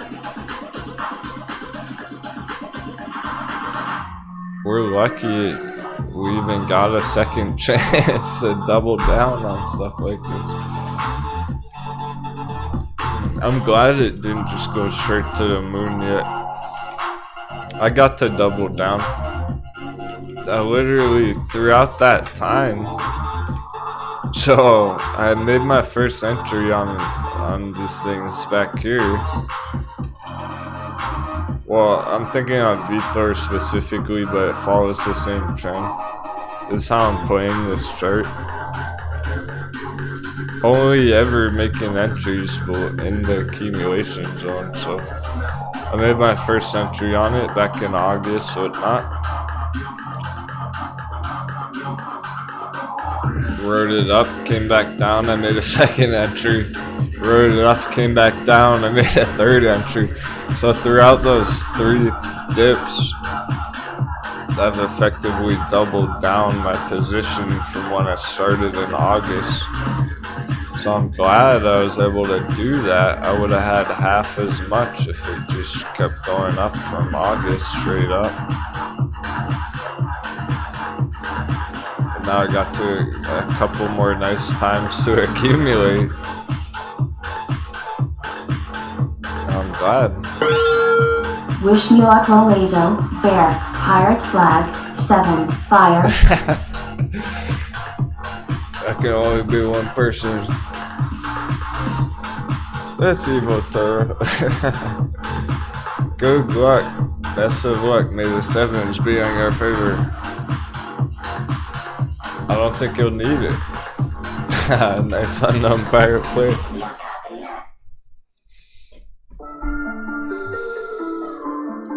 Yeah, CVM, now that's your favorite chart, Hornet. Very cool. We're still waiting on it patiently. It's just that all those old good charts up until this point, now that we're going into the new year in 2 weeks, everything that we're looking at holds into next year, next couple weeks. So CVM, we're not expecting any big targets until at least 2 more weeks. Even though it was ready to go last month, things changed like that with the market panic for the last 2 weeks.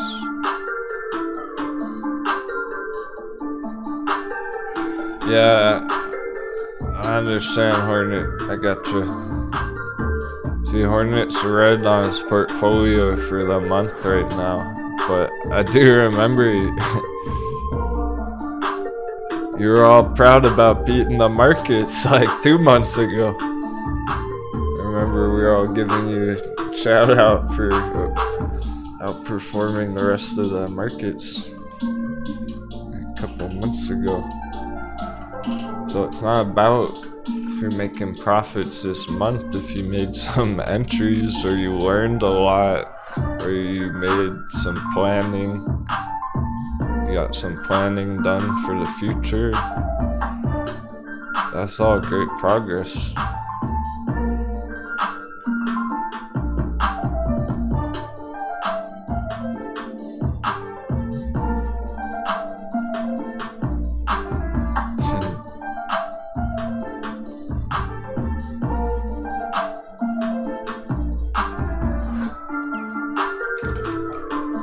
Jeffson the Crow's Nest DXLM. Whoa, yeah, all the way to our buy box.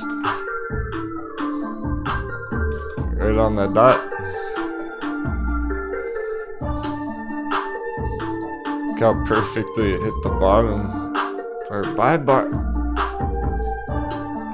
I don't know why I even have it drawn there.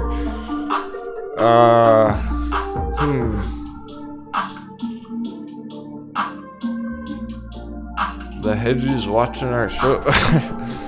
How did that hit so perfectly? The bottom of our box. This box is out of nowhere. There's no reason. It's exactly where it is, the way I drew it.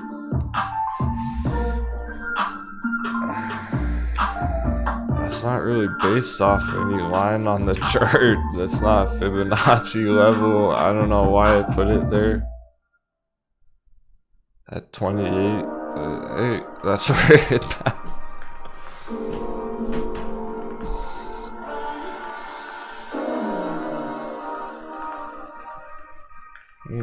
So that's something we can watch next week. Let's see if it holds that line. I'll put an alert right below this.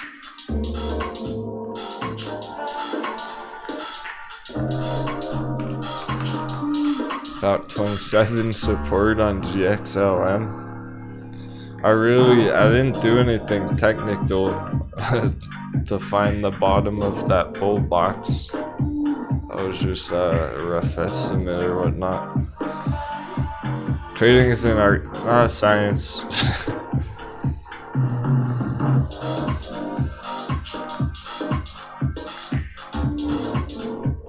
If it works, just go with it. We're gonna use that for now. It's too perfect. We have to use that level 27. I'm gonna put an alert on a breakdown, but I expect it to bounce.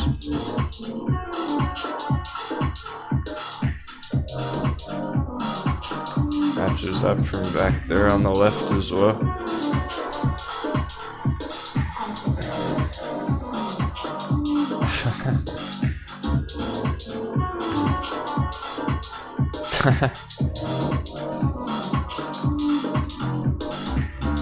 Brickman, it's choppy waters out there. Get out of the shower.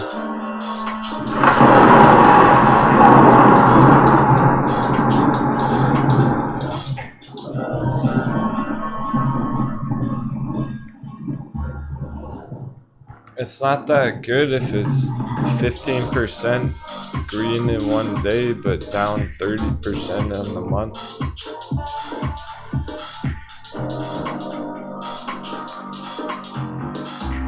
Vechain can go 10%, 20.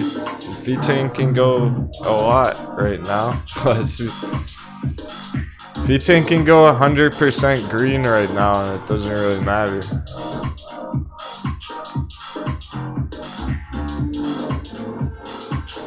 It wouldn't change anything.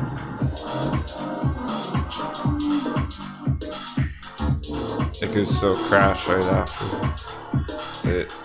There's wiggle room on these charts, these things. There are gonna be days where the red charts go green and where the green charts go red. Trends don't stay the same color every single day. They have lots of bounces along the way.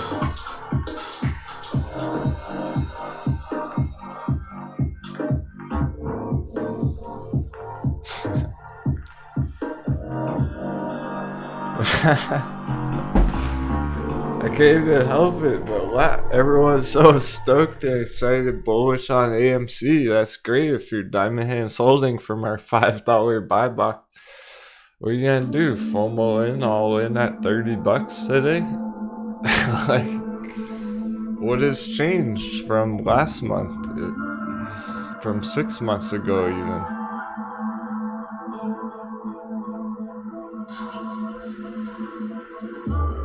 You know that Spider-Man trap you in his web? That's fucked. I mean, good luck with that. I just don't even... I don't share that excitement whatsoever when I'm unbiased about it and I see charts move like that every fucking day. There's charts moving like that on our watch list.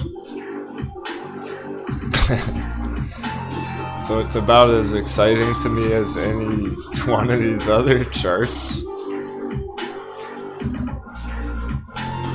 I'm more excited about how Nicola's maintaining down here. There's good news on it today. It's looking hot for next year. Huge fucking target. I mean, Krispy Kreme Donuts is up 12%, but I'm not gonna all in FOMO in it right now.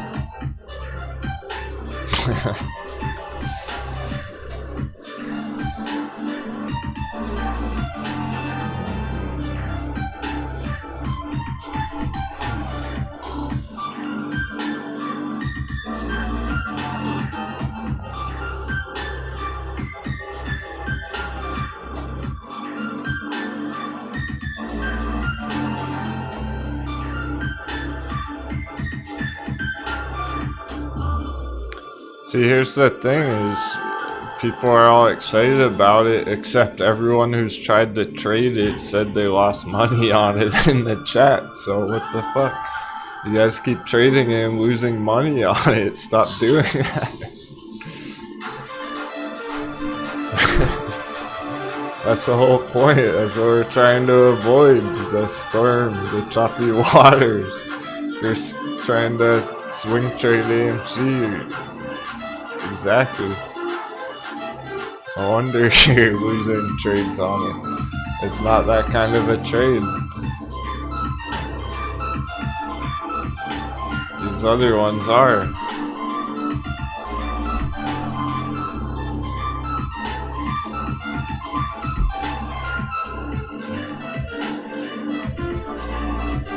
It's basically diamond hands or don't.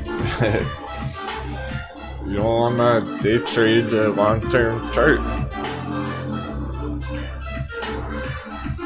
Met in 0.2777. We need some Metin hype. Where's the Metin hype? Metin day.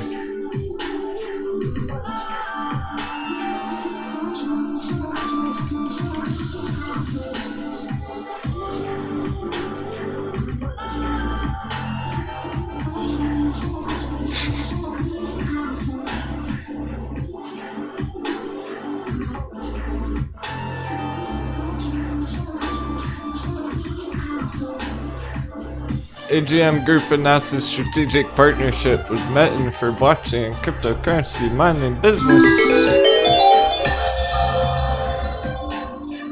Initial order for 1,500 Bitcoin mining machines worth $12 million. Here's the key part. Metin also has an option to purchase additional machines. You know they will. Of course they will. What do you think will happen to the share price when they announce they bought 1,500 more Bitcoin mining machines?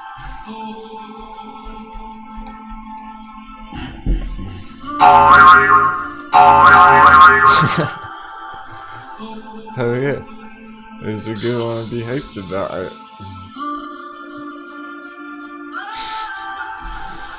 If you wrote it up that last wave, that last cycle, you know there's a fire entry down here under 30 cents. It's probably going to close over 30 cents today for Friday, make it look nice and healthy for Monday. We're just over 30 cents last week. We haven't been over it this week yet, so that would make it look really good to finish the day over 30 cents. Yeah, it's a really nice entry down here, Jeff.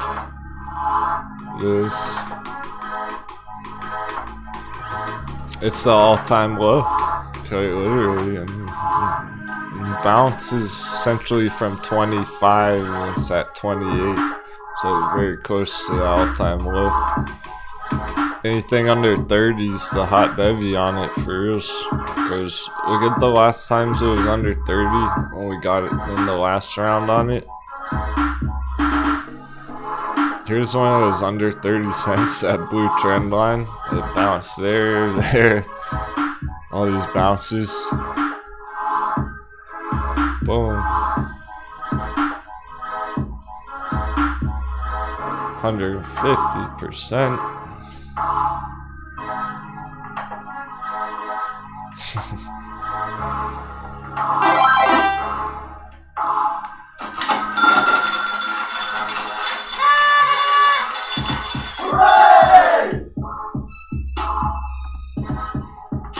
That's all the Metin shares.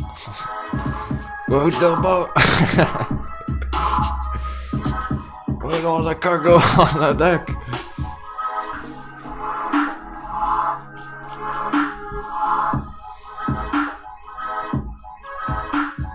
So this low that should be it quite literally hit the all-time low last week, this week. And we're maintaining major bullish divergence. Look at the weekly RSI.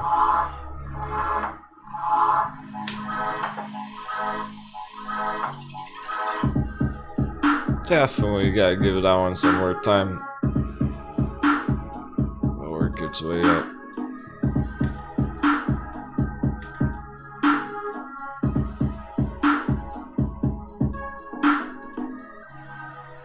But here's the daily, which is also fairly long term.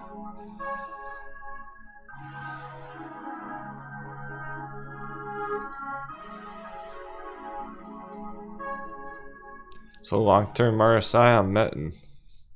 Rocket fuel engaged.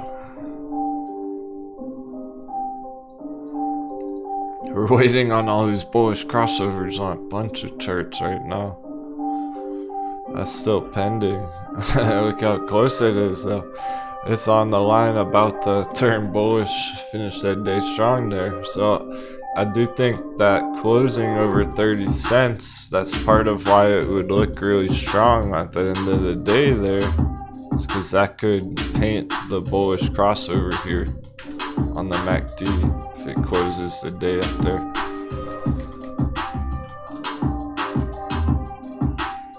So everyone would see that bullish crossover over the weekend, potentially enter it Monday morning, whatnot. I'm talking about more retail investors, whatnot. We're always early on it. We like to get in before that even happens, but here it is on the 4 hour leading into that daily crossover.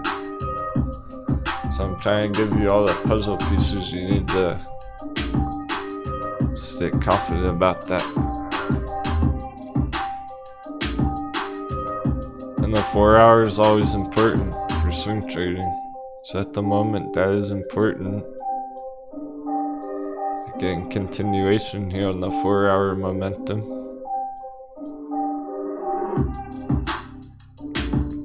And it's oversold on the 4 hours, so trending up nice and strong. So bullish divergence on multiple time frames as well. It really appears that that last cycle went up 150% was just the beginning of what's gonna happen next. So we're looking at trying to recover and just get back up to that 150% area, which is already gonna be good profits for people buying the dip. But we're really looking at going beyond that to the next real targets, and it can be huge after that.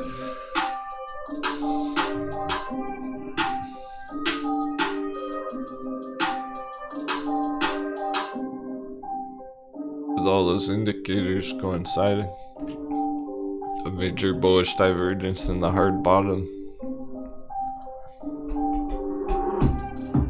So we really do want to see it get above 30 cents kind of as soon as possible in a way.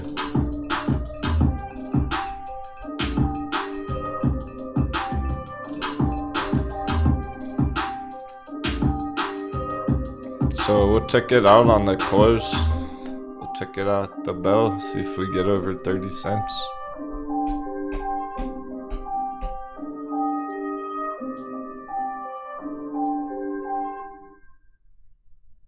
Metacran chopping all around. That was a great start this morning. Giant green candles.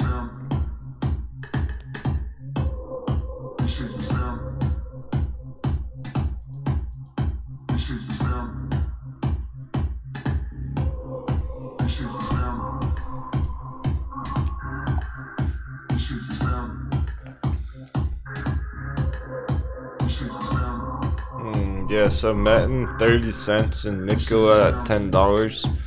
Both of those closes would be very nice for the holders. That can really seal the deal. They're trying to seal the deal on these bottoms.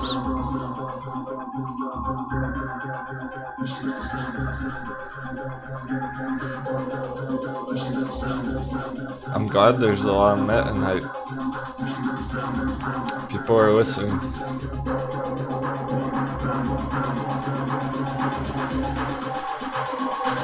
Appreciate the sound, needed for innovation.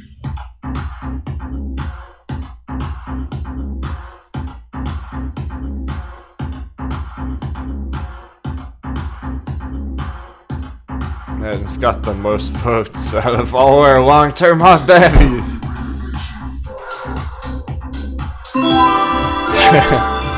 We're definitely gonna keep up with it. Hot beverage. So if you're in it, I got your back. We're gonna keep up with that chart.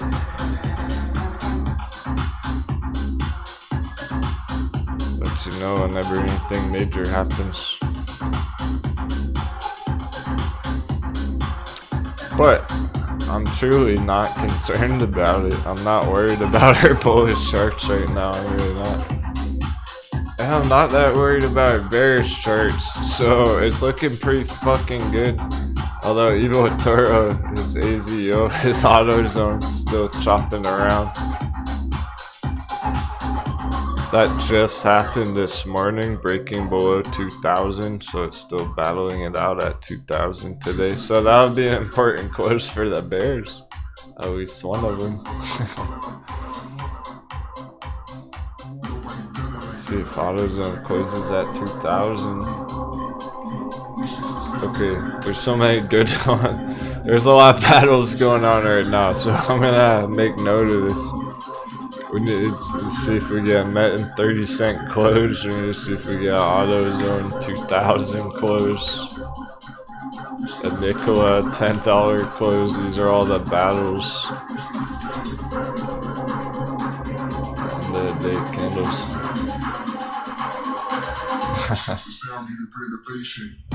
Oh really? His contract isn't getting filled, the order?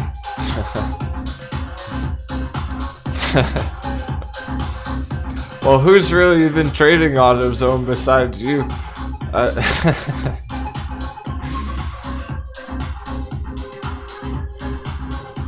That's a joke.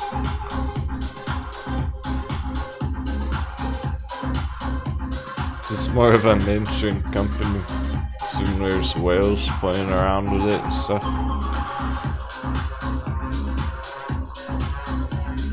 So we'll see the candle close. Saw about that candle close on it today. Disney battle. Oh shit. I'm gonna have to add a couple more to that. Alright. So be it. It is what it is. Today's some battles going on, I think. Disney battle over 150. And Neo and NIO battle over 30.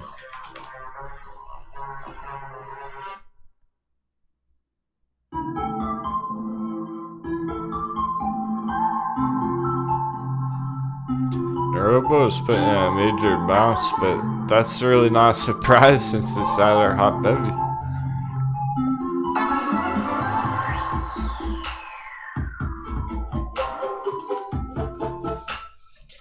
Yeah, it is awesome because you know you're doing it right if you're trading charts that's not on TV. Turn on the TV and hear about Metin. We had to find that one. We spent a whole week trading it out last time. I had our last entry. Every day we were trading it at 30 cents.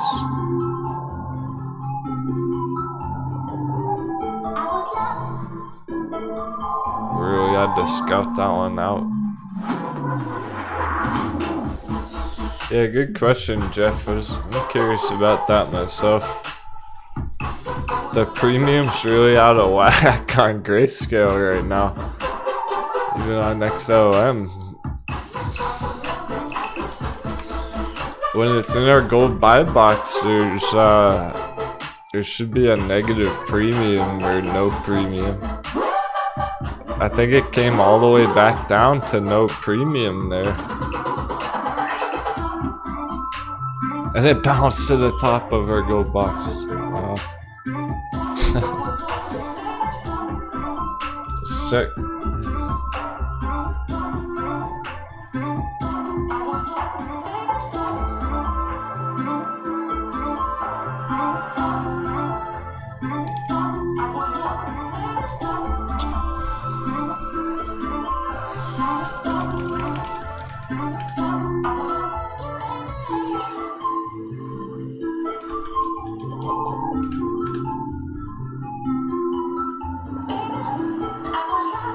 GXO, oh, okay, it's still got a 50% premium at the moment, 35.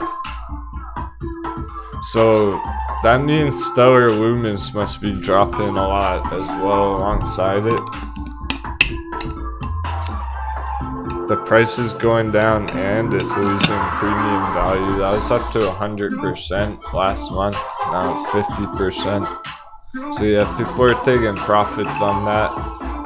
I assume that Stellar Lumens is not looking as bullish as it was a month or so ago.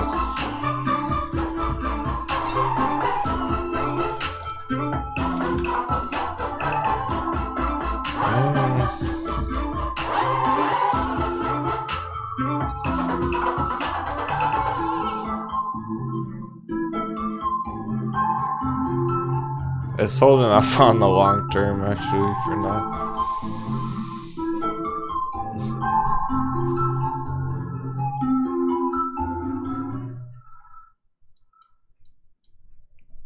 You know, I keep it 100, Jeff.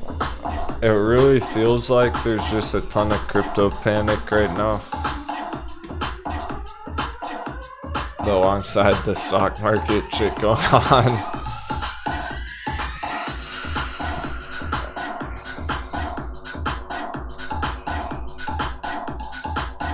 So it's pretty clear we have gotten lots of panic selling on these altcoins. And there's panic selling on Grayscale. So GXLM's getting hit with both that at the same time right now. And that's why it came all the way back down to the bottom of our entry.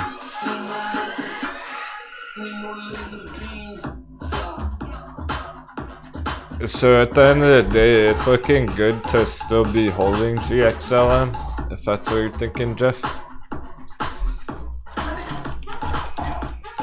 If you're holding Grayscale Stellar Lumens, that's still looking good for holds or new entries potentially if you liked it, if you really like Stellar Lumens.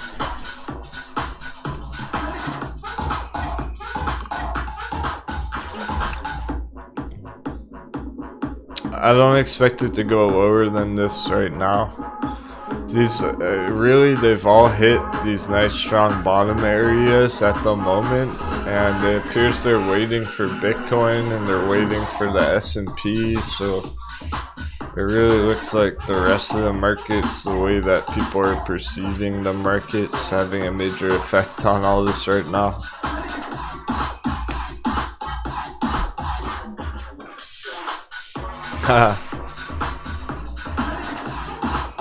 Yeah, Christmas rally RD.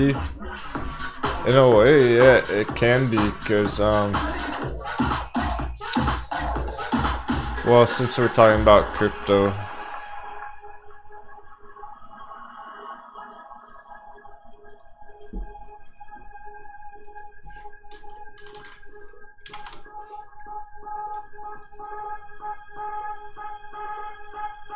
here's our crypto total market cap.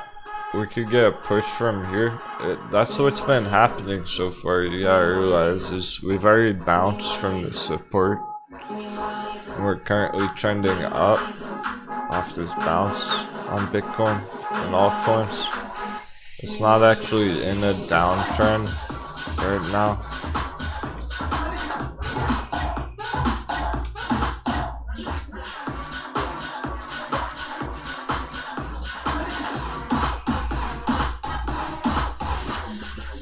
We're starting to form an uptrend.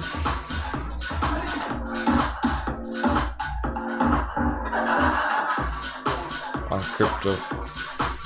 So there is a real possibility here that we do get a rally going into the very end of the year, and we could hit all-time highs just in the next 2 weeks. But I'm gonna warn you that if that happens, we're probably gonna get a hard sell-off on New Year's or whatnot right after that.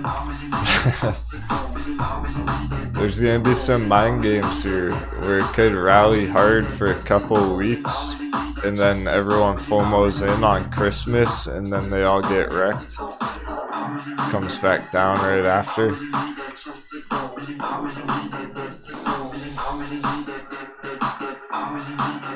I hope we're able to get a more accurate projection on that by the end of the day.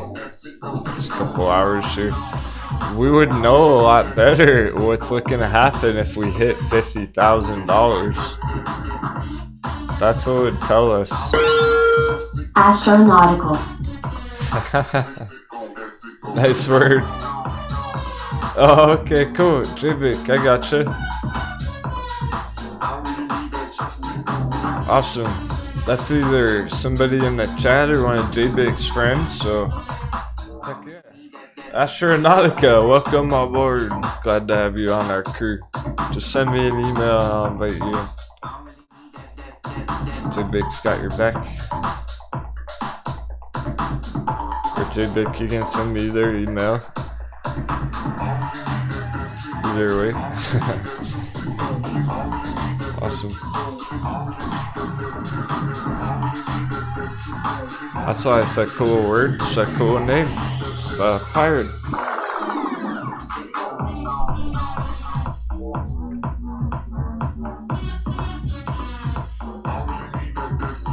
So here's a Bitcoin chart on the short midterm here where we could get that rally for the next couple of weeks. Boom, 55,000, 65,000, whatnot. It wouldn't be that wild for it to go that far. A 30%, 40% move over a couple of weeks is very possible on Bitcoin. But yeah, I'm gonna be cautious after that. If that does play out, it doesn't mean Bitcoin's gonna go straight to 100,000. I do think there's gonna be some shakeout after Christmas.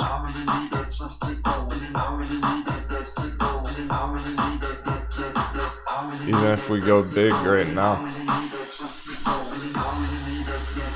Because look what happened on Thanksgiving.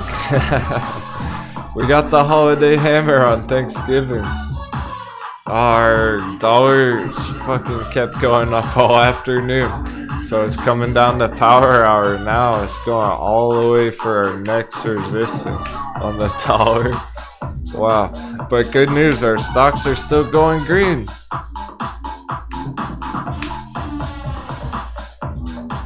The dollar's not really holding them back right now. It can affect Bitcoin though, that's the thing. We were just talking about that. I want to see a more decisive move on Bitcoin. If we get a nice dollar dip, Bitcoin break out 50,000, it looks way more bullish. But if dollar's going up, Bitcoin's probably going to be sideways for now. Another hour or two.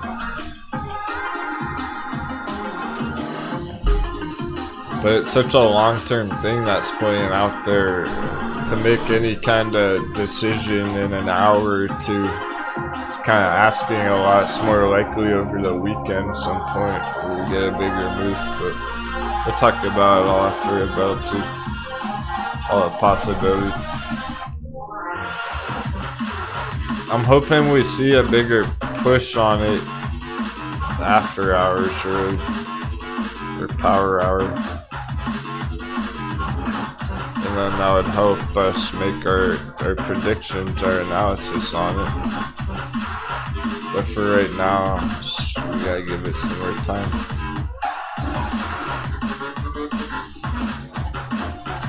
Okay, so either way though, Metin's gonna have those bullish fundamentals either way, right? If Bitcoin goes to $100,000, Metin's gonna be mining it. If Bitcoin goes to $10,000, Metin's gonna be mining it. These bullish fundamentals aren't gonna change on Metin. We can feel confident about that. There's good reason to have convictions on that. We pretty much just gotta wait for the chart to really reveal its true colors, not to us, but to everyone else. After it were to start putting in nice green, then other people would take notice and FOMO and push it up and up. Ride's battling it out over $4, but is that really so much of a battle? We won the ride battle just by snatching it down there in the first place. Just by getting any entries under 5, you already won that battle.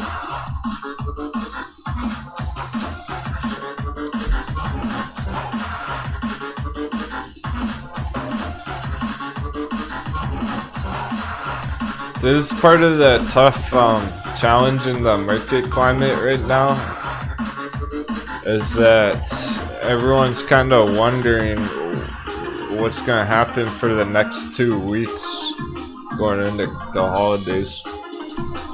But the charts aren't really deciding quite yet. So you have tons of traders and investors just staring at the charts waiting for something more meaningful to reveal itself. So we gotta stay confident about everything that we've pieced together, all these puzzle pieces and stuff.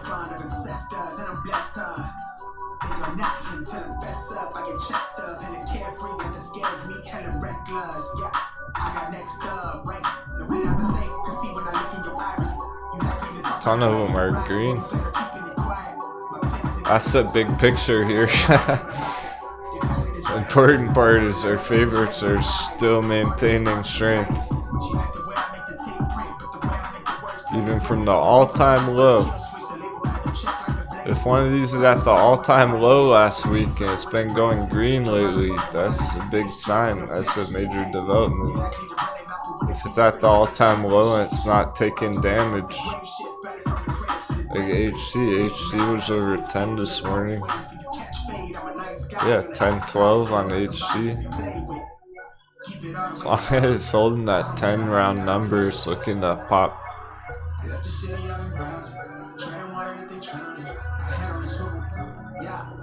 That's a lot like Grayscale Litecoin at 10. Wait a second. 1003 LTCN.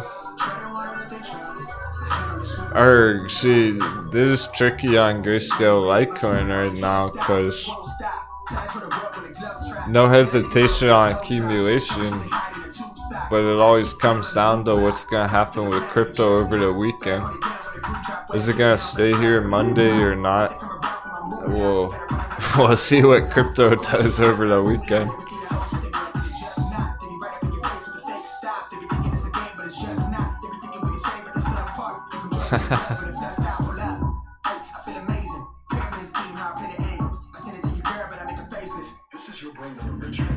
Yeah, LC.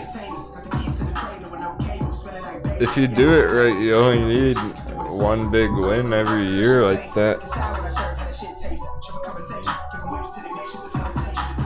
If you're able to take some profits on one of those big trades earlier this year, and now you can put in a different one for next year.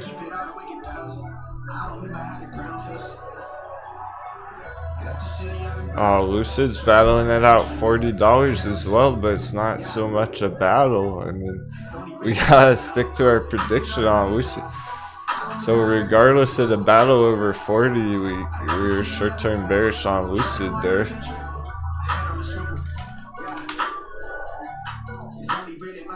Whether it closes over 40 or under 40, it's not gonna change our analysis here for next week. So that's not really a battle after all.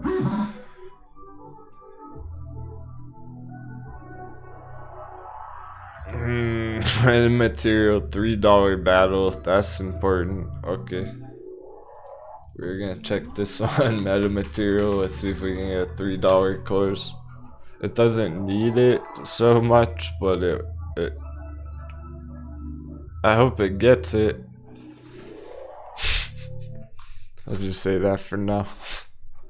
I'm not gonna jump the gun on that either. It's $2.90, so it very well can close over 3 and look totally fine on metamaterials, but it's lower than it should be right now, so it's kind of in the danger zone. So that is a bit of a battle there on metamaterials.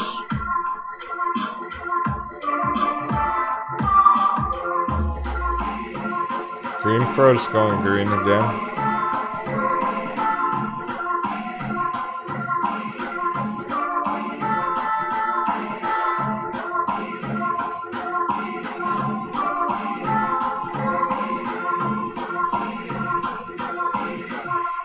Still very much holding an uptrend.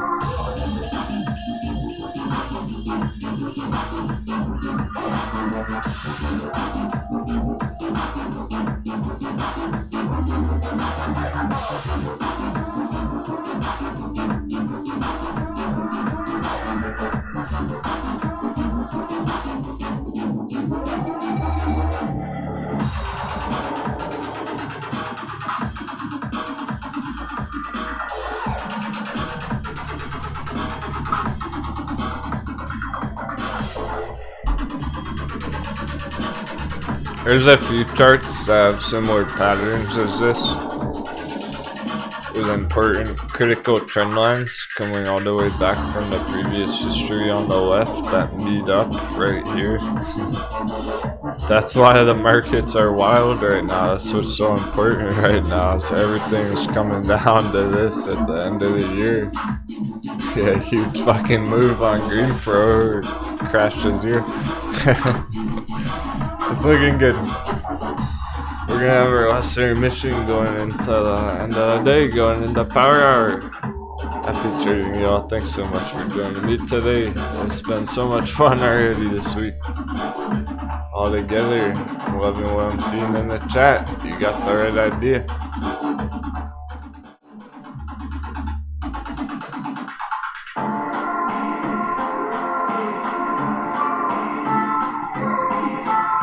You're really putting those coconuts to use.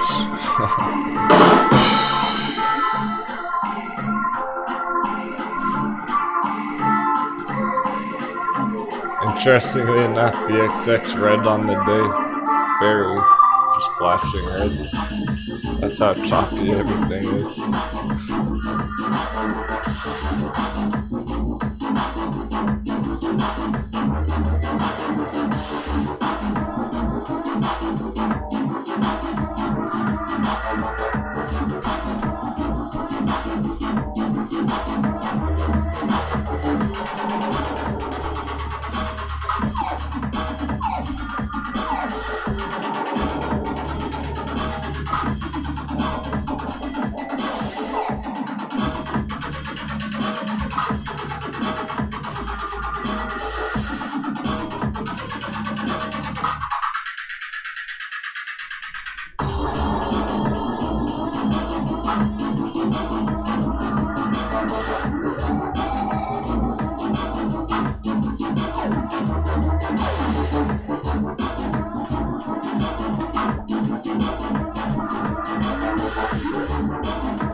We literally had 7 charts that started the day green. Now we have about 30. Looking good.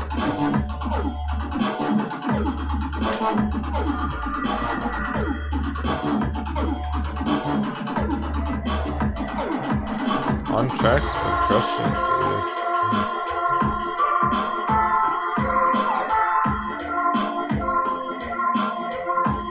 The Robo battle over 150.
I heard an alert. What happened? Who's on the radar?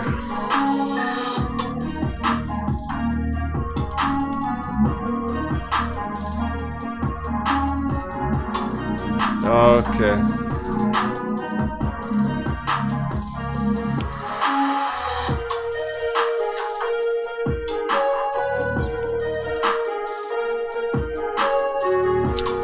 One of the ladies was watching this yesterday. Told her I'd keep an eye on it, but I haven't seen her today. Let me know if you care about that one.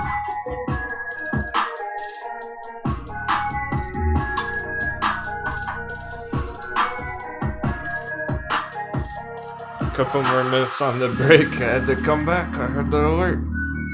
Grayscale Litecoin under 10 again. End of day fire. We're still battling. Oh hey, there's Astronautical in the chat. Welcome aboard. JBake invited you in. All you gotta do is send me an email.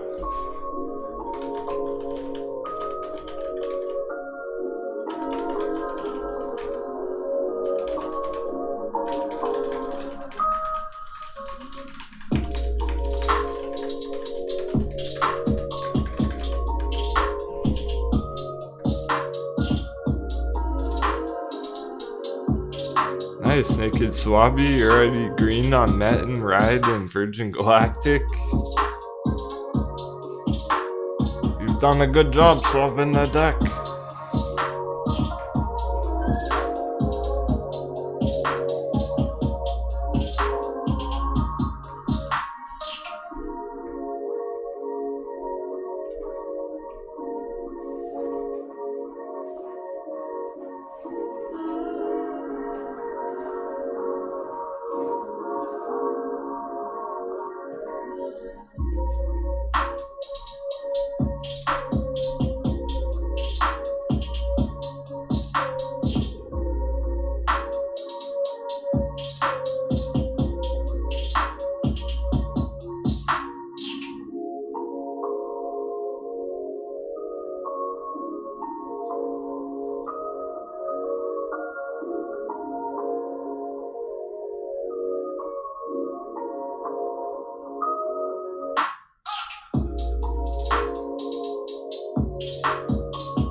Epic week is right.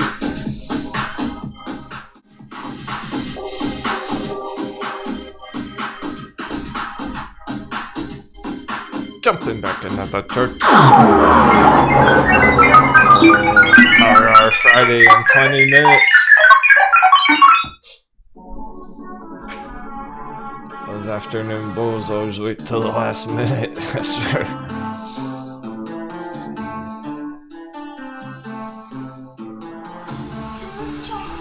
Yeah, we're getting ready for some green soon.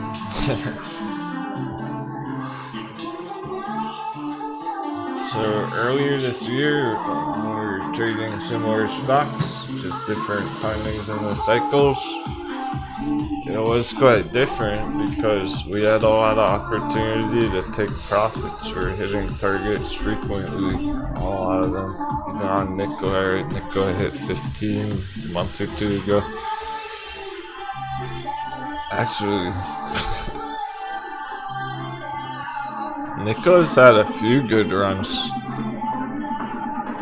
It did at 15 a month or two ago back here. The last time we got hot baby under 10 on it, right? So some people took some profits there. That was a short-term target, short mid-term target.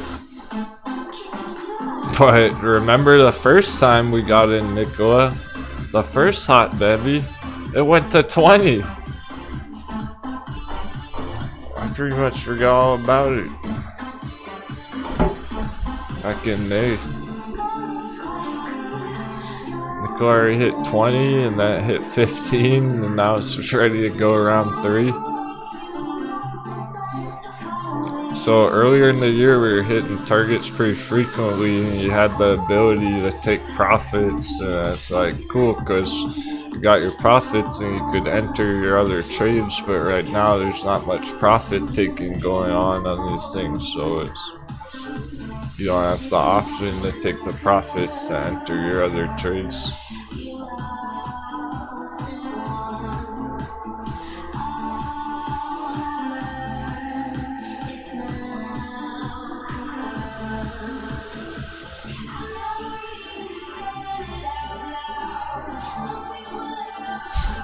So much green charts though on the day anyway. These bottoms really developing, really sealing the deal on these.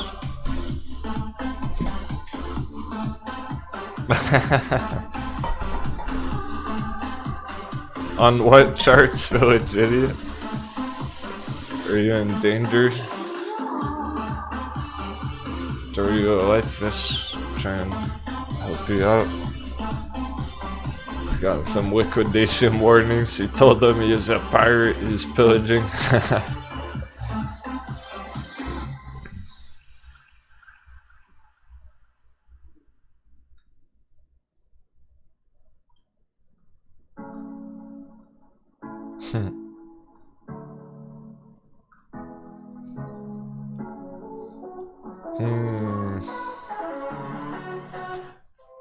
Lots of good suggestions for potential banger charts.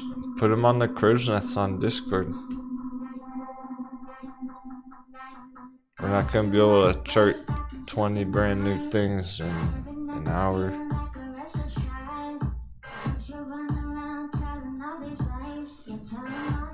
I wish I could pull every single one of them up. But I could, but if I did, it's too quick. We're not giving them enough time if we just do it quick and dirty on each of those suggestions. So it's not going to be as accurate.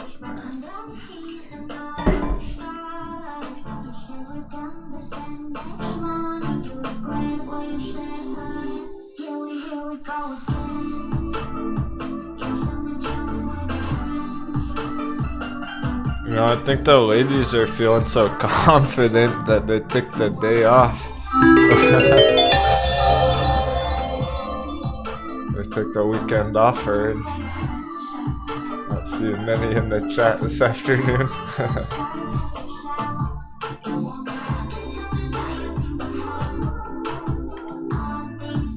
And then they're still doing battle. The front lines. Power alarm.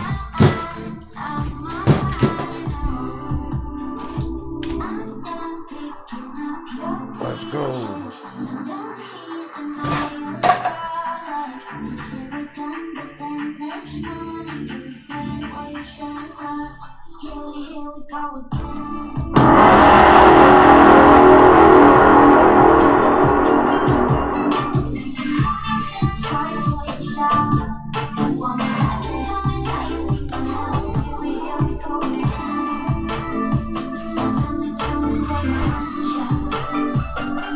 I'm a man of my word. I said the hat would come out for power hour.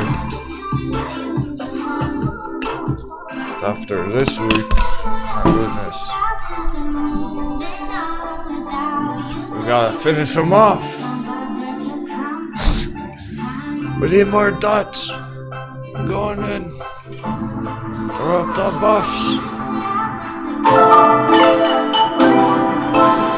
Throw up the buffs.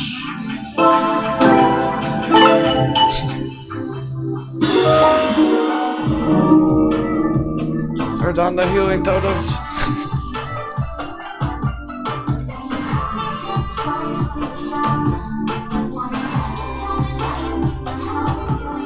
We gotta finish off the bears with those bear traps. Confirm the bear traps. Shoot the deal.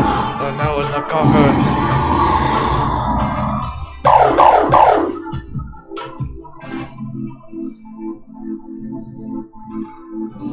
There's native. Yeah. I'm wanting to do that for you. EMVB. And JD Party at Narobo. What I said about that earlier is having a life. Like how it's looking. We're getting a major hot bevy bounce. So we've had this from back here a month or longer. And it slowly made its way all the way to the bottom of that cup. So we're still in hot bevy. Getting a major bounce on the robo. All-time low FOMO. And we've been charting for a while. It had nice moves back there, and then I think there was a split or some bad news or some shit. Slammed it down. I forget what exactly news came out back there.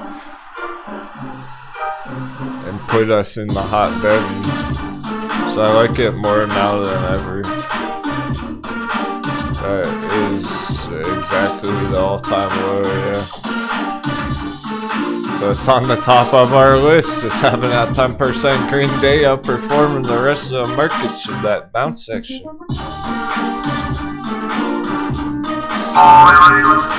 I think some people are still holding it from like $3. And they got stuck in it with that drop on the bad news that day. So if you're thinking about accumulating at $1.50, it's a good entry. By definition, the best entry on it ever. On the chart at the all-time low, that's the deal with LTCN today. It's pretty much every day this week it's hit a new all-time low. So we finally got under 10 today a couple times. See if it finished the day over 10 or not. Interesting. But it's prone to the crypto cycle over the weekend as well. The point is, quite literally, everyone holding this is red on their position right now.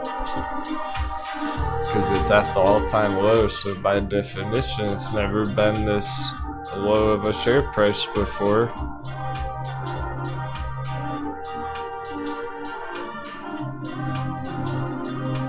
Making it pretty attractive for entries. If it's never been this low before, that means it is the cheapest it's ever been, meaning it's the best time to be buying it. When you got that buy low, sell high strategy.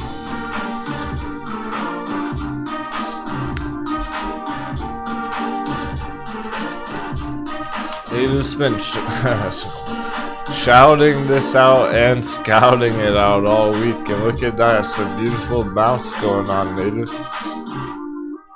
I don't even have to do anything here. Make it more clear for you guys. Draw a couple arrows.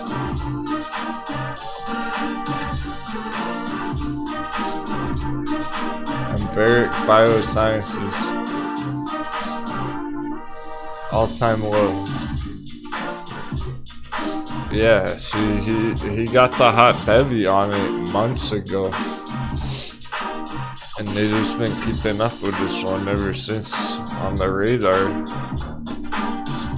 We're getting good developments down here now.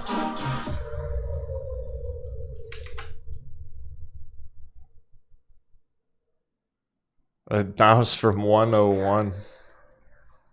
Not even 99 cents.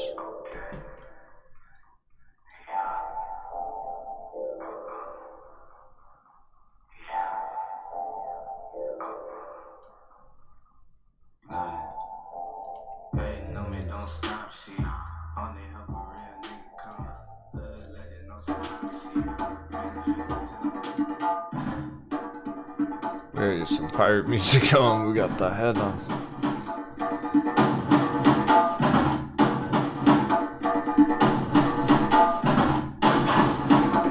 Battle stations.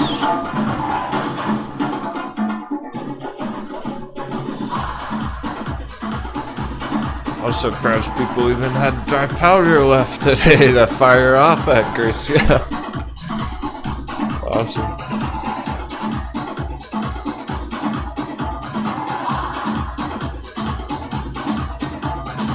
You're hoping for under $1 on that, Nathan? Yeah, I don't think it's gonna get it at this rate, bro. That's close enough. Try not to focus too much on those perfect penny entries. Whether you're talking 99 cents or $1.01, it's close enough. That's cool, man. You're doubling down. Fuck yeah. Native got the right idea. You got the hot baby right here. He's doubling down. I thought he might have been worried about it.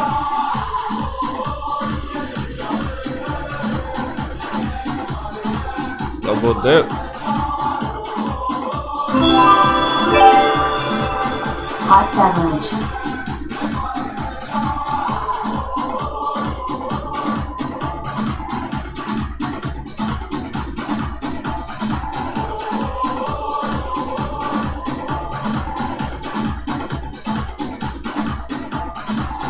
Alright, so it's been trending down, down, down. Look at the RSI though. RSI been trending up.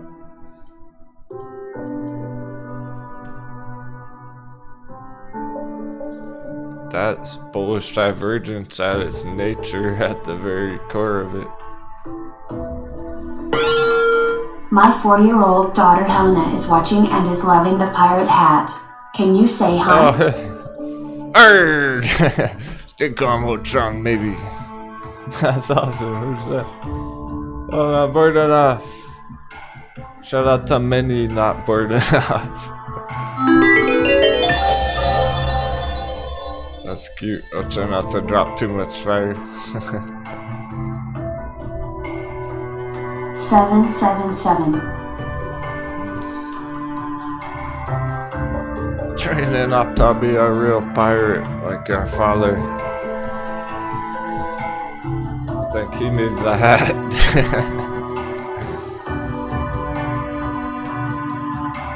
Hey, Papa need a hat for his trading.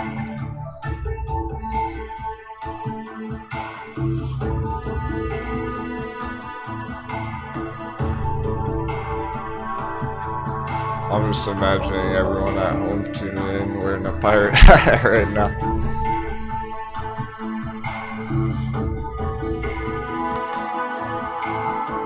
It's because you choose to believe something doesn't make it reality.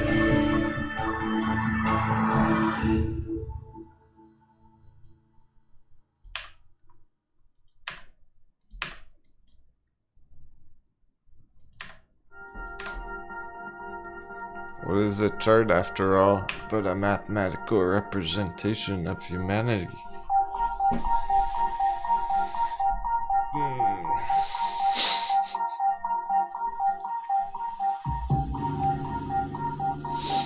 So people don't believe in charts, technical analysis. They say that it's all about the past and it can't predict the future, but how can you have any idea or foresight whatsoever about the future if you don't know the history of where it's been?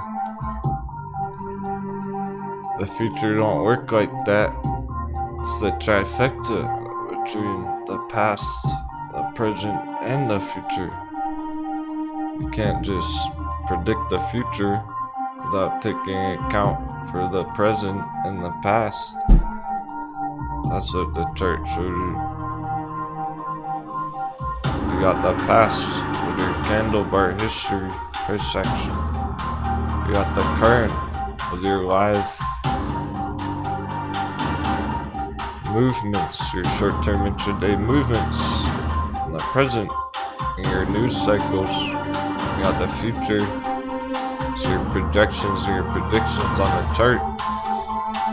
Doesn't matter if you're right or wrong about your predictions. You can use your chart to plan accordingly.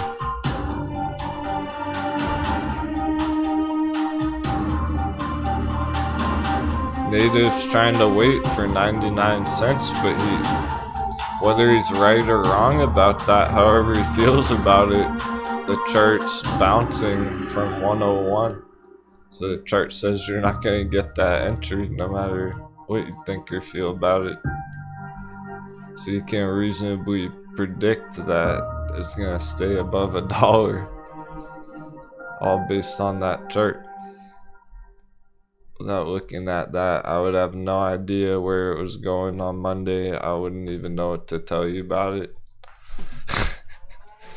If you asked me about EMVB and Biosciences Inc. and told me don't pull up the chart, I would have nothing to tell you. I wouldn't know what to say about it. Maybe, hopefully there's good news about it next week or something. I don't know how you trade or invest without a chart. That's the real question.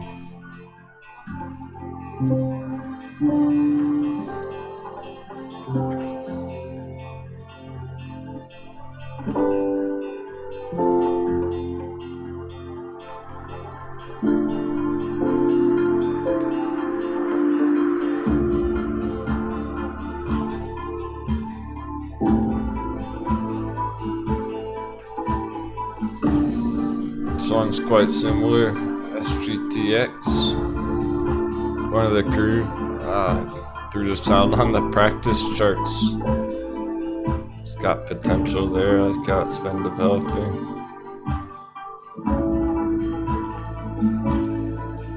The tricky part is so many of our charts are. I could say the same thing about Nikola and Ride and all the other hot heavies too. Grayscale, like. So you're gonna have to pick and choose. That's what that vote's for here. I wanted to get a better feel for where the most popular ones met. Grayscale, Litecoin.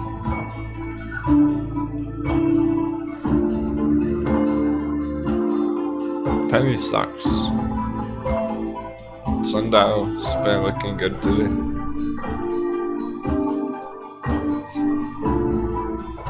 And VXX, a lot on VXX too. As good as green today.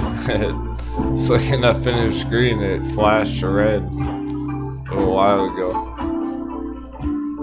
After a strong morning. So there's still lots of fake outs and trickery, market chop.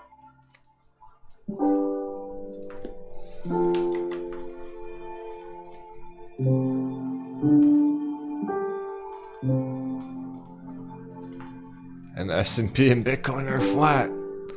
Oh boy. And it's power hour.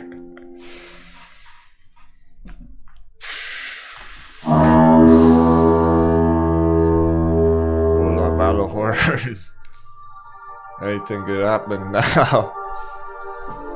Might get some surprises. There's just been it's talking about this morning, we're kind of at the boiling point here at the very end of the year now. So power hour on Friday afternoon, when all these things are trying to make major decisions, could be pretty crazy. Maybe not, we'll see.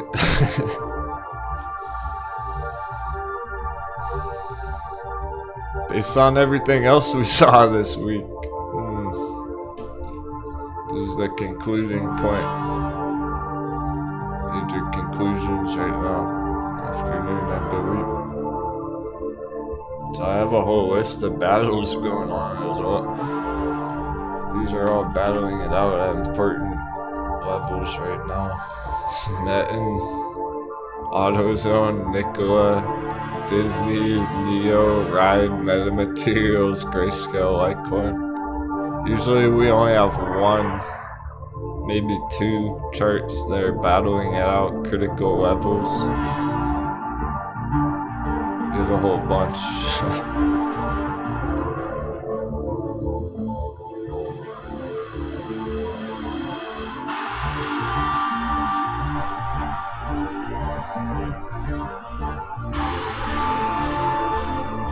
Oh yeah, we should probably add Bitcoin on that critical level. Watch this. But that's for after hours. Dollar's still been going up all day. That's annoying because it got resisted. It just didn't go down very far.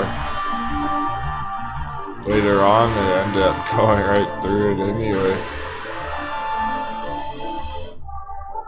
That's what I didn't really want to see on the dollar today, was going all the way to this upper resistance. But that's where we're at.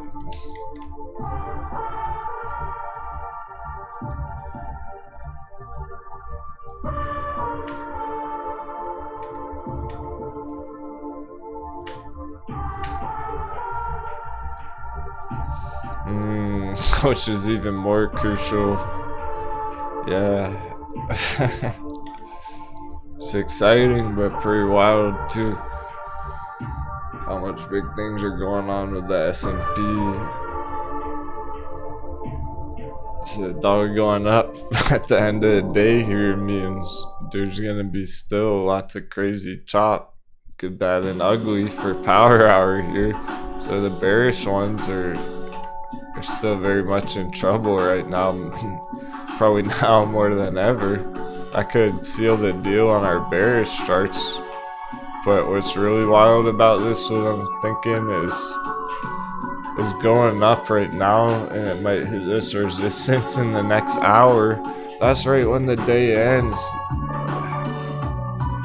Dollar dip, after hours, crypto crunch. This could set up Bitcoin very interesting. The time the bell closes.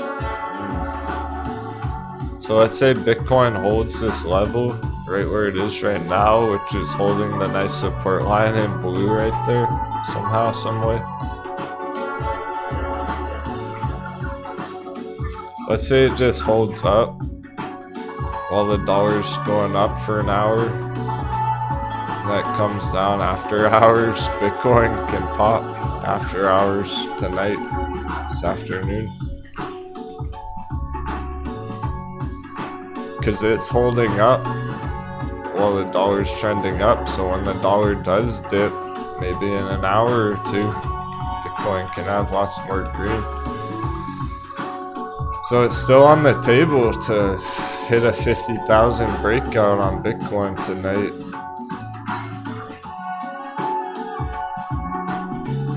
There's still a real potential here. I'm hoping we see some kind of bigger move on it in the next hour or two.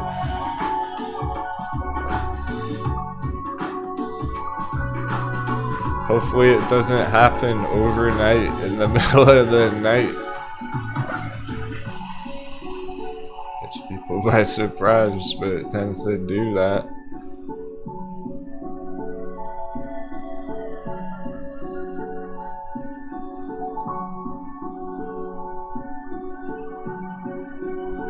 Krispy Kreme donuts won't stop.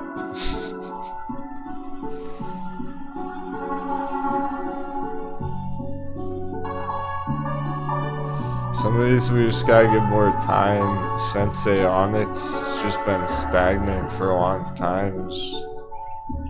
That never happened. It got smacked down the last couple of weeks with the earnings and everything else.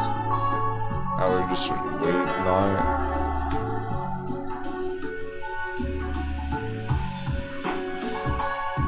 So even though it's up 10% today, it's nothing too wild there.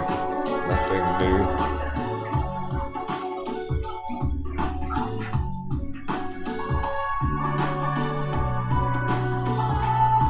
I like to always find developments, always find different puzzle pieces to put together. So if there's not major development on the long term, there's somewhat irrelevant. It's weird. Being very specific. I'm not gonna go that deep on Sensei Onyx right now. Got Narobo 149 battling it out, okay.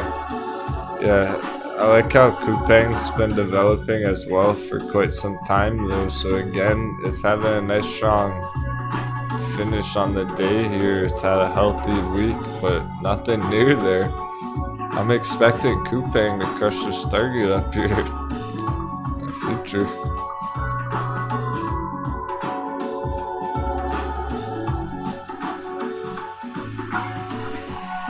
I suspect we'll be seeing a lot more green days on Coupang, but I'm not necessarily gonna chart it every day. Same with Nokia, it's just so unsteady once the race.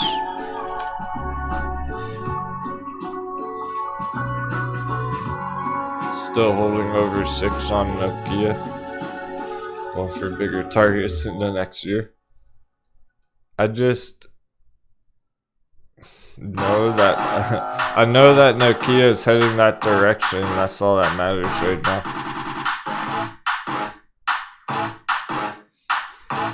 If we pull up the Nokia chart one day and it's changed, then it's different. But for the last 6 months, it's been heading in the right direction. So we really don't need to look at Nokia every day.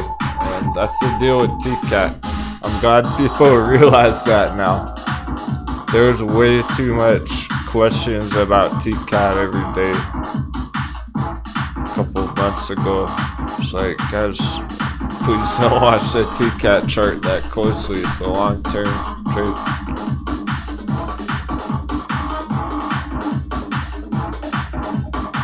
So this is why we're in a double dip and we gotta give it time there.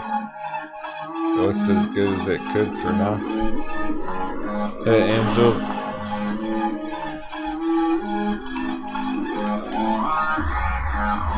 Yeah, we were looking at this yesterday. Back holdings. Yeah, I suspect it will recover. That's a question that Angel asked. Do I think back will recover? Yeah, dude. Keep it simple. But do I think this is the bottom? Not really.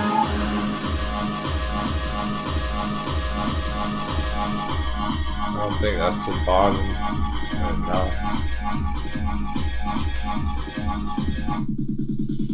I think this is the bottom on it. 777.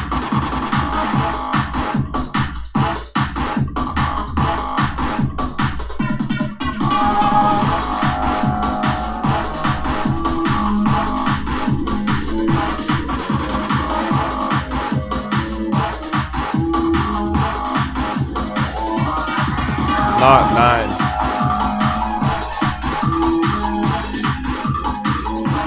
It's hard to catch a falling knife.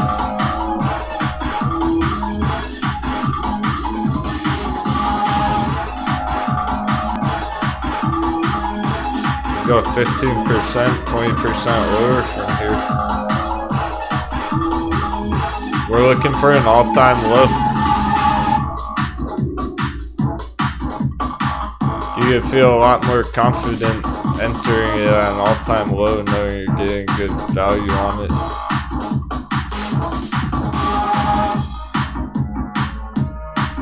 If it does hit this all-time low here, see, so that number, that target, would put it below this last one.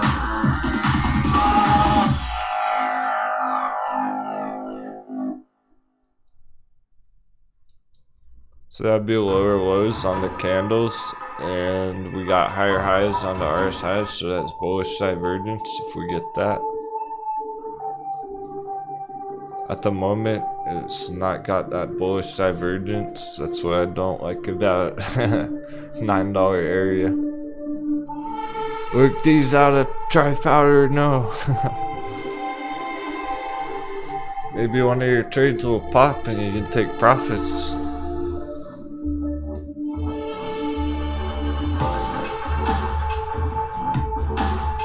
Alright, let's say you're completely out of dry powder on everything. You're just buckling down the hatches now for next year. But you have like 5 or 10 very nice hot bevy entries. And your favorite charts. when one of those gets nice profits, you can potentially take some profits on it, then make your next trade with that. That's the goal on your whole trade now.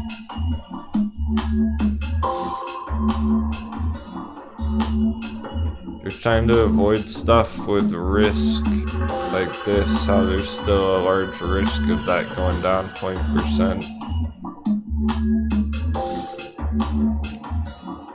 As long as they're maintaining, then I think we've seen the worst of it on a lot of them. So if your buck going down, perp man says gonna. It's good, perp man. That's a good adjustment, dude. I remember you're taking lots of risky trades on AMC contracts and stuff, short-term trades on it. A few months ago, he said he was falling overboard, taking on water. Now he's ready to load up for the long haul. That's a good adjustment right now. So you're lowering your risk, you're protecting your capital for next year so you can make it through the storm. Yeah, damn. Lucid, Virgin Galactic, and Sphere 3D wiped them out. Yeah, that's too bad because those are all good holds, you know.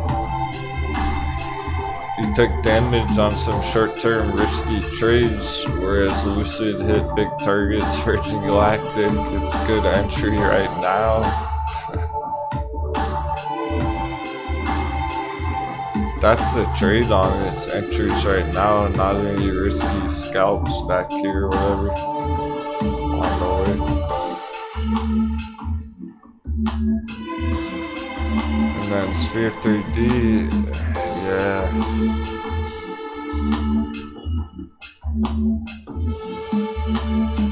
That's also unfortunate because if you had gotten in early enough, some of the other pirates got in way back here, already made nice money on it, took profits, or they're just holding it. So really there was no reason to lose money on those 3 trades. That's what I'm saying. I'm sure you realize that, perp man, but just the whole concept. That's what's tricky, is you get excited about it and you start taking on too much risk, and then you take a loss, but it's ready to go again. Now you're gonna miss out on the next run, right? So you would have been better off just entering it once a few months ago and then just holding it, rather than trying to swing trade it every week or whatnot. That's where we're at right now. There's no reason to enter HT and try and make an exit on it next week or next month or what. If you're entering HT, you're looking at holding it for months in the long-term diamond hamsters. Now, lots of these you can potentially scalp and swing trade and everything. They have that potential, certainly. Like, alright, let's say ride from $4. Ride could be a super lit day trade next week. Opens up the day Monday, nice and strong up here, and ride could have a nice huge green day on Monday. And ride turns into a day trade all of a sudden. But then it slows down for the rest of the week, so you don't really want to day trade ride every day. You're better off just accumulating down here and swinging it for next year right now.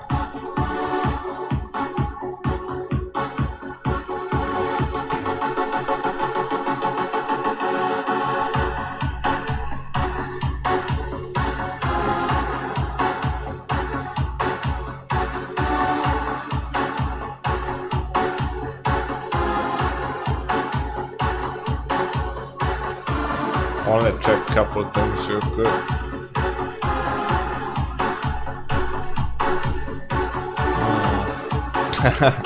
Is anyone getting maps? Weed maps?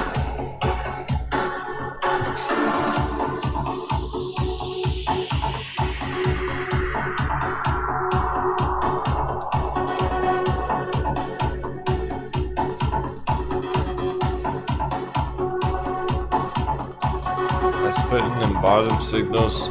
It didn't come quite down as low as I would have liked to see it. Maybe some of the crew pillage did anyway. Early entries would not. Virgin Galactic is 1450 right now, so we'll see if it can close over 15 today or not, but it doesn't really need to. Family green double dip pot bevy.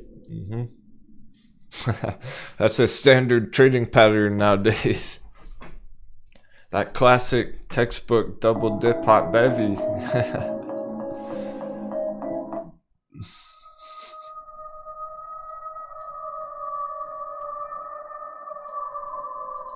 Hey Kelly.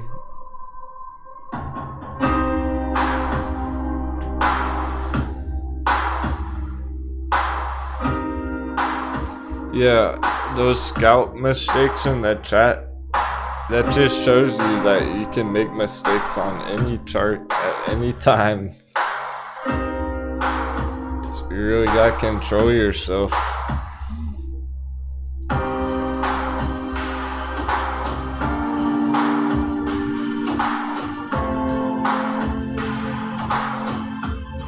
There are infinite ways to screw up your trade and lose money on it.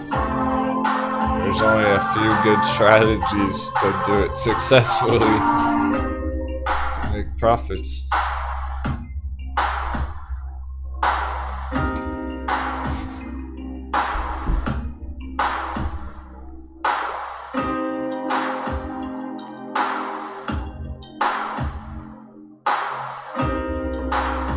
It's pretty common to get this very last test of your emotions right before a huge bull run.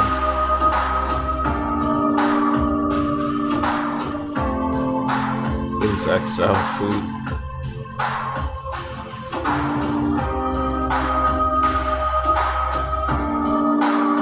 And back just hit a lower low below 9. That's the one I was just talking about being bearish on, going to trip 7s.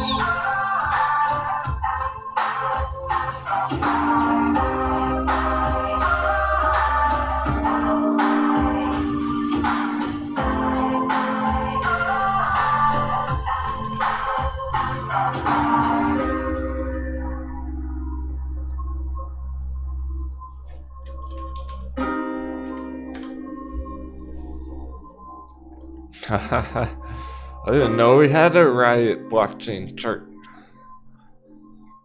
What a riot.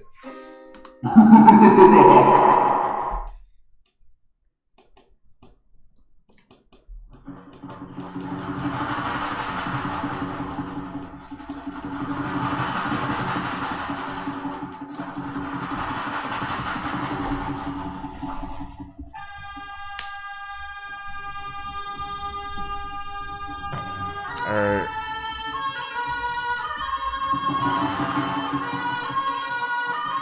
We're having a seaside burial for all the coconuts. We won't push off all the coconuts. The ones that were cracked along the way. All the shells of the lost soldiers.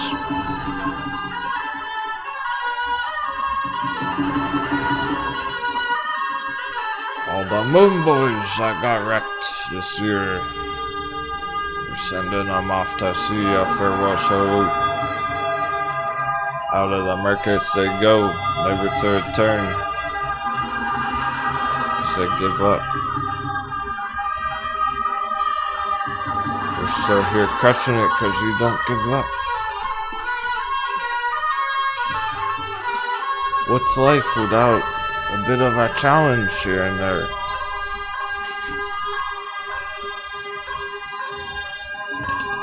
No one wants to get it too easy. You want to earn your treasure.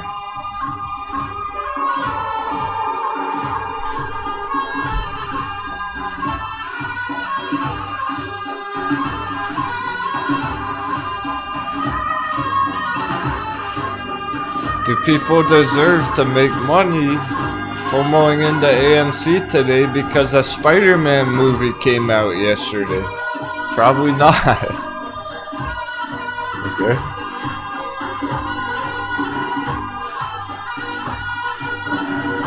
You deserve money.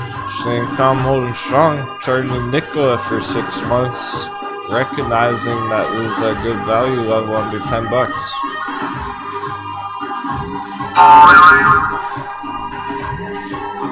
I guess I like one.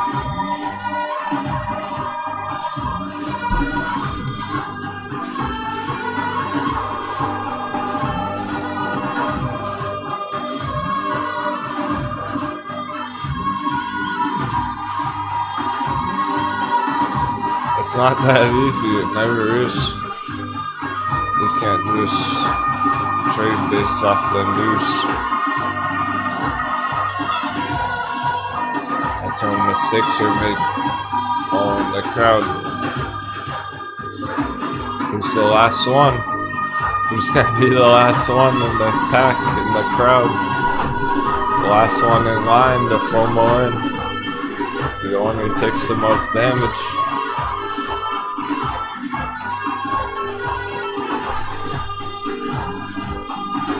Sure, the ones who get in early, it works out, like Tina, because she's savage. She's always chilling and she buys the dips on AMC and then makes money.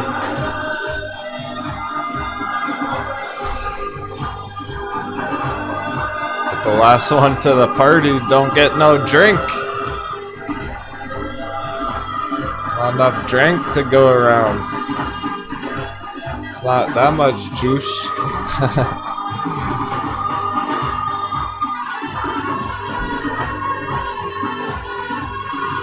What happens when you show up late to the party? There's no more beer left.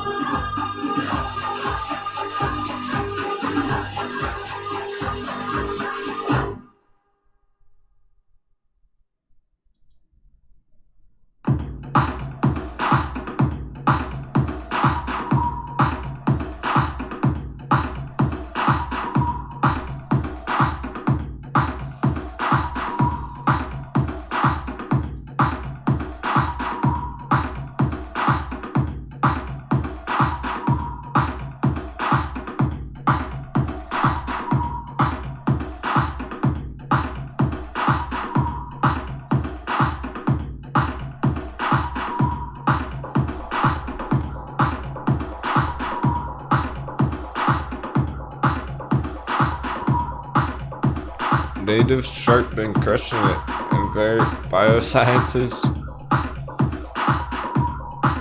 Finishing 10% at least.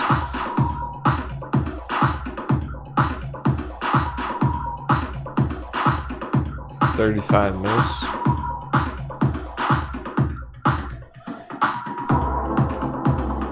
Hopefully you didn't wait.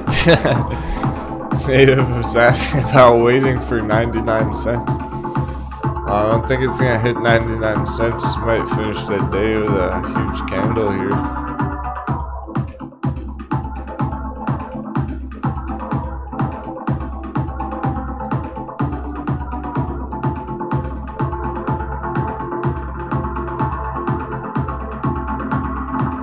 Took it, I finished on the top of the list. I had a Krispy Kreme donut. Can't even believe it.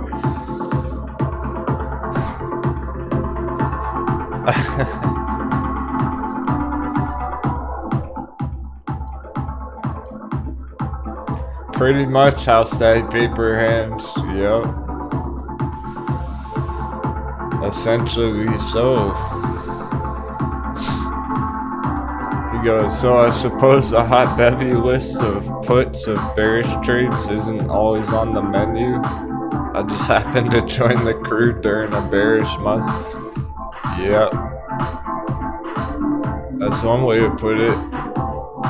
We're taking advantage of these times in the markets with our bearish trades. We were not doing that like 2-3 months ago. The better they were looking, the more ready they were looking to be profitable, the more we started targeting these bear scalps.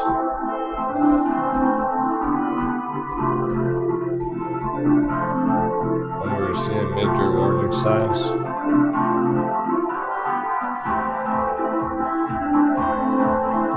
It's not gonna be like this next year. We're only doing this now, pretty much, yeah. I'm trying to teach you how to take advantage of that shit. Opportunistic trades when you see big. Well, honestly, it's more than that. What it really is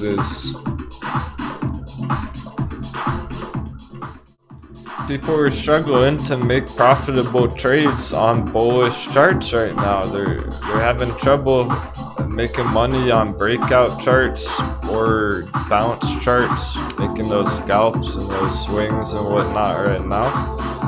So we found some money makers. It just happens to be downtrend. But it's a downtrend, so you can ride the trend. You can trade the trend. That's what swing trading is all about. You always hear about it. Well, here's how you do it. Here's how you actually fucking do it. You find those top signals, you wait for the opportunity. Only the most topped out bearish looking charts, and you fire the cutters. So you actually make some money in tough market conditions. Because if you're a mega bull, if you're only trading it one way right now, then you have a couple of choices. You can either panic sell like a coconut. I'm sure no one would do that. Unless you're forced to, get liquidated, so there's that. Or you can accumulate, you can double down, and you can diamond hand. There's only really 3 moves you can make as a bull right now. Paper hand, panic sell, double down, accumulate more, or just diamond hand and ride out the storm for next year. If you're a flexible, opportunistic swing trader, you can trade any one of these charts up and down anytime you want. So when you spot a major move, a major target looking to be hit on a chart like this, whether it's up or down, you're actually able to do that.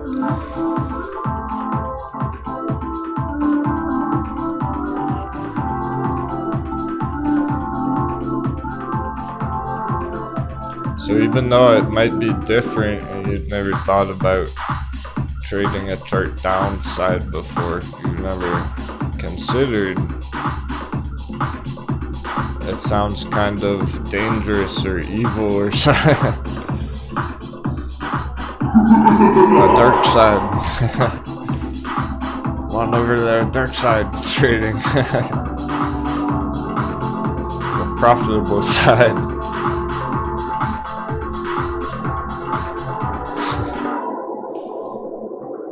I get it though, when you're first getting started, it seems intimidating. It's hard to think about that because you enter the markets thinking about, oh, well, I invest money and then the stock goes up and then I make money. This ain't an investment. These are bearish scalps, swing trades.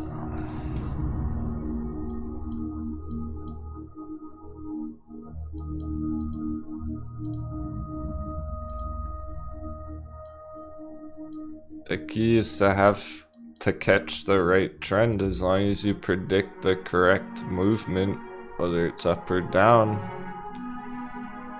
you can trade that.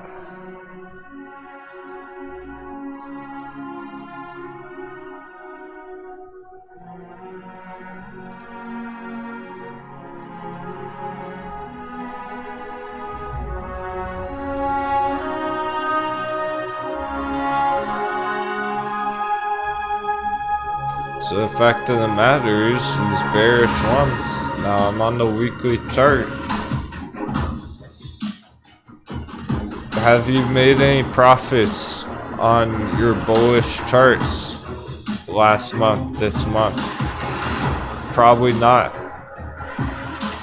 1 week profits, 2 weeks profits, 3 weeks profits, 4 weeks of profits on these bearish puts, alright? 4 weeks in a row, making money. Let's fucking go. Trying to get 5, 6, 7.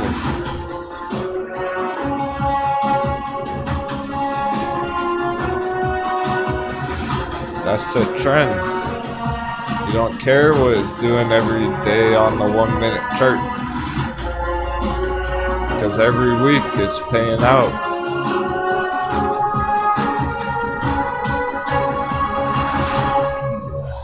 Etsy Bay. Same thing. 1, 2, 3, 4 weeks paying out. Big profits for our Etsy bears. Who cares if it's going up or down if you're making green anyway?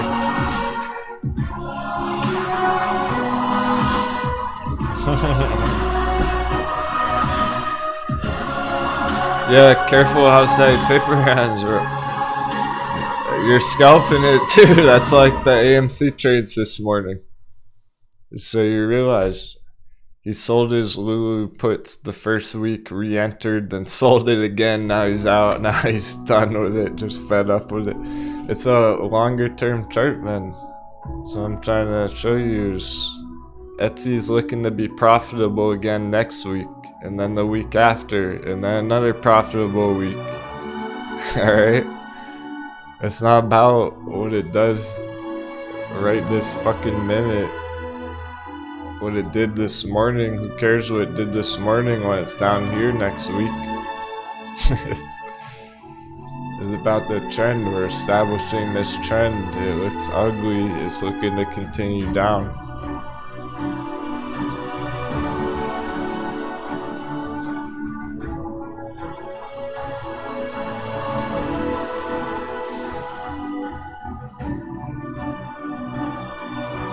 They're gonna have bounces along the way, of course. So there are many ways to make mistakes on your trades.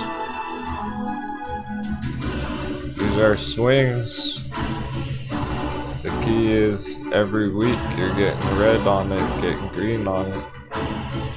Not every day necessarily, but close enough. When a chart's breaking out going green, it's not green every single day. The XX is lit. It's not green every day. Our bullish charts go up and down too.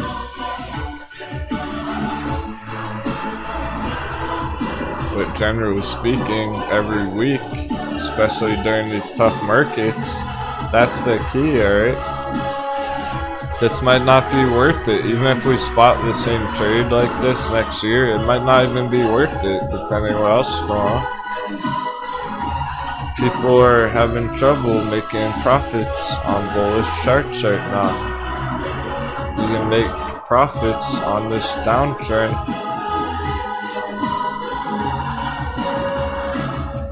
That's all. I just wanted to say it clearly a few times. Because it's been working out all month. Our bears are just kicking back. Like, fuck yeah, raking it in. Our bears have already been laughing their way to the bank all month, and I feel like our bulls are missing out. Make sure everyone understands that they're very profitable trades that you can be holding right now, making profits every fucking week. But that's a choice. You either choose to take opportunistic swings like that when the markets are rough with this end of year panic stuff going on, so it's the perfect time to be doing that right now. So you either do that or you're looking at your hot bevies. So nothing's changed with our hot bevies. There's no move to make here on Wish besides doubling down, accumulating, being patient with it, etc., planning for the future. Just make sure it's on the right track, make sure it's doing what you hope it's doing and everything, but overall, there's only so much you can do with it right here at the all-time low, whereas These bearish ones are just making money consistently. Wish might take another month to really pay out. So Wish could be accumulation down here for another month. Meanwhile, Etsy's paying out every day, every week, right? Choices, there's lots of choices how you can play these things right now. On that side, you can really crush some profitable trades in a bearish market, overall bearish market right now, I would say. There's enough red flags, there's enough warning signs that we can really... I wouldn't call it a bull market right now in general, okay? Even though things are at the all-time high, there's so many bearish signals, there's so many warning signs, we can't really possibly call it a bull market. It's been a bull market for 2 years on the S&P and everything. We're looking at a potential major reversal now. Here's your bull market. That doesn't mean we're still in one right now at the end of the year. So this is what's all developing right now. It's the market exam, so if you did well, if you're brave and you're able to maintain your confidence right now and not paper hand anything, you know, that's what's looking to get rewarded, really. If this comes down on the S&P, it is looking to be that major switch from overvalued charts to undervalued charts, from large market caps to small market caps, and most of the things we're in are smaller market caps, undervalued charts. So there's a lot of money in the S&P stocks that could flow into other assets that we're holding, and we likely are seeing the start of that already, okay? That's what's important about some of our favorites going green lately. Just all week, every day that we get a bunch of them turning green, that's showing strength for the hot bevies in general. That's helping us feel confident about buying the all-time lows, because we're seeing it happen already on a bunch of them, putting in huge moves from the bottoms. So if this loses a lot of value, that could pump our other stocks, so I'm okay with that. The real question there is Bitcoin gonna follow suit? Is Bitcoin gonna follow right behind the S&P? I really wouldn't be surprised. That's exactly what could trigger that. Cause, alright. Let's really save it for Crypto Crunch, but overall, we're gonna say about it real quick. BTC, king of crypto.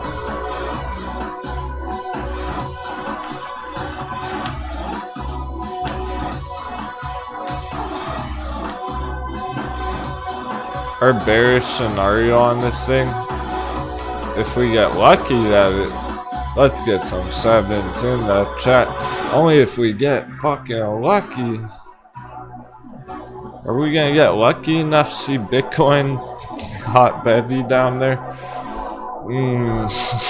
That's gonna need a lot of sevens. It's gonna need a lot of luck in the future. Every time he blasts out sevens from now on, just pretend it's for that. We're gonna need them all for this one, because that's life-changing opportunity kind of shit. It wasn't looking like we really were ever gonna get a crash down there ever again, an opportunity to buy it that low. What if it just goes to 100,000 and then goes to 1 million after that? Never goes that low again, so we'd be fucking lucky if we could pillage it down there. Because that's kind of hot bevy where it's potentially worth exiting some of your other stuff. It's like, Alright, yeah, you've been diamond handsing some GameStop, but Bitcoin at $10,000.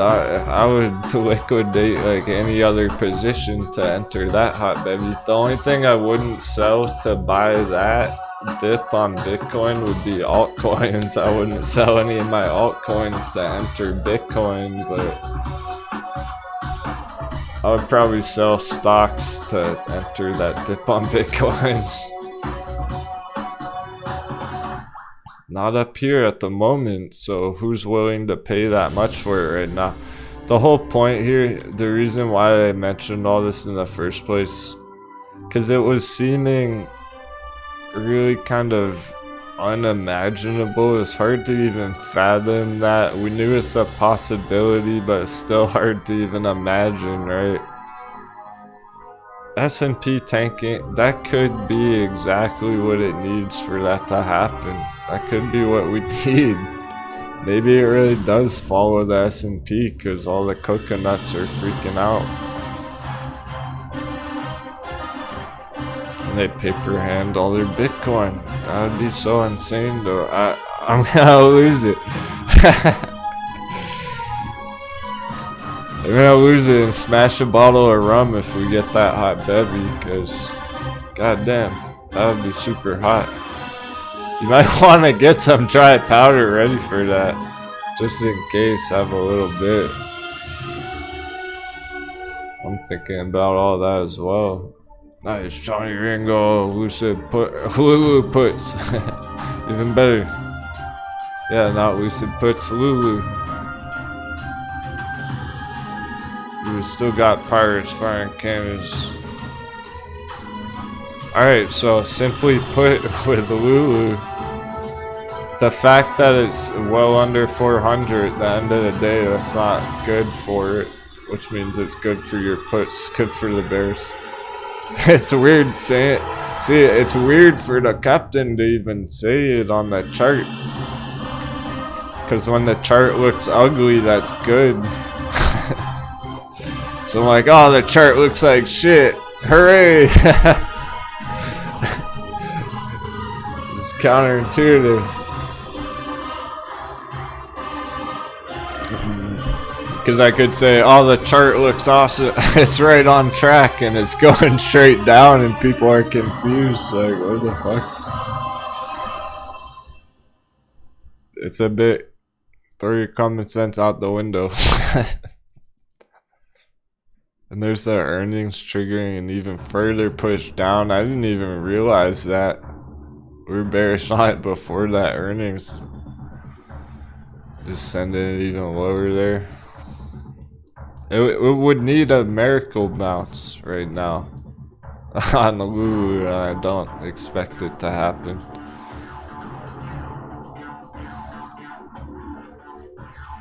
So if we were going bullish on it, it would be a hope, a wish, and a prayer for a miracle bounce right here.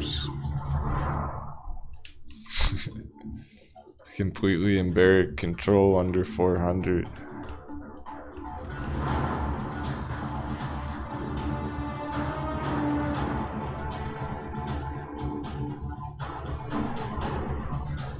My real projection on it is a giant rising wedge.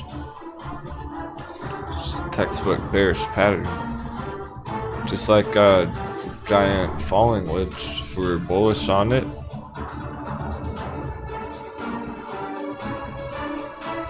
yeah, sure, Batty Man. I'll have to be brief for the moment because we got 15 minutes till the bell. And we're gonna dive into crypto after the bell more.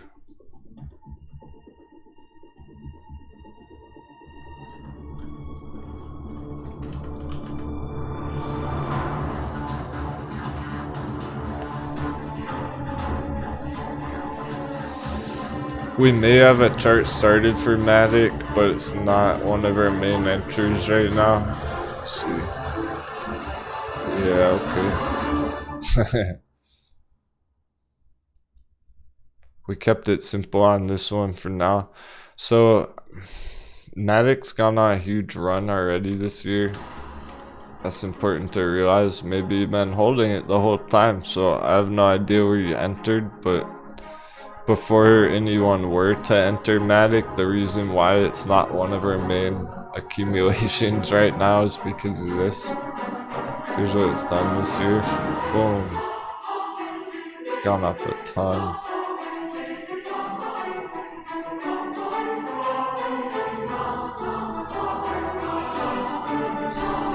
So it's very, very late. You're about a year late on that if you're trying to get in, but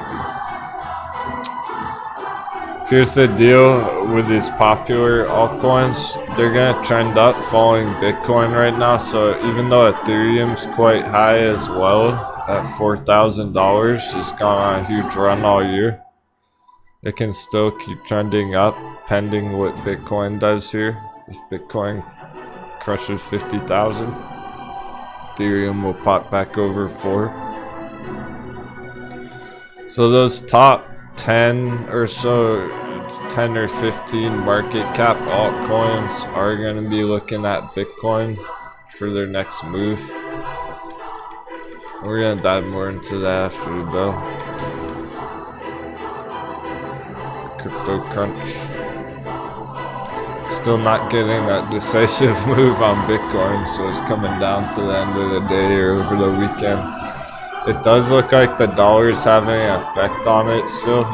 The moment here where the dollar's been trending up and it's been somewhat red today. But that's what we were expecting this morning anyway. The real important move here at the moment is VXX finishing the day strong here. Major support being held at that $20 stop hunt down there. Just setting up for next week. The S&P's hot water. So the real question is, if S&P goes down, is Bitcoin gonna follow it? That'll do damage to the altcoins. There's a couple questions, a couple variables there. If S&P goes down, will Bitcoin follow it? And then will the altcoins take lots of damage following Bitcoin? It's a chain reaction. How much is the rest of the market gonna affect crypto right now?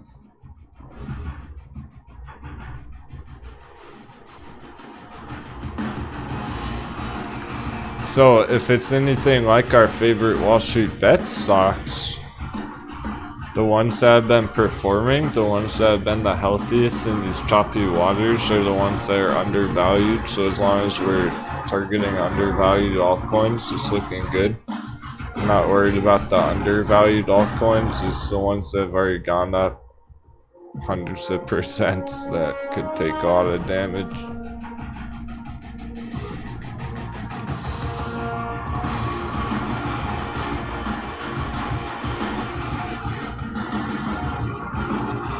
Haha. 10 minutes, what's gonna finish the race first?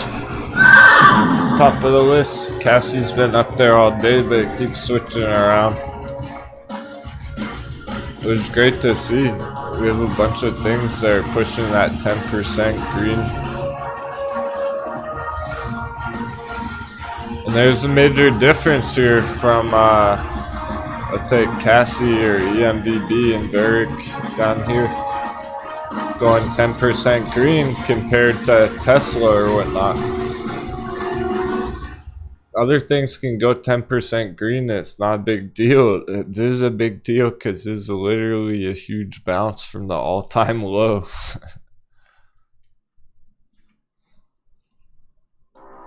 When we're trying to catch the falling knife and we're trying to hit the perfect penny entries at the very, very bottoms, it's pretty important when we get a huge 10% close. It's 10% green day.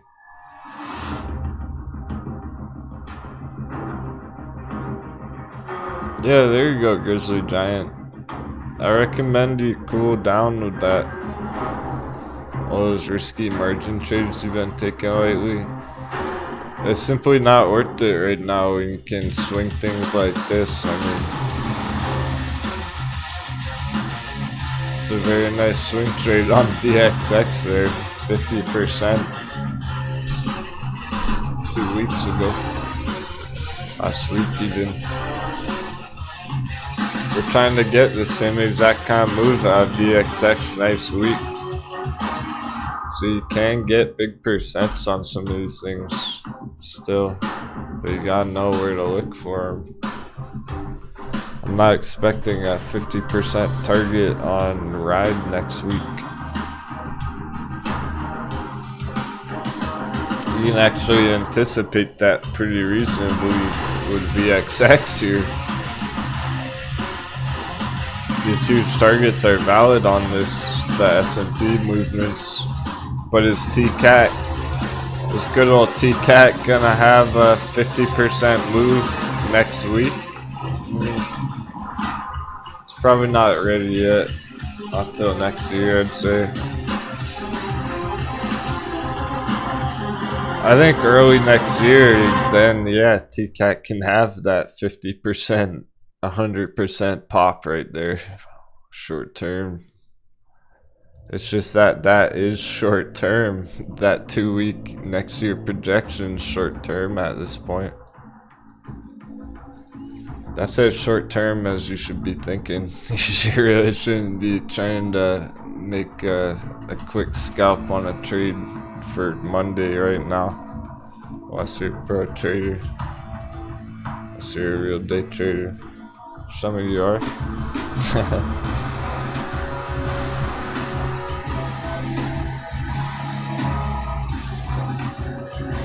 Nice, native.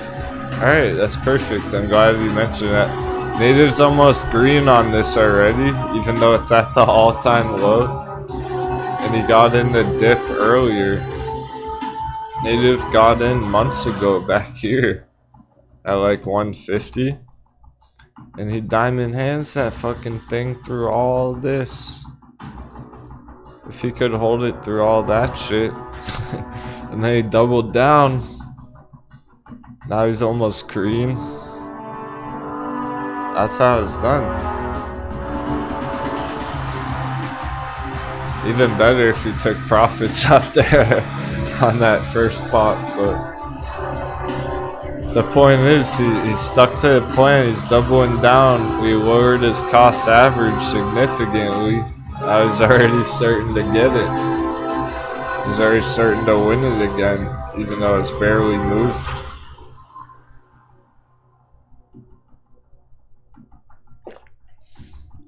So it's almost like he got in for the first time at that all-time low. Brand new trade. Even though he was holding it in the red before that. One double down changed the whole position. That's what double down's all about. You want to be able to lower your cost average enough so that when it does start popping here, when it does start going green, you get in the profit sooner. He doesn't have to hold it until it gets back up here.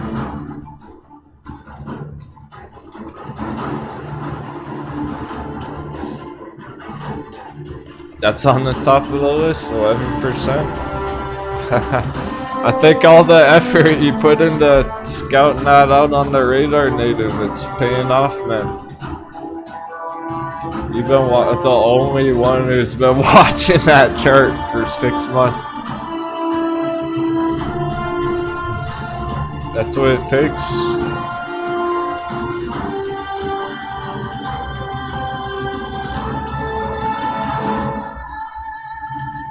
He's probably the only one gonna make money on it. Okay, Josh Covey, thinking about a double down on Power Bridge. Well, I like how you're thinking. What's the chart saying? Yeah, double dip. I'll have to call it a double dip. Hot beverage. So it still looks good. It's still valid hot baby entries as well. It's had nice developments all week, but double dip. That's why it's probably gonna. Well, let's put it this way. That's why you're not trying to day trade Power Bridge. Here's what happened to the day traders on Power Bridge this morning.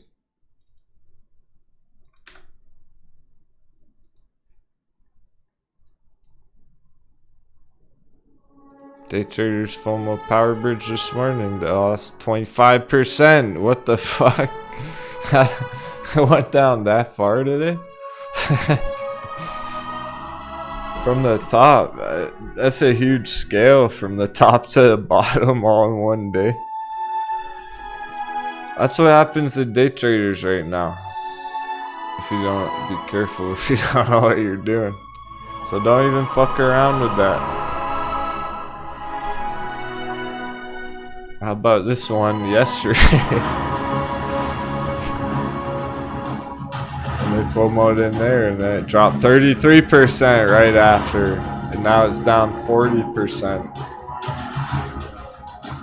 from 2 days ago, from Wednesday. No FOMO. Even on Power Bridge, even at the hot bevy. Because that can scare you. You take a hit like that and that scares you and you panic so. And that goes up.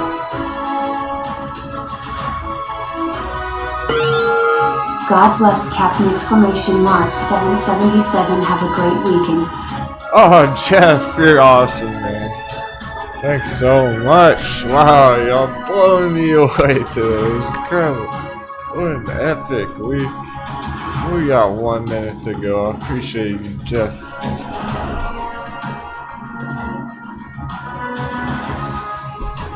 Let's talk more over the weekend. I hope you have a great weekend too, man. Take care.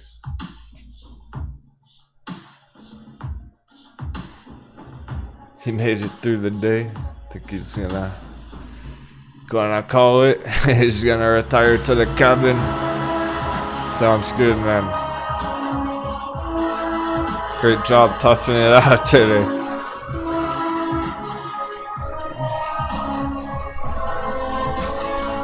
Can't wait to talk about stuff over the weekend on Discord. Y'all are fucking awesome. Just feel real proud of yourselves. All that crew of each other. It's about supporting each other. The fact that we've been able to come up with this epic watch list the past year where we're getting any green in these kind of markets right now. Incredible. And we are hitting those perfect penny entries. We're getting those bounces. Thick, almost strong. And that's the day. Alright. Wow. We finally take a breather. That was an intense day. You're putting in the work. You're putting in the time, the energy, the effort, the brain power, the emotional willpower, the teamwork. You got what it takes. Onwards and upwards.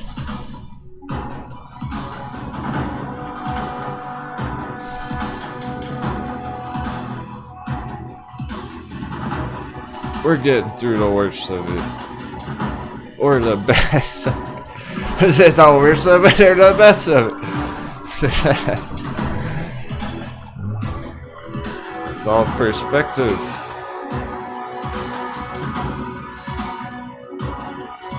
If you're all in Etsy puts, it's probably the best time ever.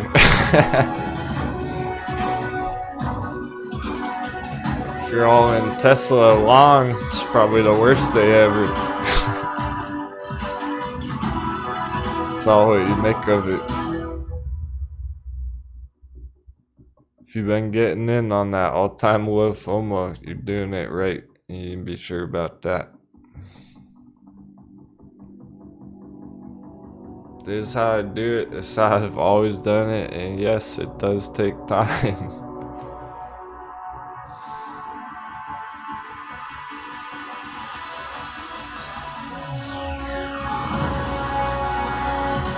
completely normal, if not to be expected, to take at least 2-3 months to start making profits on your swing trades, on your holds. Think about Grayscale Litecoin. Captain was pillaging Grayscale Litecoin for like 3 months straight now. Taking bites out of it, taking bites out of it. Ever since my first entry, and it was around $20 with a bunch of you as well. When we first started charting it there. Ever since that very first entry, I knew the whole time I'm probably not gonna make any money on this till next year, till 3 months, 6 months. So it was a nice surprise to even get this huge bull run back here. And then I started feeling like, whoa, hang on a second, don't leave Earth without us. So it's actually pretty cool that we got this re-entry down here. I was able to double down my position. I'm trying to help guide you through all that. Captain's only as strong as his crew. We're on this boat together, sailing the choppy waters. If you're heading out for the day, I don't want to keep you too long. I know some people are probably drained out from all that action today. So if you're heading out, thanks so much. All the kind words and support in the chat. I hope you have the best weekend ever. We're gonna take a couple minutes, dive into Crypto Crunch and after hours. Happy trading.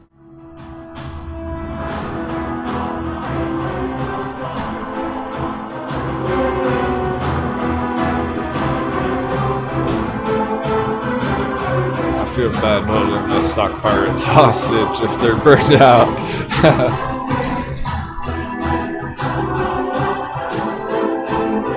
You're free to go, whatever this is.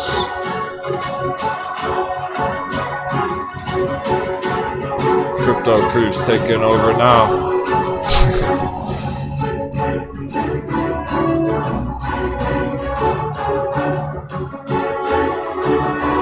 Come pick up our stock pirates from town Monday morning.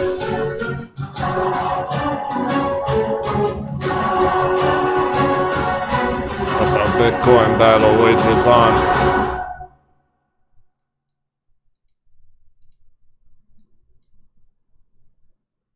I ain't worried about your little bitch. No, she easy as a freak dog. She wanna hold me like ransom. Just cause I'm young and I'm handsome. Tell all these niggas to have a seat. I know that they cannot stand them. Burn it and roll me another one. I do whatever I feel like. I remember when we dreamed about it. Woke up this morning, it's real life. Trade the whip, trade the currency. 2 minutes. We gotta Sure, check out this close to 11, so baby ride it with some urgency. I'm just here for the fun part, cause I'm good on the money part. The hat stays on. Coming back for the sunny part. Fuck with us and get your money up. Fuck with us and get your wig split. Ever since I was a little boy, I've been plotting on the big shit. Bigger pockets, bigger resume. When you keep it really resonate. If he really want it, never hesitate. If he mad at me, he better meditate. You ain't gotta like it. You just gotta live with it. Never gave us nothing. Look at what we did with it. In a foreign city. Moving like I live in it. Never calling back. Bet you that they still with it. You ain't gotta like it. You just gotta live with it. Never gave us nothing. Look at what we did with it. In a foreign city. Yeah, I'm moving like I live in it. Never calling back. Nah, bet you that they still with it. Never had a damn thing running to my hamstring, cramping up. Moving like a campaign, smooth it with the plantain, damper up. Vegan baby with the yoga mat. Argue, but you know we over that. Blow me up so I can blow it back. She can't argue with the way I'm poking that. Pockets poking, I've been pounding pussy, got a recollection like it's Pokemon. If you could refrain from talking to me till my stomach full and all the smoke is gone. Pink Moscato, I'ma keep the bottle, I'ma need to know it's time to get again. If she sock it to me, I can bet you she won't never wanna let you hit again. Right out to Decatur, words greater. Business trip, I'm about to get it in. If it's about some money, leave a message. I might find the time to fit it in. Fitting in for the sheep herd. Weird niggas out here making waves. Punch your boss before I punch your clock. I ain't out here living like a slave. Country bunking from the middle map. Catch me somewhere in the show me stunning. If I did it for you cause I love you, you ain't really gotta owe me nothing. Shade tinted, my skin tinted, I done imprinted on the rap game. When you getting money, then you doing more than intended for the black man. You ain't gotta like it. You just gotta live with it. Never gave us nothing. Look at what we did with it. In a foreign city. Moving like I live in it. Never calling back. Bet you that they still with it. You ain't gotta like it. You just gotta live with it. Never gave us nothing. Look at what we did with it. In a foreign city. Yeah, moving like I live in it. Never calling back. Nah, bet you that they still with it.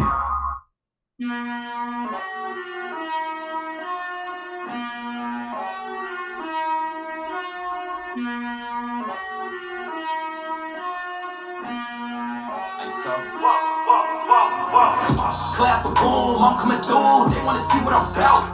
Yeah, I got skills, do it for the thrill, I'm on a paper route.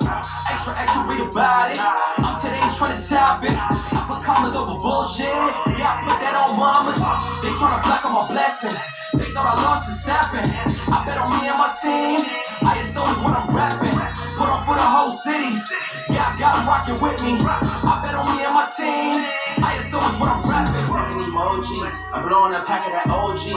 Don't be acting like you know me, and if you did, that's the old me. Winter time, rock a cold fleece, pocket fat, that's obese. Only talking money if it's increased. She give me brain, girl, no teeth. I touch down, bust down, she busted open for a real nigga. Stay timing up, trying to build it up, trying to count it up, hell fingers. Don't be chillin' with no little niggas, and if I do, I be real with them. Chase a dream, that's a little ticket. I still can't get it, still with us. Yeah, get it in motion, they got me steady. Thoughts on my mind, it's weighing heavy. Watch how I shine, tell them I'm ready. I'm hitting my stride, let's get to the fetty. I was just sitting back watching them roll. Racks on me now, yeah, it's looking slow. I hold it down and I got my own. Keeping it grown, we back to the bone. Yeah, flying flashy, ayy, ayy. We too fancy, ayy, ayy. Can't walk past me, ayy, ayy. Right up your alley, wait. I gotta play it safe. Watch me isolate, watch me isolate, ayy. Watch me isolate.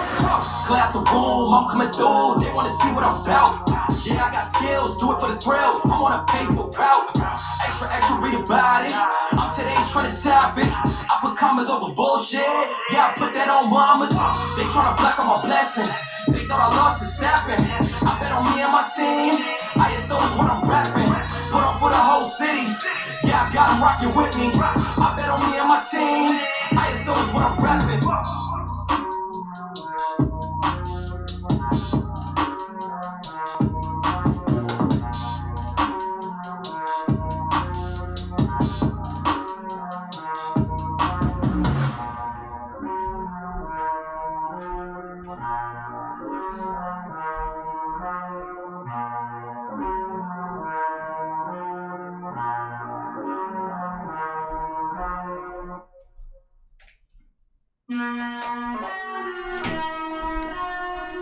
Cool. We'll go right into after hours.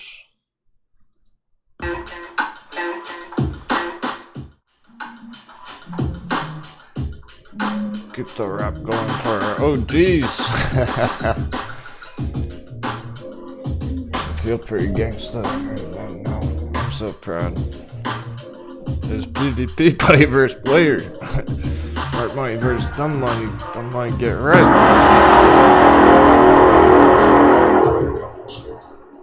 How dare they?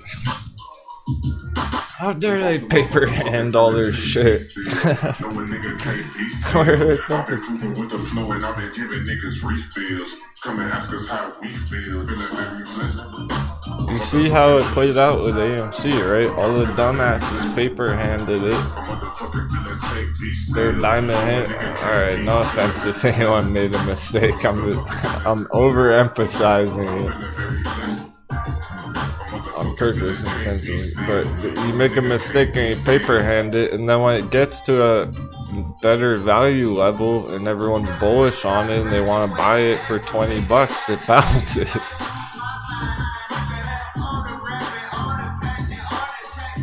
So it shows you when things come down to the right level and people feel confident about buying it, you get those huge pushes upwards. Now Bitcoin's far from the bottom. There's no bounce right now. There's consolidation, accumulation area. It is about the big money here. It's not small money that's influencing Bitcoin right now. But live to trade another day. It kind of is like living in the streets. Live on the streets. There's always someone out there trying to rob you and get your treasure. You gotta protect your loot.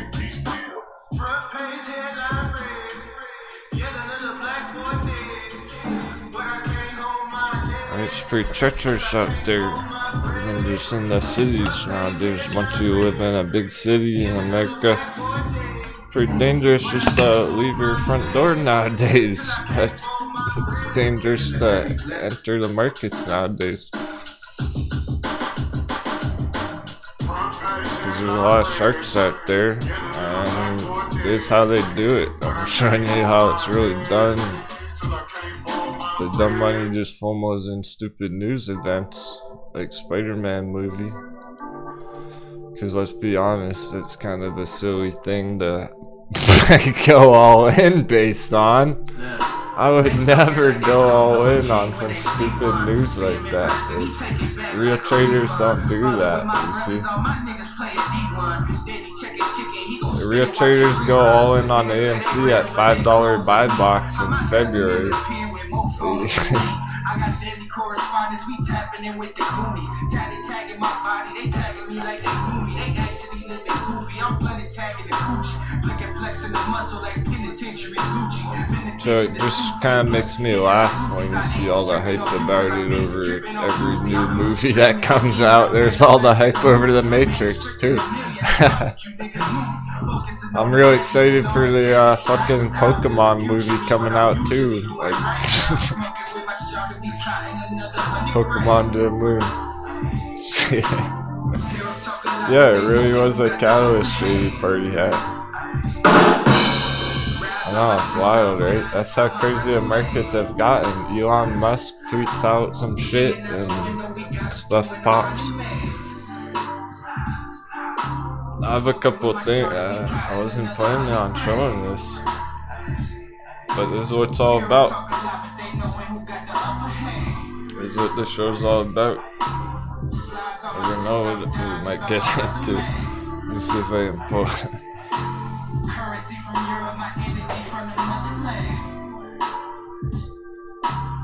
Niggas tweet a lot, we never seen them in the city though. Taking rent money out the flashing in the video. Staring at the real niggas when they know it hurt, man. Clean block 30 as you work. Let's get some sevens for no commercials, no sponsorship, so we can actually play dope music. 777. Partner say he growing some weed, I told him man it. Coolin' with my man, he kinda mama by the ocean. Only problem that we got is running out of lotion. Get into the chicken, let a black man live. I got more rolls on me than a fat man ribs. Never met a single nigga that'll make me feel fear. They be throwing salt in the game, we still here. We don't hear the shit that he's saying, he think it means something. All the players ballin', we blue chippin', we green thumb. Smoking with my shot and we plotting another 100 grand. I save so much stuff for the show to pull up, and then I don't get around to it. Leaning out the window, we got him doing the running man.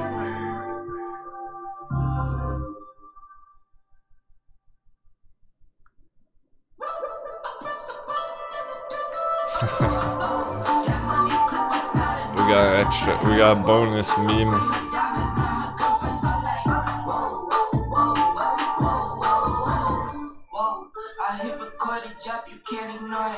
I'm transforming now these cars and planes. I'm always boarding. Some of it's too damn savage. I feel bad. I have a thick skin for some of those memes I pull up. Oh, nice, Jeff. VXX kept you green today. That's badass. That's what VXX is all about.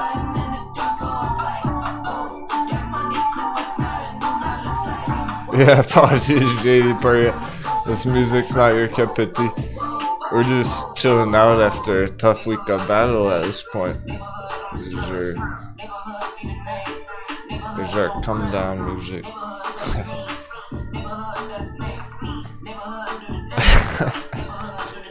I'm gonna show you. Y'all are fucking awesome.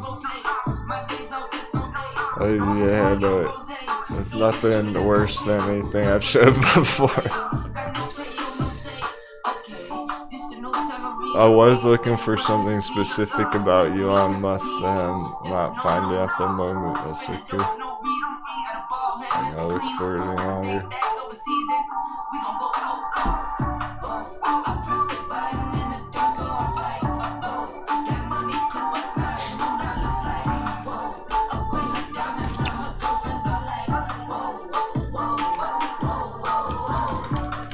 No, I didn't say that.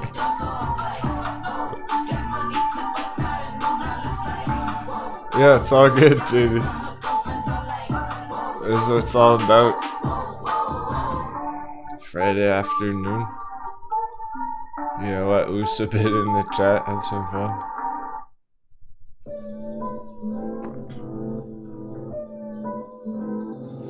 You guys hear that? VXX kept Jeff green all day. It's a complete hedge against the S&P. If S&P keeps continuing, that's gonna really prop up a lot of portfolios. Balancers, bear trap confirmed right now. We just got a bear trap confirmed on Balancer. We're looking at that this morning, and it wasn't quite confirmed yet. That'll do it with that last push in the green zone. Makes this whole area a stop point.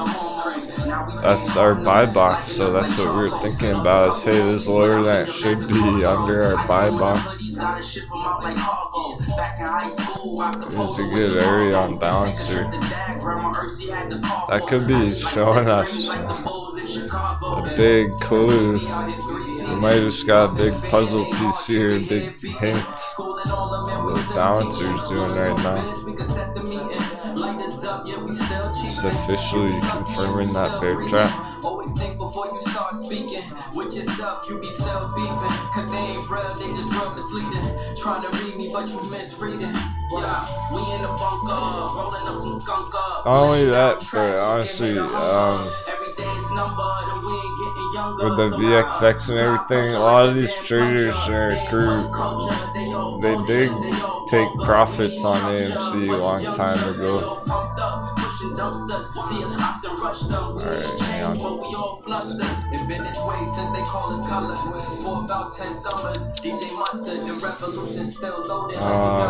Alright, don't look. Don't look. We're going on the other screen. I had to rotate that picture.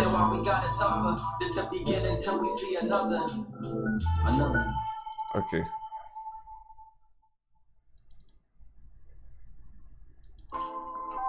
I think y'all can handle this. This is what's going on. I didn't make these up. I did not make these. Rack it up, I got a bit of the bank to make me a safe house. Shake it up, she got her hands on her knees and she bringing the cake out. Smoke it up, I got some gas, some packs, I'm up in the greenhouse. Ball it up, I'm with the gang, we taking shots off the rebound. Fucking my post the same now, I've been humble too long, yeah. Tell them all to stay calm, yeah. Tell them all to move on, yeah. Fucking my post the same now, they be lost in the sauce, yeah. Took a loss. I forgot to pull this one up this morning. RRS going through my trades for $10 profit.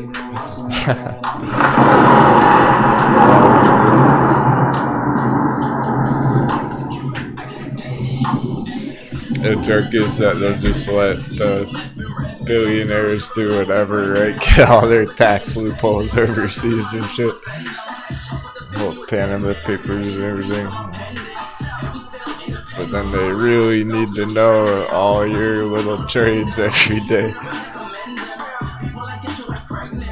They're real curious about those. Here's the Elon Musk thing. This was actually some artist or whatnot. I think he's a famous artist. People gift Joe Rogan and Elon Musk NFT. This is the kind of stuff that moves the markets right now. It is absolutely ridiculous, but here we are. I don't know. I've never seen anything quite like that. All those Moon Boys. The Moon Boys are taking it to a new level. Alright, it's the last one I think you can handle. I didn't make this. AMC, I fucking sold.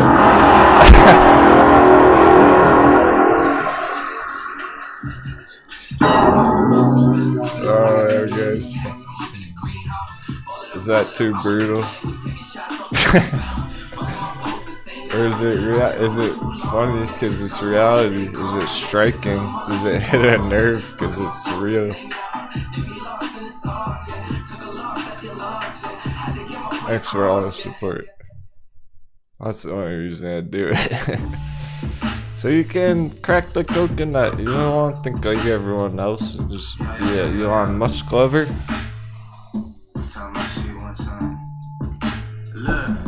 Make all your trades based off what Kathy Wood says.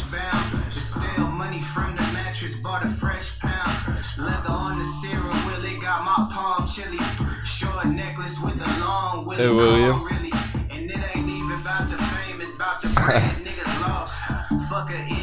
You hang? No, doesn't sound familiar. Let's check the after hours real quick too. Sounds like a Chinese company.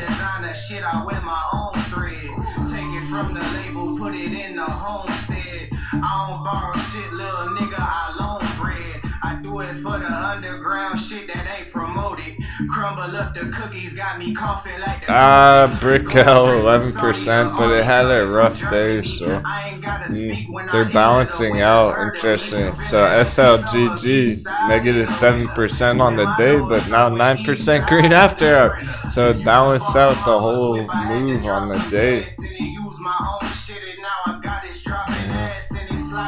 There's a bunch of movement after Kaval 6%. Kaval's working its way up $1 there. Says some FOMO over $1 next week.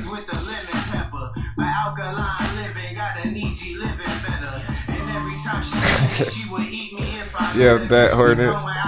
She sold the stocks that she told other people to buy.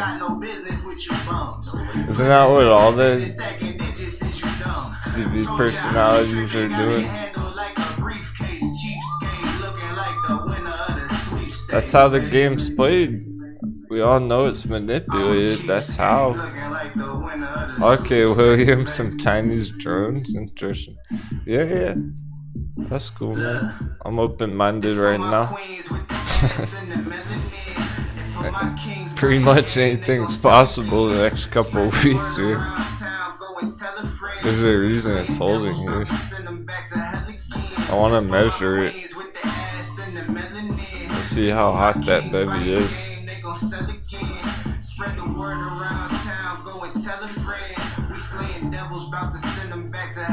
88%.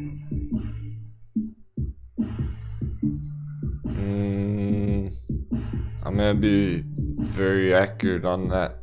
Redo that. Let's see if we can hit 90%.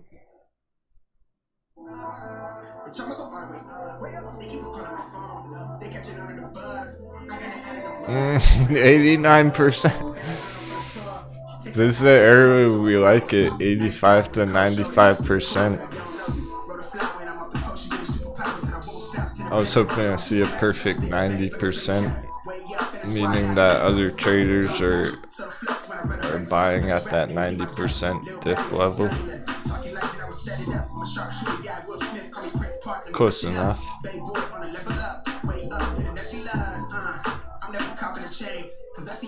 Where's the bottom? 8?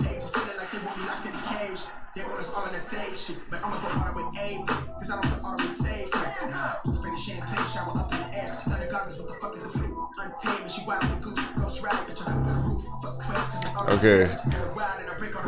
Lots of you would draw this way based on those practice charts I saw, which is a good way to look at it. It is. You're better off with this channel. It's a more conservative way to look at it. The falling wedge is pretty bullish. This is more neutral.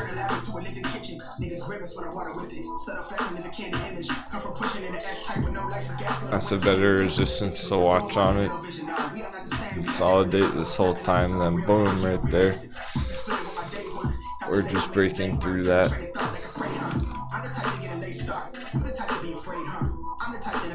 High risk, high reward, Chinese stock. 800%. Alright, it's not as big targets as our other ones though either. It was worth taking a look at, William.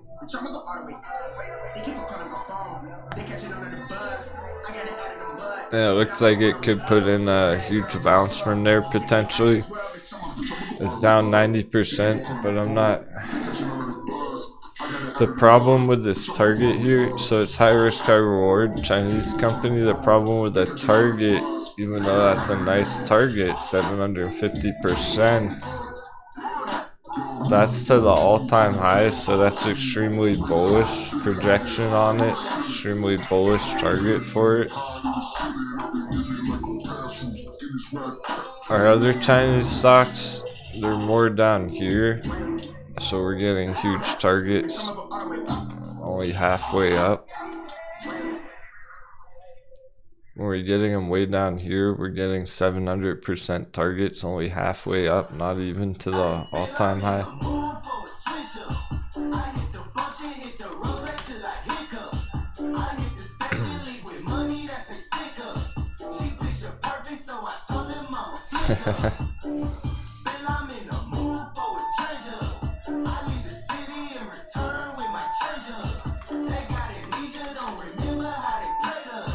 So on Metin, for instance, the difference here, Metin has huge targets up here. That's not even close to the all-time high area. And we'll already be seeing hundreds of percents on it, only halfway up. We don't have to go all the way back to the moon to get a nice trade out of it. TAL is a good example too. TL can only get halfway up and it'll still be a major target just for this small. Alright, here's the chart just graphically, visually. Even if we just hit this orange line way down here at the bottom, we don't have to get way up here to the all-time high. That would be pretty extreme. You're asking for a lot. That's speculating quite far ahead to say that this is gonna hit an all-time high. But we don't have to, even if we just get to that orange line down here for this gap fill target. It's so bottomed out, that's a huge target. 400% for our first real target on TAL. That's why we have such big numbers on it. Because it doesn't even have to go to the all-time high. Huge returns. Alright, so this applies to our altcoins right now too.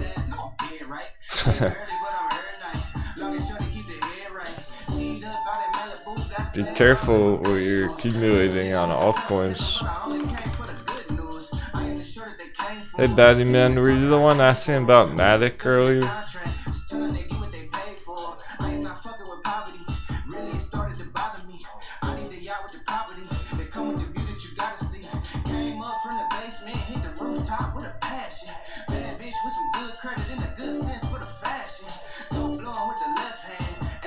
Here's a market cap on Matic.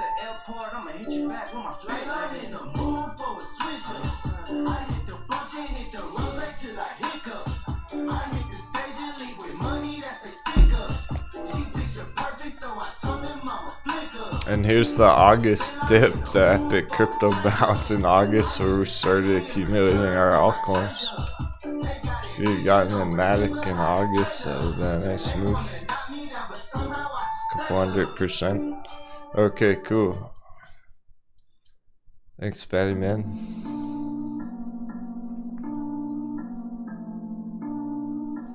So these are the large market cap ones. Matic's a large market cap nowadays. Fairly. Let's double check.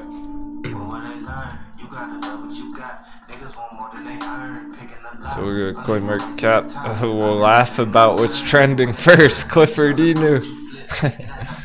Big red dog, big red candle to the face. Seems Inu, what the heck? Lucid Lands is still on there. Moonlift Protocol.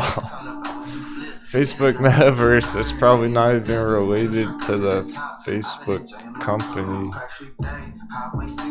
That's probably a scam. Careful about Facebook Metaverse. That's suspicious.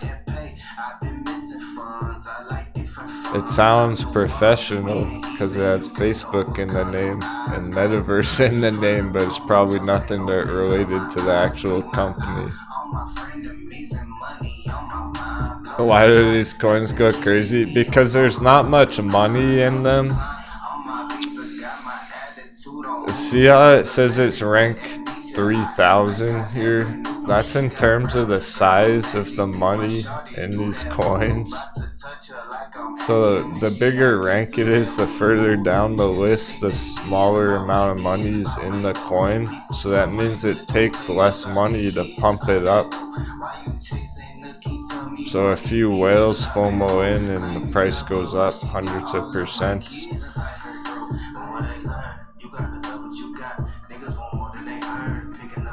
$40 million market cap.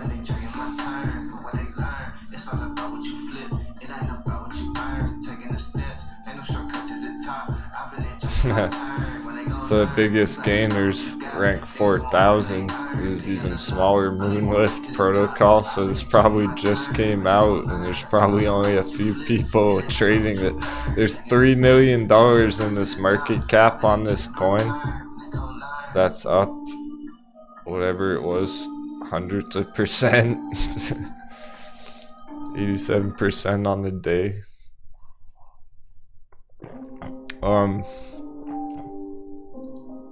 Let's say you have one rich holy fuck, look at that candle. So you have one rich person who enters with $1 million, FOMO's in, that pumps the price 30%. That's 30% of all the money oh no, there's only $1 million in it. If somebody enters with $1 million, it instantly doubles the value. So vice versa, if somebody has $1 million on this, they own a huge chunk of the coins, so the supply, they can sell it all, crash the price. That's the rug pull stuff. It looks like something wild happened back here.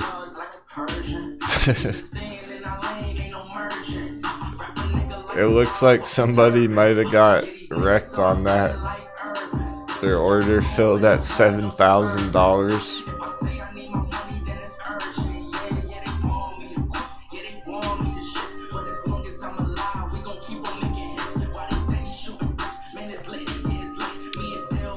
Alright, yeah, there was a glitch on a bunch of crypto charts. That could be reflected right here as well. But that's the kind of shit you see on these pump and dumps. One of the one of the worst ones of those was squid.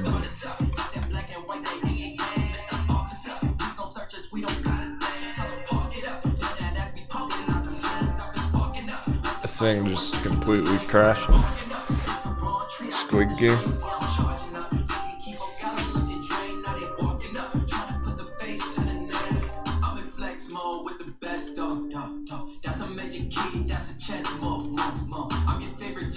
Oh, brutal.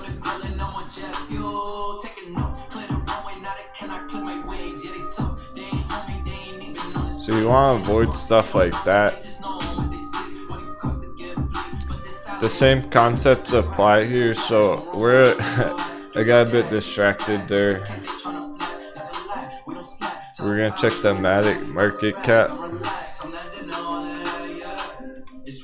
It's ranked 14, so when we're talking about altcoins in the top 15 rank, vechain and Litecoin, they're just under, they're like 17, 18, closer to 20.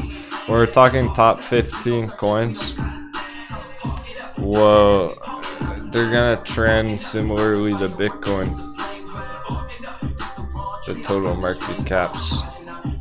That's where our total charts come into play. Bitcoin and the altcoins, all the money combined in the market cap. Well, I finally did it. I finally broke TradingView.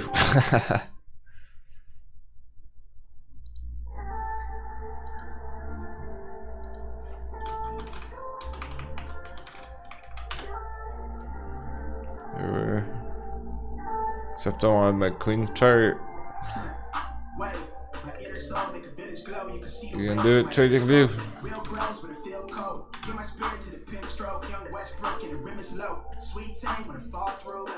Here's the total Bitcoin, well, crypto market. Bitcoin plus altcoins.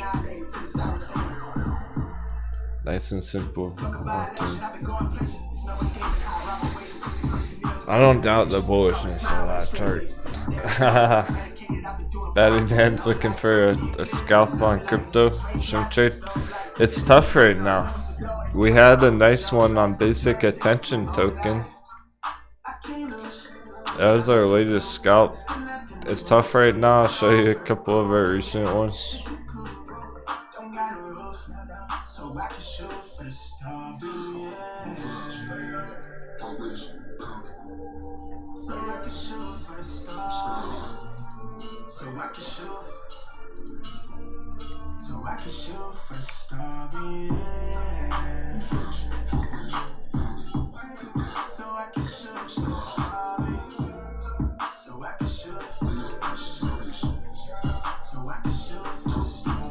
We had that nice Thanksgiving swing on that.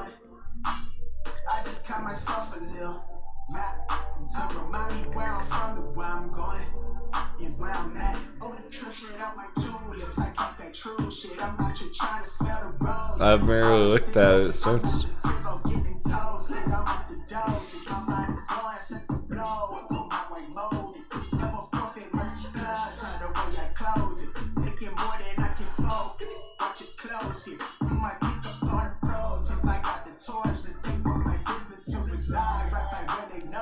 Yeah, I think that was from right here, from 99 cents to $2. That 100%. Yeah, wait for the right opportunity. We got that Thanksgiving Day. But ever since, there hasn't been as good for day trading on that one. It's a good question. There's some that, well, alright, potentially balancer. If you're looking for a swing or a scalp on a crypto right now, balancer's ready to go by the looks of it. We just got a bear trap on this today, essentially right now, confirming this bear trap.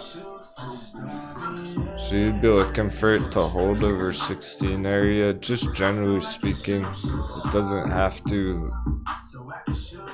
completely. It can dip below and then bounce back up a bit. You'd have to give it a little bit of wiggle room there, but holding the $16 area on balancers looking fresh because bear trap confirmed as of today.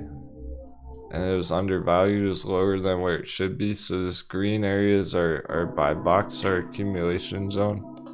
Now it's pushing back through.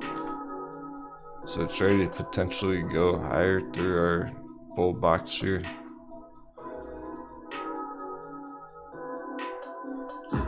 Be conservative. You'd be looking at a $20 target for a quickie, 20% or so. But the potential here is real, where if Bitcoin maintains fairly decently here, just taking another look at 47. Yeah, Bitcoin's still very much hashing it out, battling it out at the moment. So as long as Bitcoin maintains, then Balancer's looking ready for short-term moves there. It's already put in 10% today. But if Bitcoin does take a tumble here over the weekend, I would expect these altcoins are gonna slow down. They're gonna hit a speed bump, and then Balancer's gonna be chopping around some more. So it's very much a similar technique right now that we gotta deploy here with our altcoins as we do our undervalued stocks. We're looking for those value entries.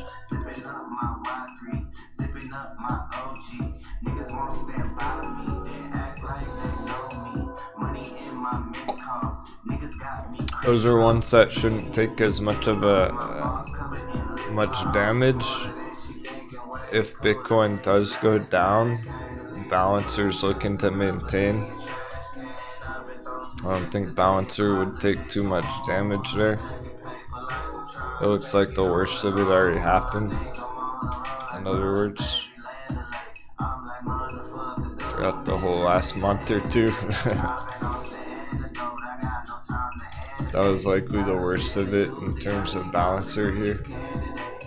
It's pretty unlikely we're gonna get a real crash like that on these things, but we are preparing for that just in case. It's good to know about that possibility so we know what to do if that did happen, but that's what's important about this bear trap. Now that we got a solid bear trap, it's looking strong on the short term all of a sudden.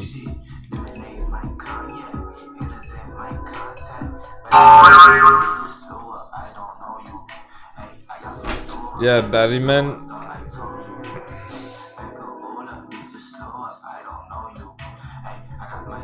There very likely is a falling wedge on the 4 hour on Bitcoin. You got some great question. Hey, we're gonna be talking about it all weekend long. You seem cool. Congratulations. I'll send you a free membership for a month on Discord. Join us on Discord. All you gotta do is send me an email. Yeah, some good questions about the crypto charts. We're gonna be chatting about it all weekend.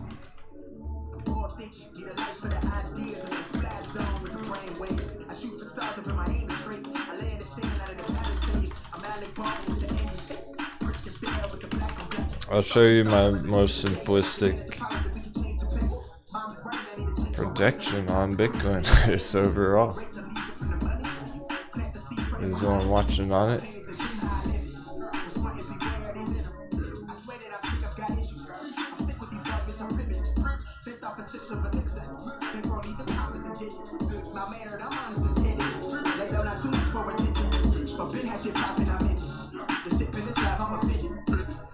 So this is very long term. It's considering everything on every time frame, all combined into one simple idea. One of the most important. So even if there's a falling wedge on the 4 hour, it's just gonna overpower it because it's on the weekly, the monthly.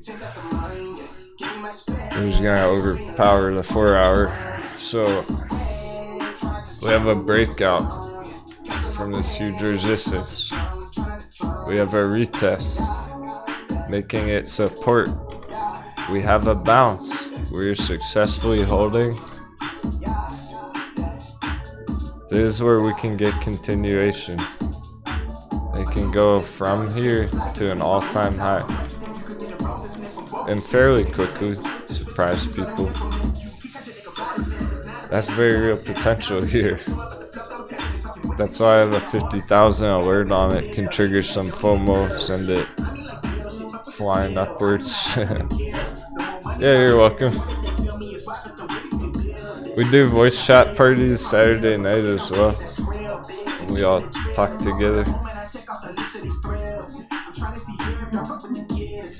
Tomorrow night.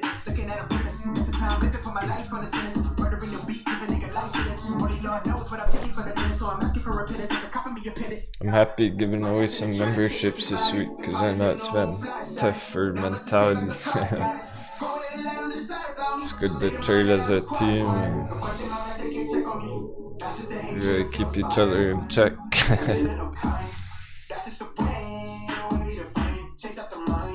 Yeah, that's cool. Sounds good. You gotta send me an email. 18 and over, of course.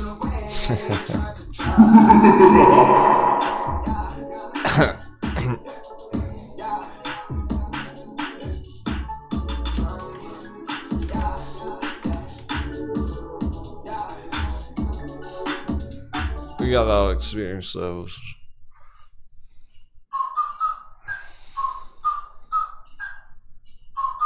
That's funny, not bored enough, starter.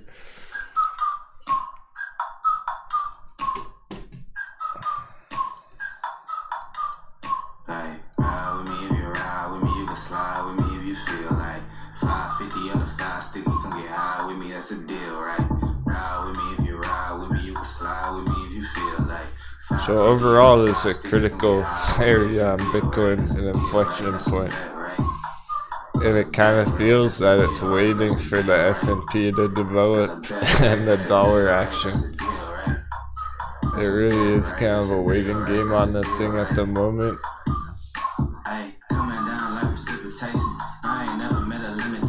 And I'm thinking we could get that over the weekend. Something big could happen. So here's the dollar long term now. We're always watching it on the daily, on the intraday, looking for how our trades are developing throughout the afternoon and whatnot, but here's the real long term on it. We're about halfway there. It is looking like we're going to be going up on the dollar for a couple more weeks. That can cause a lot more choppy waters, just more of what we've got so far. So it's very important that our undervalued stocks and crypto are maintaining support. They're showing strength. They're still trending up, even though the dollar's been going up as well. This Hornet's favorite tune, hell yeah. Ice dripping, think I'm hot shit in a yellow bucket with the mop stick. I've been jugging jams like wholesale. Everything must go sell. Hitting bitches with the old well. Need 100 million on the low scale. On my go gas money. Best nigga wouldn't mess with you, couldn't kill.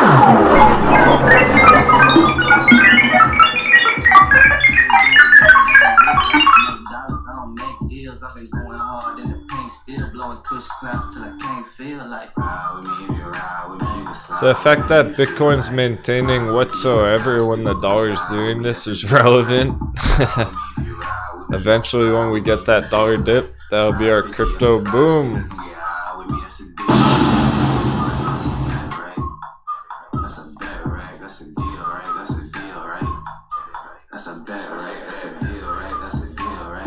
There's all that slowing it down at the moment, causing the speed bumps and everything, all that market panic, right? So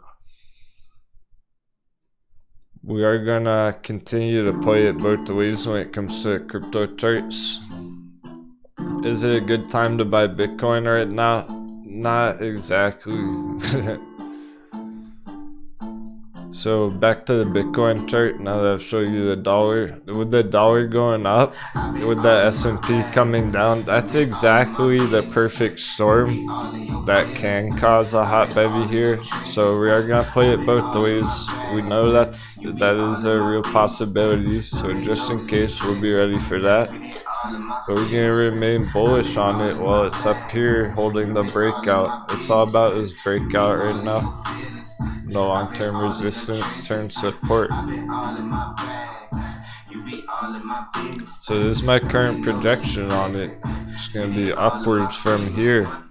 That's only gonna change if Bitcoin falls below that yellow trend line.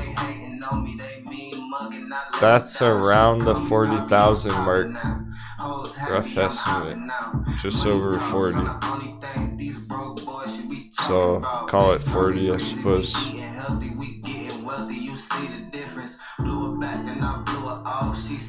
So again, Bitcoin's only gonna be bearish here under 40,000. If it's over 40,000, generally speaking right now, it's gonna be bullish. So it's not even to worry about until it were to go down there. But is it a good buy right now? No, not really. Unfortunately, that's the thing. That's what, if we get lucky, we'll get a good buy on Bitcoin. I hope it comes down so we can get a good entry on Bitcoin. But buying Bitcoin itself at 46,000, it's not really good value because it's already gone straight up all year long.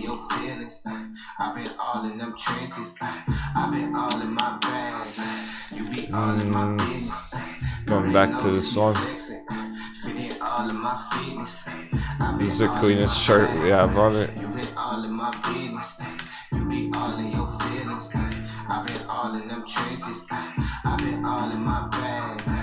It's not exactly a good entry right now to buy one whole Bitcoin because it's already gone up significantly all year, 10x. I was charting this back here. This is where my friends got in magic triangle breakout. Oh, okay. Okay, sorry, Daddy, man. That's really cool that you're learning, but unfortunately, I gotta recline that offer from earlier.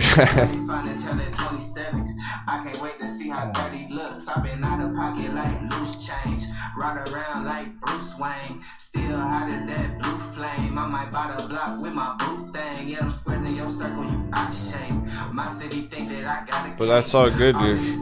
Feel free to, you know, enjoy the learning. Live show.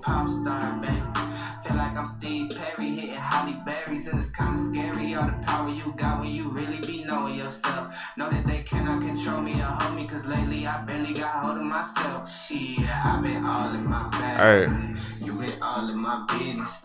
You been all in your feelings. I've been all in them trenches. I've been all in I do want to take a peek at our altcoin books real quick, see if anything sticks out. I want to check the after hours again, and we can summarize. You been all in my business. You been all in your feelings. I've been all in them trenches. I've been all in my bag. I feel that we got a lot accomplished today. It was good progress, crew. All in my fitness.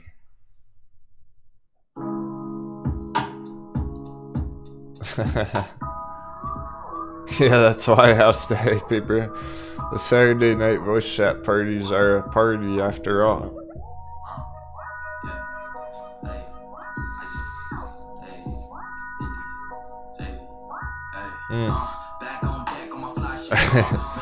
I didn't finish that thought with the Bitcoin chart.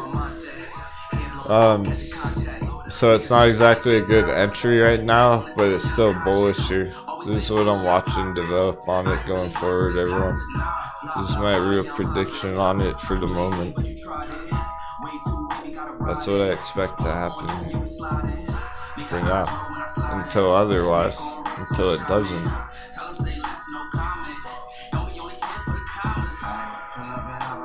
Yeah, keep at it. I started learning around that age.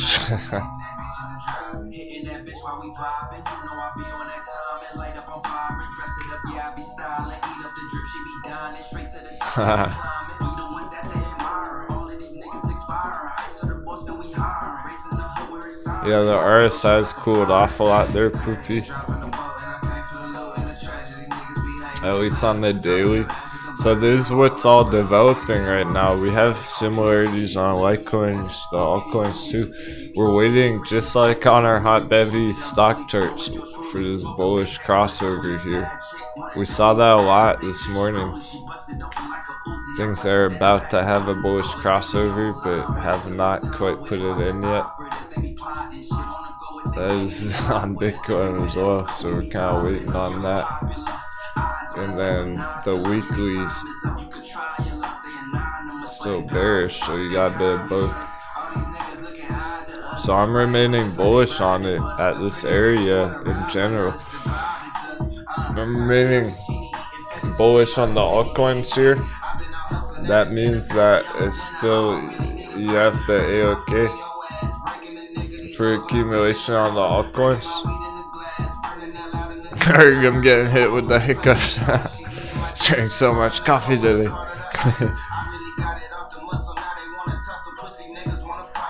Really, I feel that if you got through this week, yeah, you didn't get through any week. That was one of the most intense weeks so far. All year long, that was probably the most intense week yet.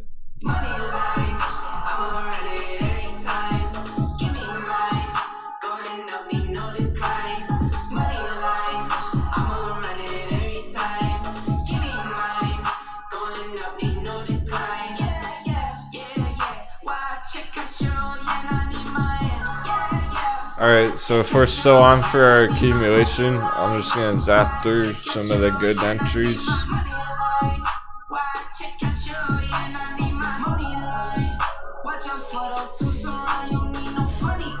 First, quick peek at after hours, so we don't miss anything. I do like to check the after hours moves every 20 minutes or so.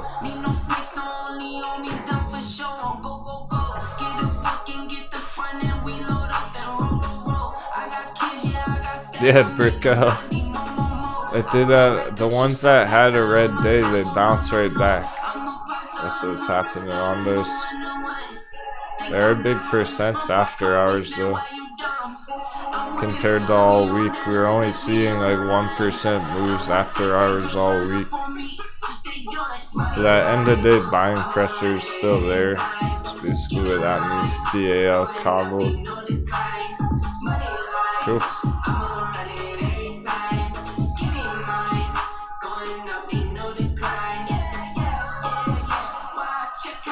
Alright, so before we zap through our bullish entries,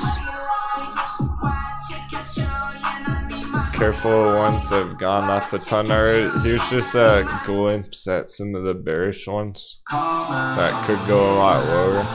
That's what's scary about these. Some of them could go a lot lower there. So those aren't good ones to be getting in right now.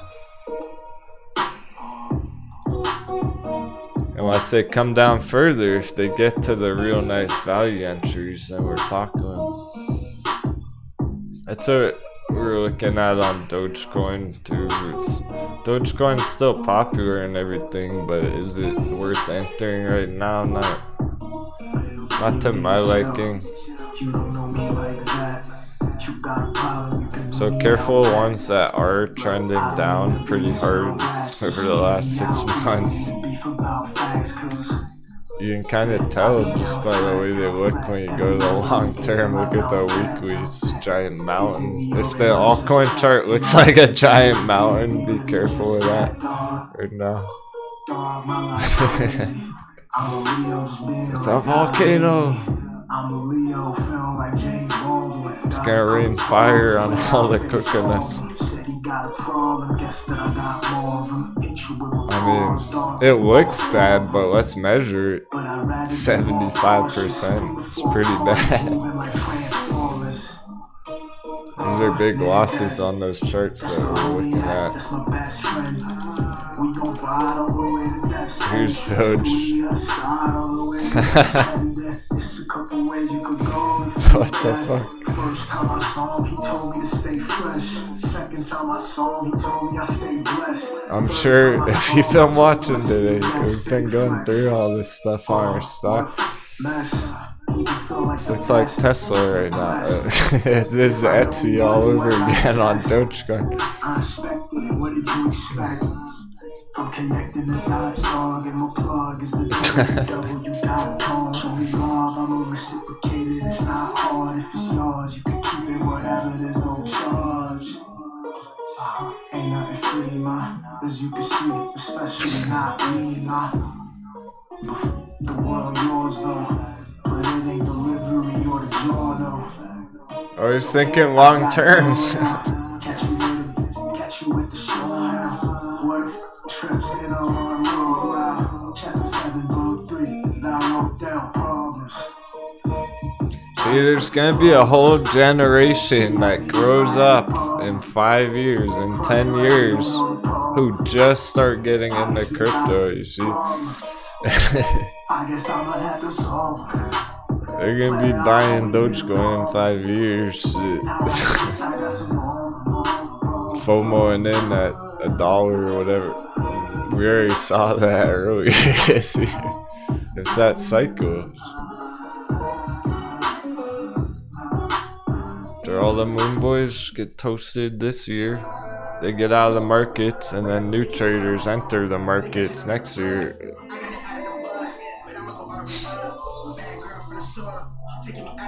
The Ferris wheel. Nice guy with a cold shoulder. You be cool, but I don't know you. Wrote a fly when I'm off the coast. You give me superpowers that I won't stop. To the bank, roll on super massive. Big bank for the space chatter. Way up in the squad. Giant Ferris wheel. Dark magic. So flex when I run a race. Tell these rap buddies eat my dust. Little baddie of the cellular. Talking life and I was set it up. I'm a sharpshooter. Yeah, Will Smith. Call me Prince Park. Let me freshen up. Bay boy on a level up. Way up in the nebulas. I'm never copping a chain. Cause I see it all through the frames. And I leave it all on the page. It's feeling like they want me locked in the cage. They want us all in the face. But I'ma go all the way A. Cause I don't feel all the way safe. You wanna wait till it comes back down to earth, to the ground, boards new passengers.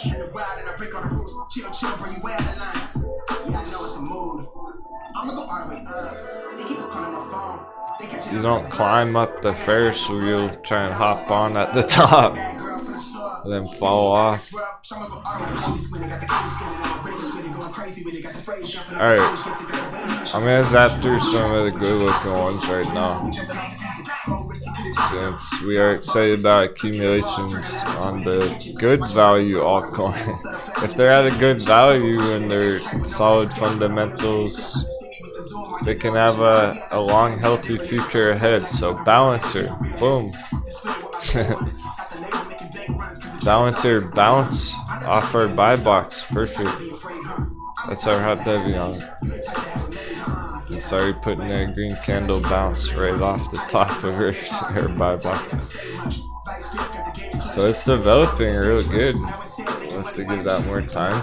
Steam under 50 cents. That's where we're beginning accumulation on Steam.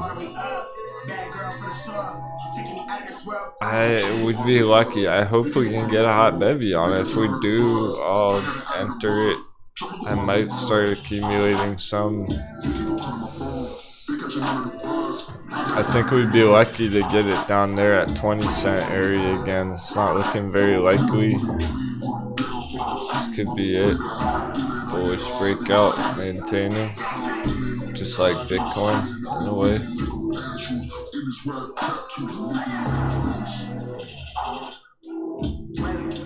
It's all about the breakout of that yellow resistance. It's holding on top as support. So at the moment we have breakout retest success, holding support, and also holding the long-term trend.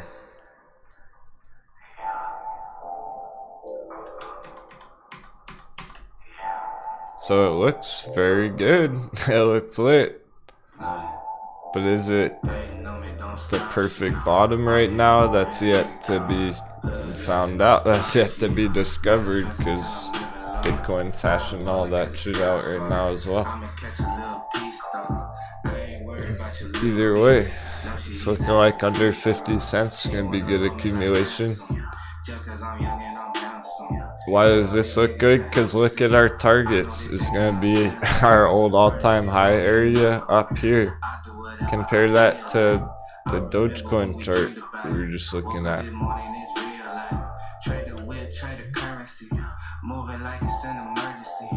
Okay, I'm gonna make it super clear. It's Friday afternoon. Here's Shiba as well. One giant arrow pointing down. That works. Let's compare it to Shiba.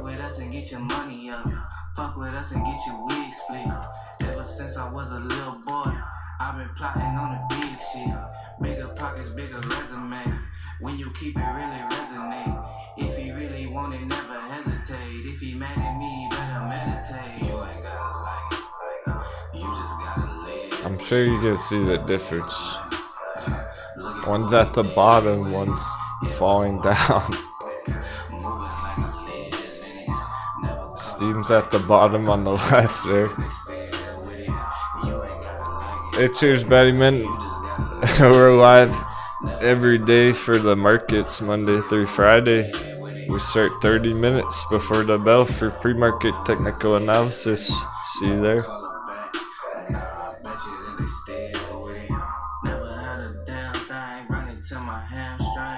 Next show's Monday morning, 9 a.m. Eastern, 6 a.m. Western. We're wrapping things up now, guys. Hang in there, bro. So good to create a difference. One's holding the bottom, trending up on the left. Value entries, big targets. One already hit big targets, trending down. Bearish targets, further to go down. One's trying to go up, one's trying to go down. Very different cycles on our altcoins. So you gotta be careful with your accumulator. So balancer, steam, flow. If you like this one, it's at the bottom. We're watching how it develops, but it's not my favorite because not much happened yet with it.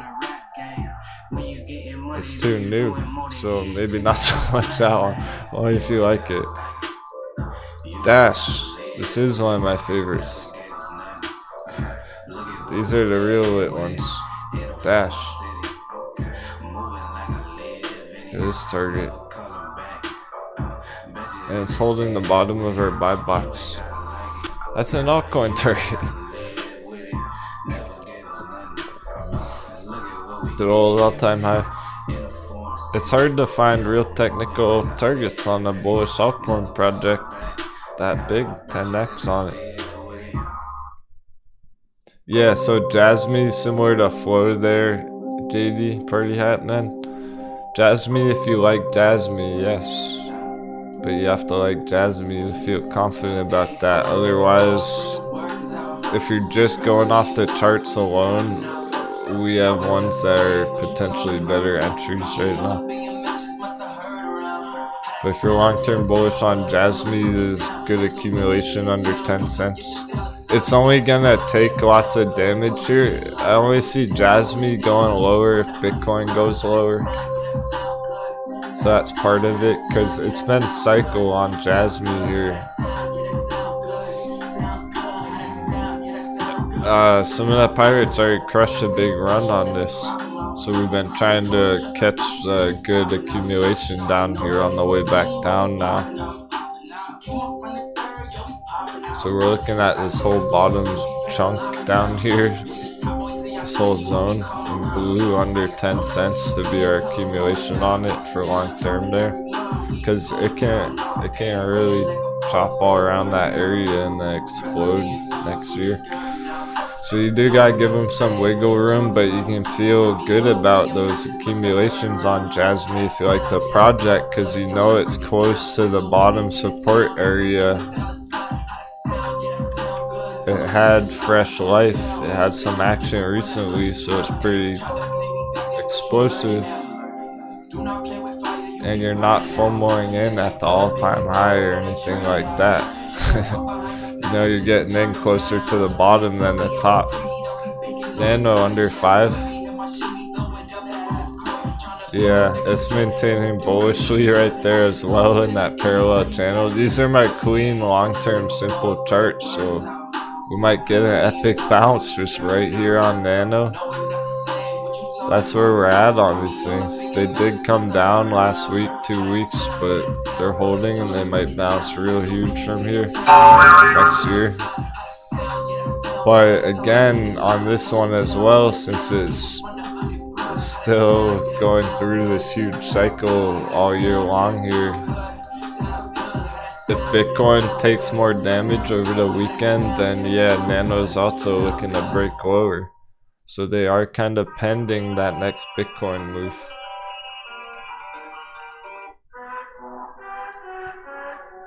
If Bitcoin maintains and doesn't go down, this is going to be healthy. Start working its way back up. There is lots of buying pressure here.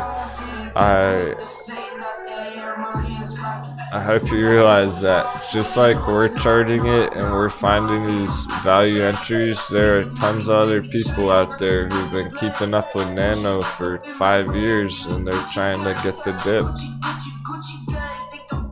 So when these things do smack the bottom, if that's right here, right now at 3, it's gonna bounce huge. If that's at 2 next week, it's gonna bounce huge. Wherever it is, we're getting close to that real ending point where these things really look like they're getting ready. So here's Litecoin, and that's a perfect example to really wrap things up, to really top it all off, the whole concept here. We got our giant magic triangle in blue on Litecoin, holding steady, maintaining health right now, but it almost seems like it's pending on what Bitcoin's gonna do right here over the weekend or whatnot. This next step on Bitcoin, whenever it does happen, okay.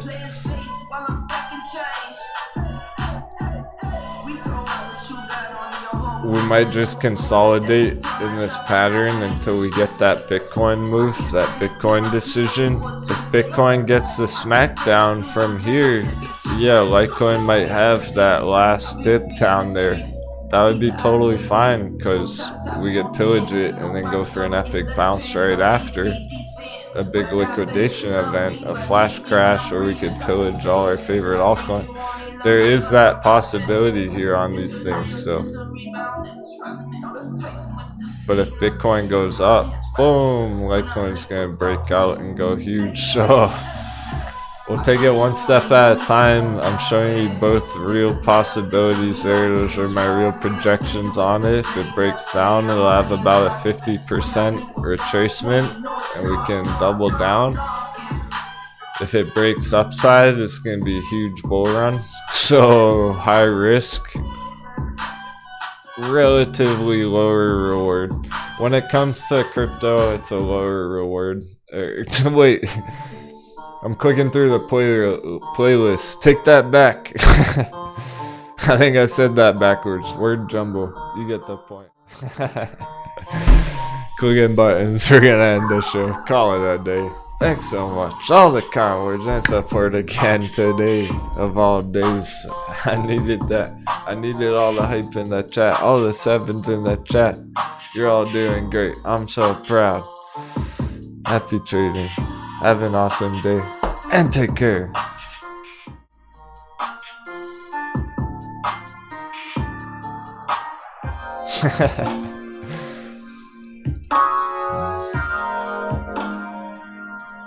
I ran out of sentences. We're done. No more words. Take care, yo. You get the idea. but I will keep on in my head. Gotta keep my emotional control. Need someone to hold my I meant to say higher reward orders.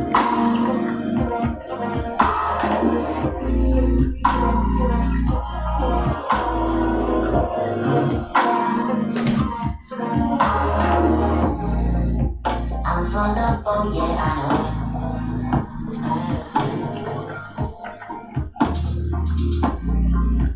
All alone with mixed emotions. Yeah. Y'all got what it takes. Be unbrave in the face of danger. Great stuff. I'm gonna remember this forever. Stock pirates kick the market's ass. Payday next year. No, it's not payday yet. It's pillage time.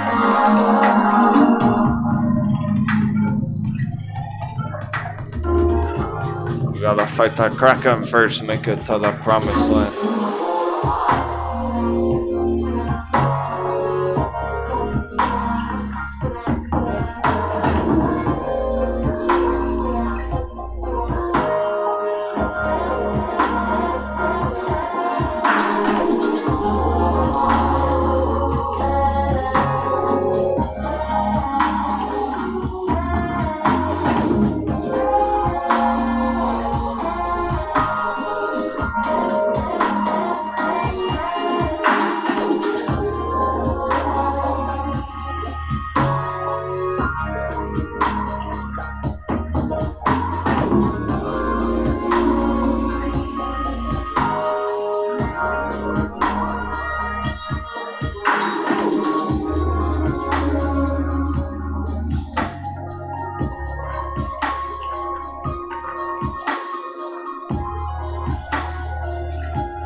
So hard to see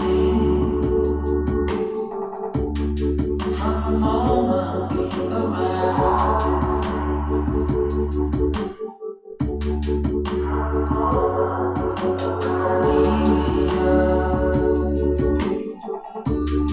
You are one who will survive.